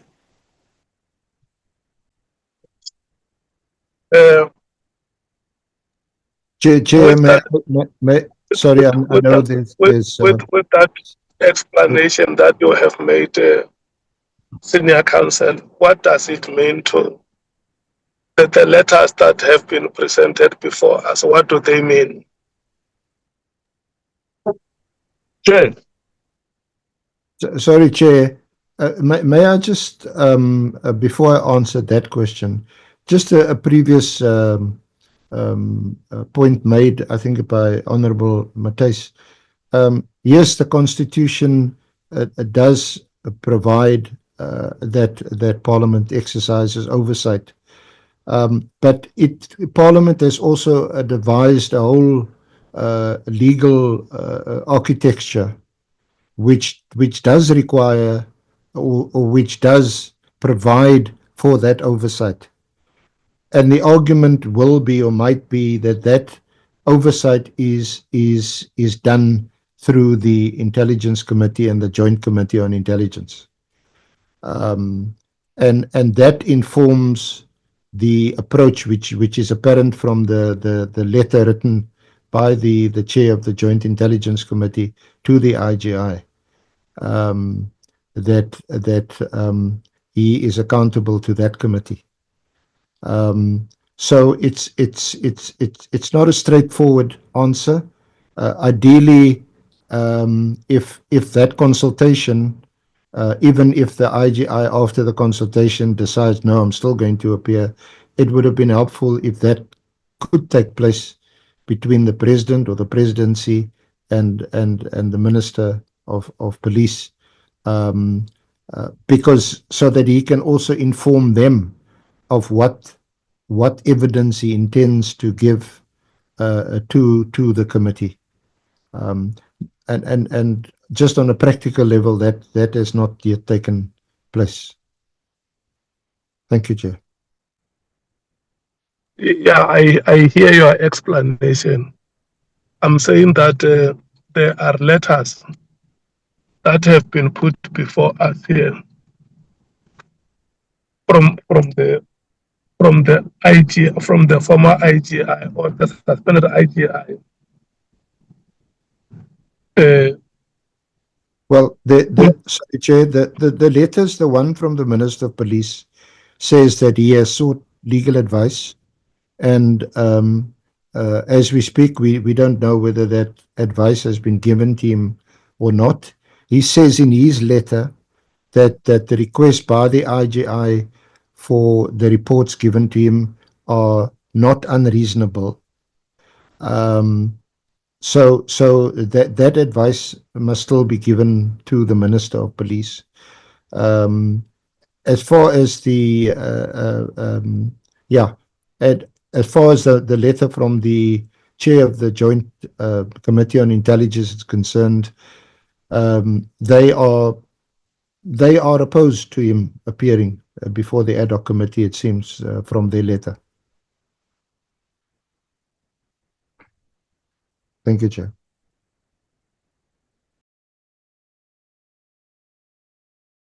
Yeah, but what is the proposal that is being put before the committee regarding the matter? How does the committee move forward on this matter?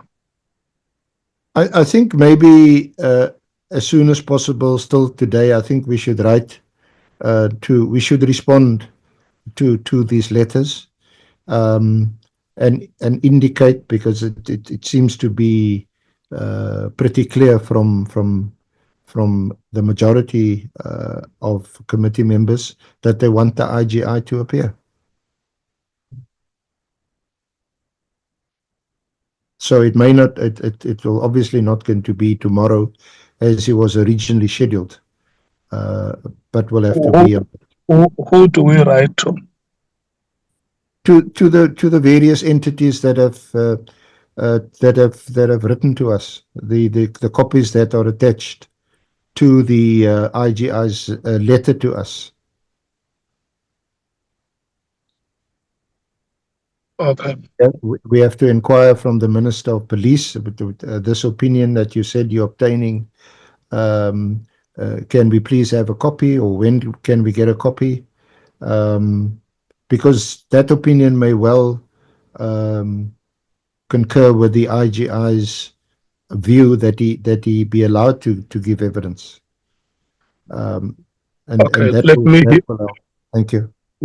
Let me hear from the members, what do they make of your proposal that we must write to the respective institutions and hear whether they are playing an enabling role to assist the IGI to eventually appear before. Because indeed, there is national legislation that regulates the conditions of service of any office bearer. So the Constitution may say that Parliament can summon every person before it.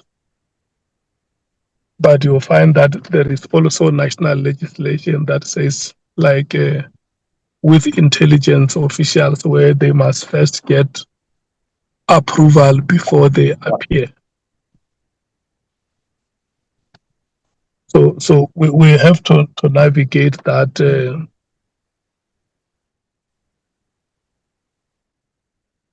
Oh, I tried it. Yeah. Properly. Yes.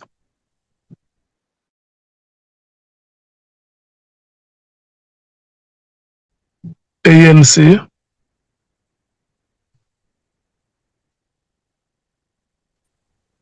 Thank you very much, Chairperson. cut, Let me, from the onset, reiterate our Chair. Can you hear me? Chairperson, can you hear me? Honorable members, can you hear me? So We can hear you. We can hear you, Honorable Sangwan. okay, thank you so much. I wanted to reiterate the position of the ANC, which is aligned to the position of all members in this committee, that we want the IGI to appear. We had thought that that was not going to happen, but given the fact that the evidence leader has brought this matter back, we support the appearing of the IGI. And yes, by whatever means necessary. But we do want to make the point, Chair, that the issue of a legal opinion perhaps is not such a bad idea, because our understanding is that while the Constitution is the supreme law of the land, that very same Constitution does indicate that parts of it, including the Bill of Rights, may be limited by a law of general application. And we would think that the Intelligence Services Act is enabling legislation, and it's also a law of general application, which in this case would limit the rights of Parliament to summons anybody, as what was canvassed in this meeting. Chairperson, if we are going to take this fight on, I think it's necessary, as I'm saying, that we just get a legal opinion. I do not think that there is a country in the world, even South Africa, that would want intelligence services to just be summoned to report or account on intelligent matters outside of a closed platform as the JSCI that we have created in South Africa. It would seem a serious absurdity to us, and also dereliction, if anybody could just call, the Inspectorate of Intelligence to report to Parliament. And this is notwithstanding the Intelligence Act, the Minimum Information Standards Act, and so forth. So we need to just ensure that we have looked at that matter closely. But Chair, on the issue of crime, we agree that crime can never be in classified information. The IGI, seated where he's sitting and as willing as he is to appear before Parliament, like anybody who's aware of a crime that has been committed, should be reporting crime. They must not be wanting to use Parliament when they have a responsibility and a legal obligation to report crime in terms of the law, where they know that a crime has been committed. We support an approach that says he can come to Parliament if he wants to speak about those acts of corruption. I mean, Pleka says he must report it anyway. If he wants to speak about those issues of corruption or any crime that has been committed, indeed, that can be classified information and he should be allowed to do that. And then, Chair, we also support writing to these institutions. But as I'm saying, I think our legal standing on this matter is quite weak.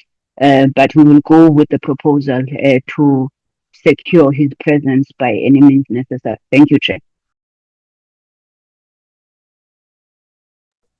Thank you. Chair, are you still there? Okay, let's take MK. Thank you, Chair. I've been raising my hand for a very, very long time. You, when the Awul and the acting chair recognized me, unfortunately, I've raised my hand. I'm back, but thank you, Chair. The issue for me now is that I want to concur with Honorable Malema on that.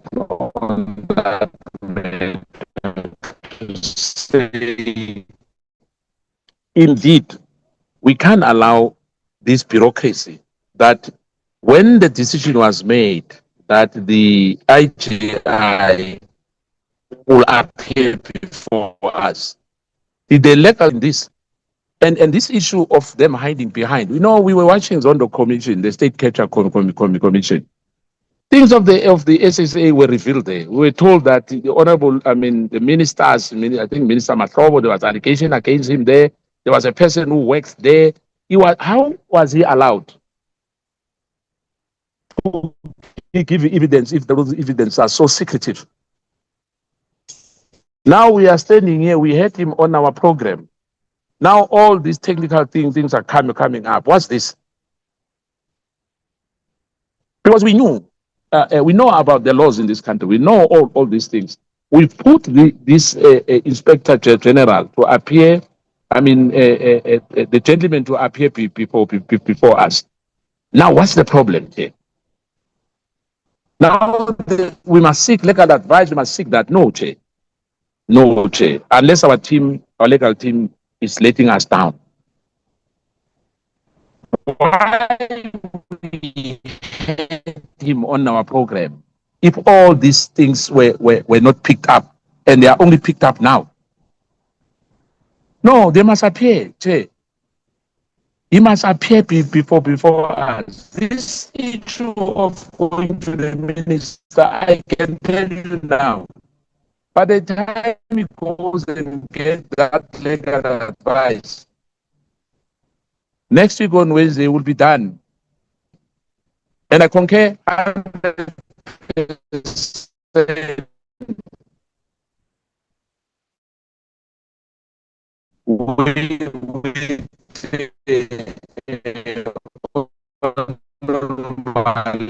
and I think Honorable, the network is still troubling me here. Witnesses like we had the other one, they wanted how long? 2 weeks. We knew that the Inspector General must appear before us. Then now we pick this thing up to say no, you can't. He must get an approval elsewhere again. Okay.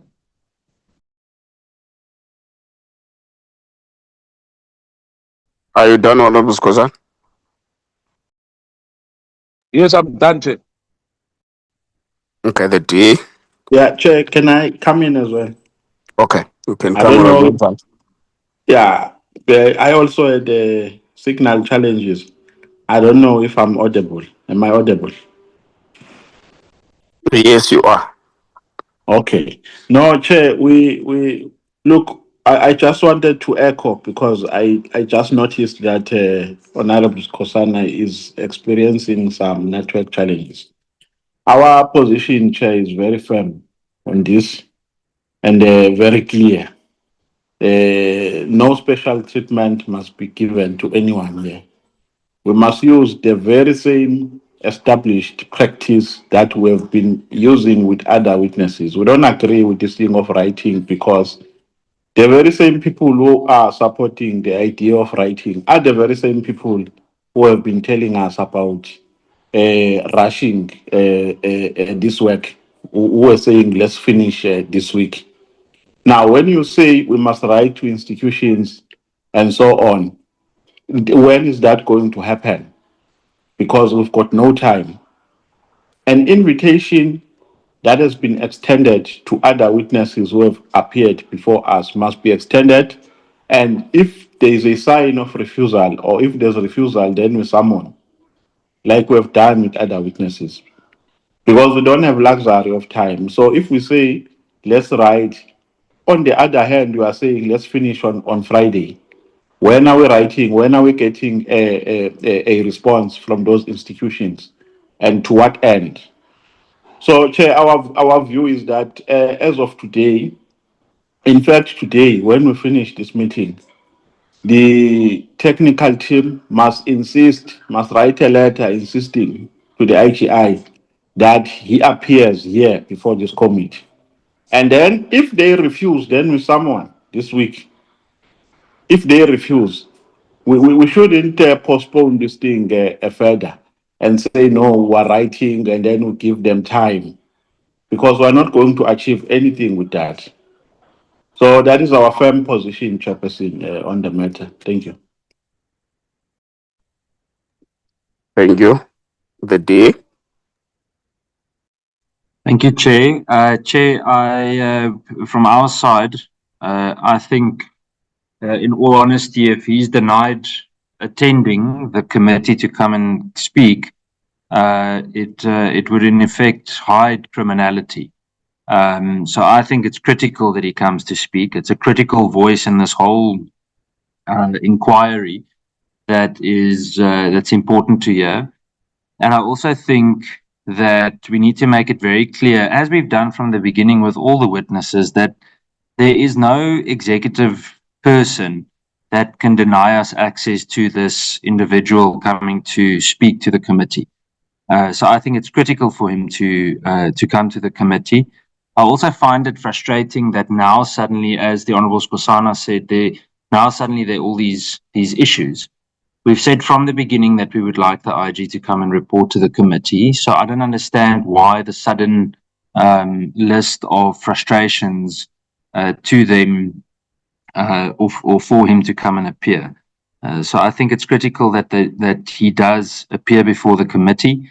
We saw with the Zondo Commission report, or the majority of commissions, we very often see that it's indicated in the report afterwards that under the so-called secrecy, so much is left out, and in effect, it actually denies the relevant institutions the opportunity to fix or to action recommendations to fix some of the problems we've seen.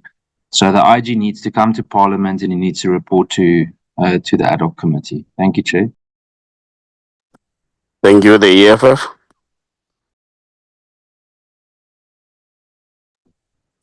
Thank you, Chair. I think it must be noted that our senior counsel had given us different advice in the beginning. He indicated that the IGI needed permission from both the minister and the senior counsel, and only now that we had brought some information regarding the constitution here and the acts, he's conceded that there needs to be a consultation, and it doesn't use the word permission. And I think this matter could have been long resolved if we had applied our minds.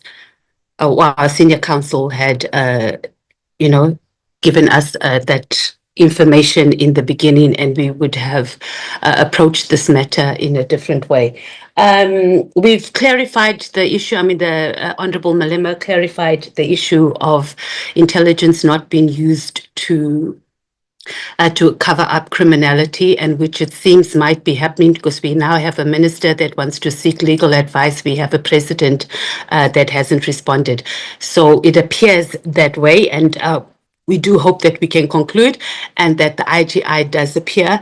All this technical work that is coming up now regarding the IGI is going to give us grounds to request an extension, and it would be unnecessary for us to do so. So I hope we can proceed and we can schedule the IGI within the time frame that we have now to complete our report. Thank you, Chair. And I don't know if Honorable Malema would like to add anything.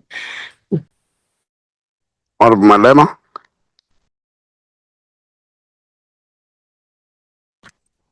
I'm covered, Acting Chair. Thank you, Honorable Mwango.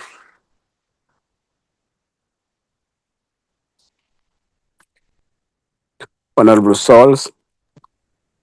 Honorable Chair, I can't speak on the actions of the parties involved. My only concern and input is on what I'm reading in the Constitution, the applicable sections, and the applicable act as explained to us by the SC.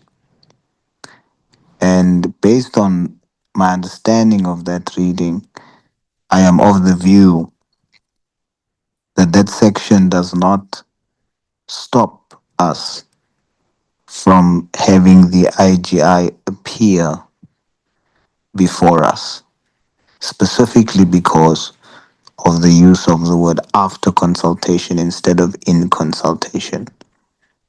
And the IGI has already started the process as required by the Act for consultation, and the delay by those with whom he must consult, the President, the Minister, or whoever, whatever the Act says, the delay should not be the element that now restricts us from having the IGI appear, because agreement or permission is not required for him to come. That is my understanding, my layman's understanding. Remember, it's not an academic understanding. And the SC has confirmed that to some extent. But of course, it would require confirmation. So I just want to state for the record, for our work to be transparent and open and committed to truth, the IGI should come, and nothing stops the IGI from coming. So thank you, Chair. Thank you, Chair. Are you back? It's my. I'm worried. It's my time to travel to Cape Town now.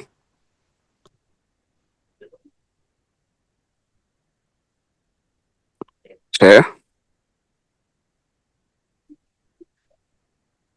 Okay. Honorable vessels. Thank you, Chair. Nothing to add. I'm covered. Thank you. Thank you, Honorable James.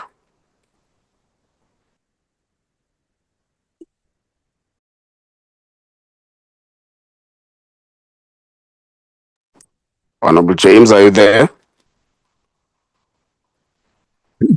Acting Chair, Honorable James has network issues as well.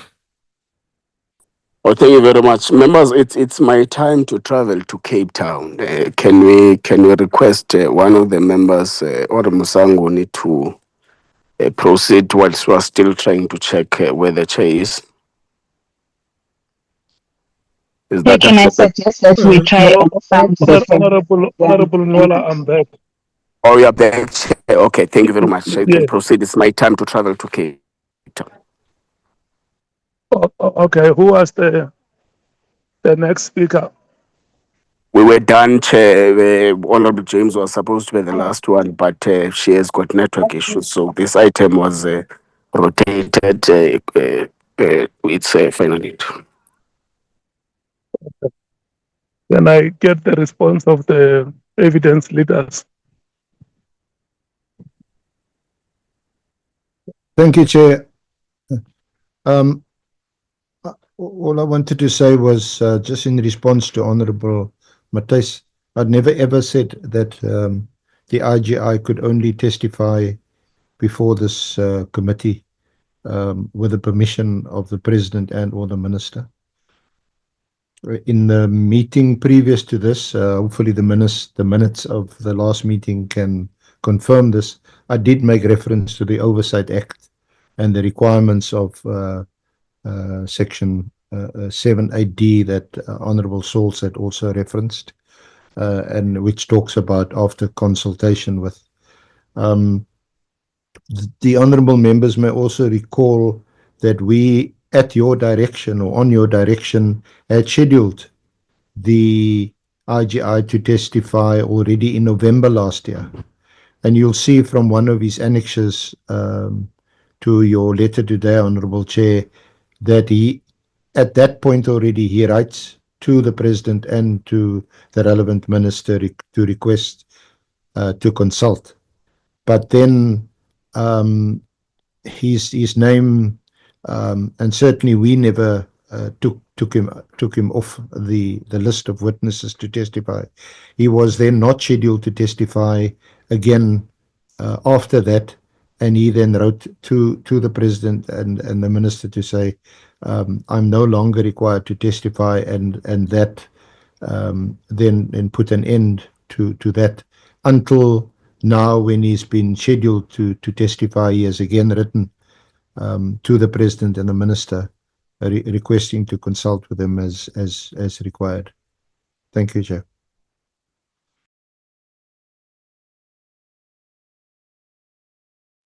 No, thank you so much, honorable members. The evidence leader is right. As early as last year, you would remember that the IGI was the one who wrote to us, referring us to the Joint Standing Committee on Intelligence.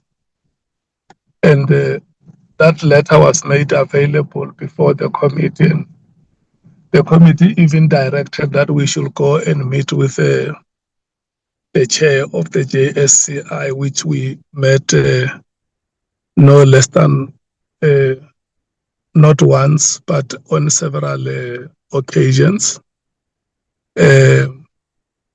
until they responded to us in a letter.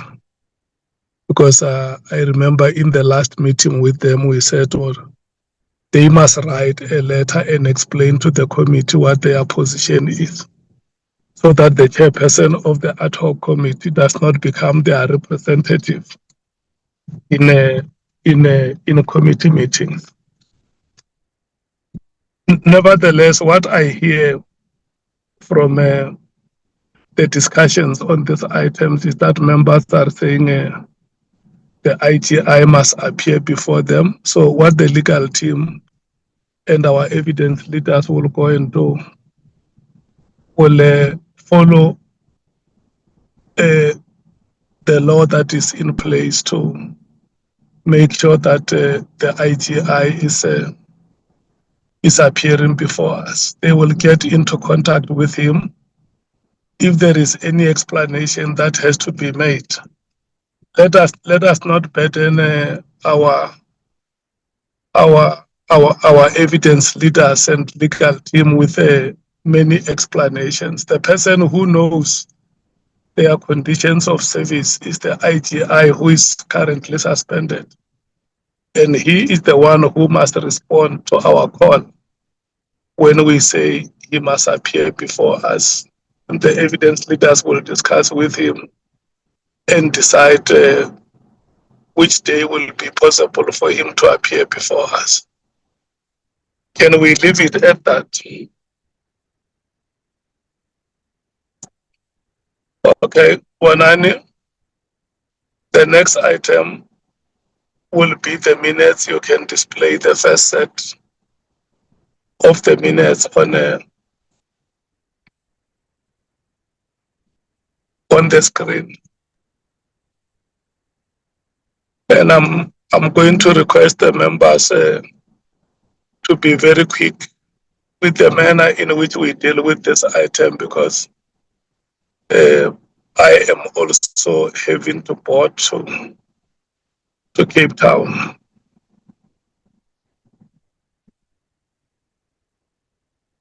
So the title of the minutes will be the date. You just put the minutes on the screen and you title them by the date. And then, yeah. The first meeting said it's 25 November 2025.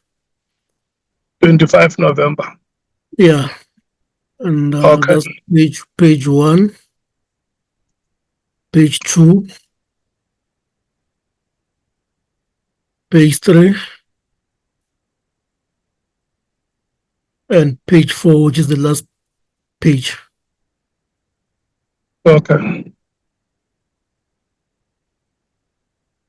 Any comment or correction on the minutes?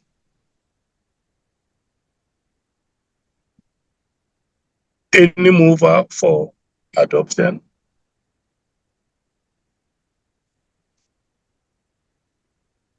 I move.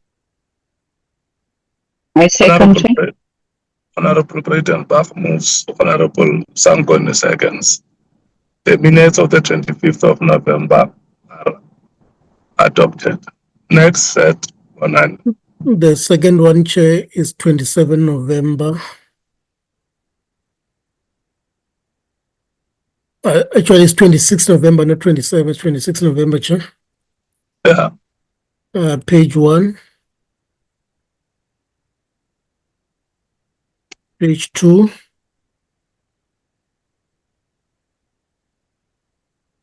Page 3.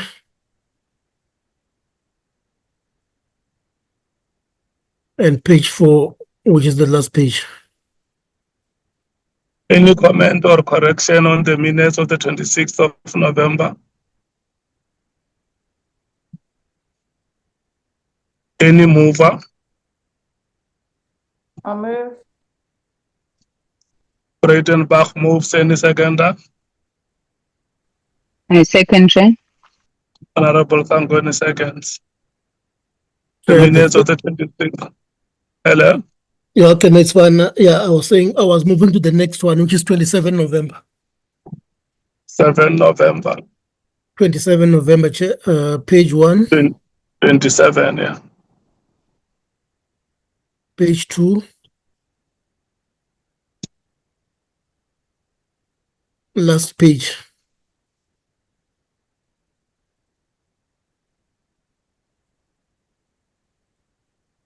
It's 2 pages. No, the third page is the last one. The last page is page 3.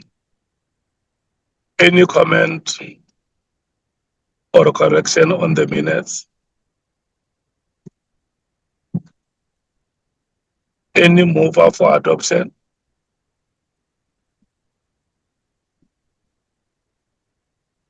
I move. Honorable Breitenbach moves. Any seconder? I second. Honorable Sangoni seconds. Next set. The next one, Chair, is the 14th of January. Page 1. 2. 3.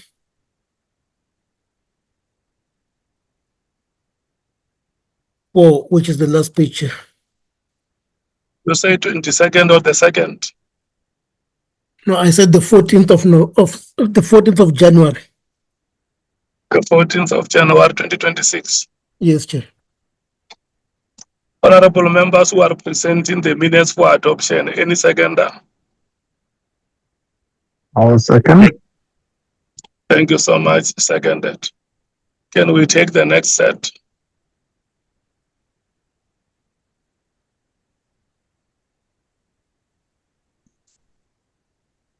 Chair, the next one is 15 January 2026.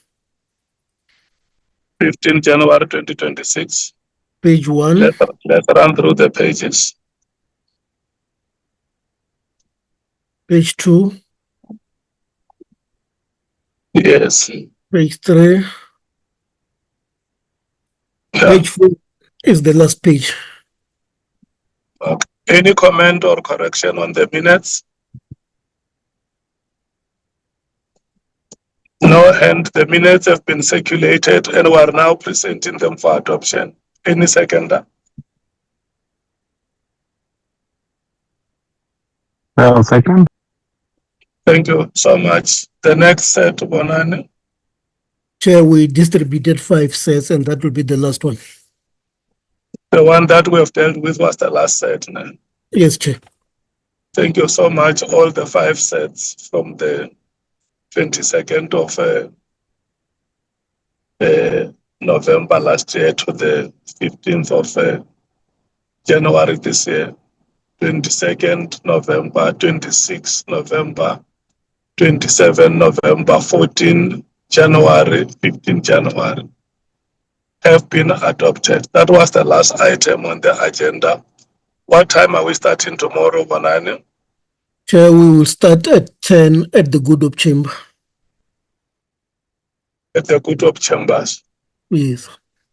Thank you so much. It's now 4 minutes to 3 o'clock. The meeting is adjourned. Thank you so much, Honorable Members. Thank you so much, Bonani. Thank you so much, Andile, Dr. Tuli. Thank you so much, Advocate RX and your team. Thank you so much. Thank you, Chair. Long live the Chair. Thank you, Chair. Bye-bye, Chair. Thank you. Bye. Chair? Hello? Chair. Chair, I was saying before you say we must go, you know, there's an email which was copied and was sent to the secretary there. I thought the secretary would talk about it.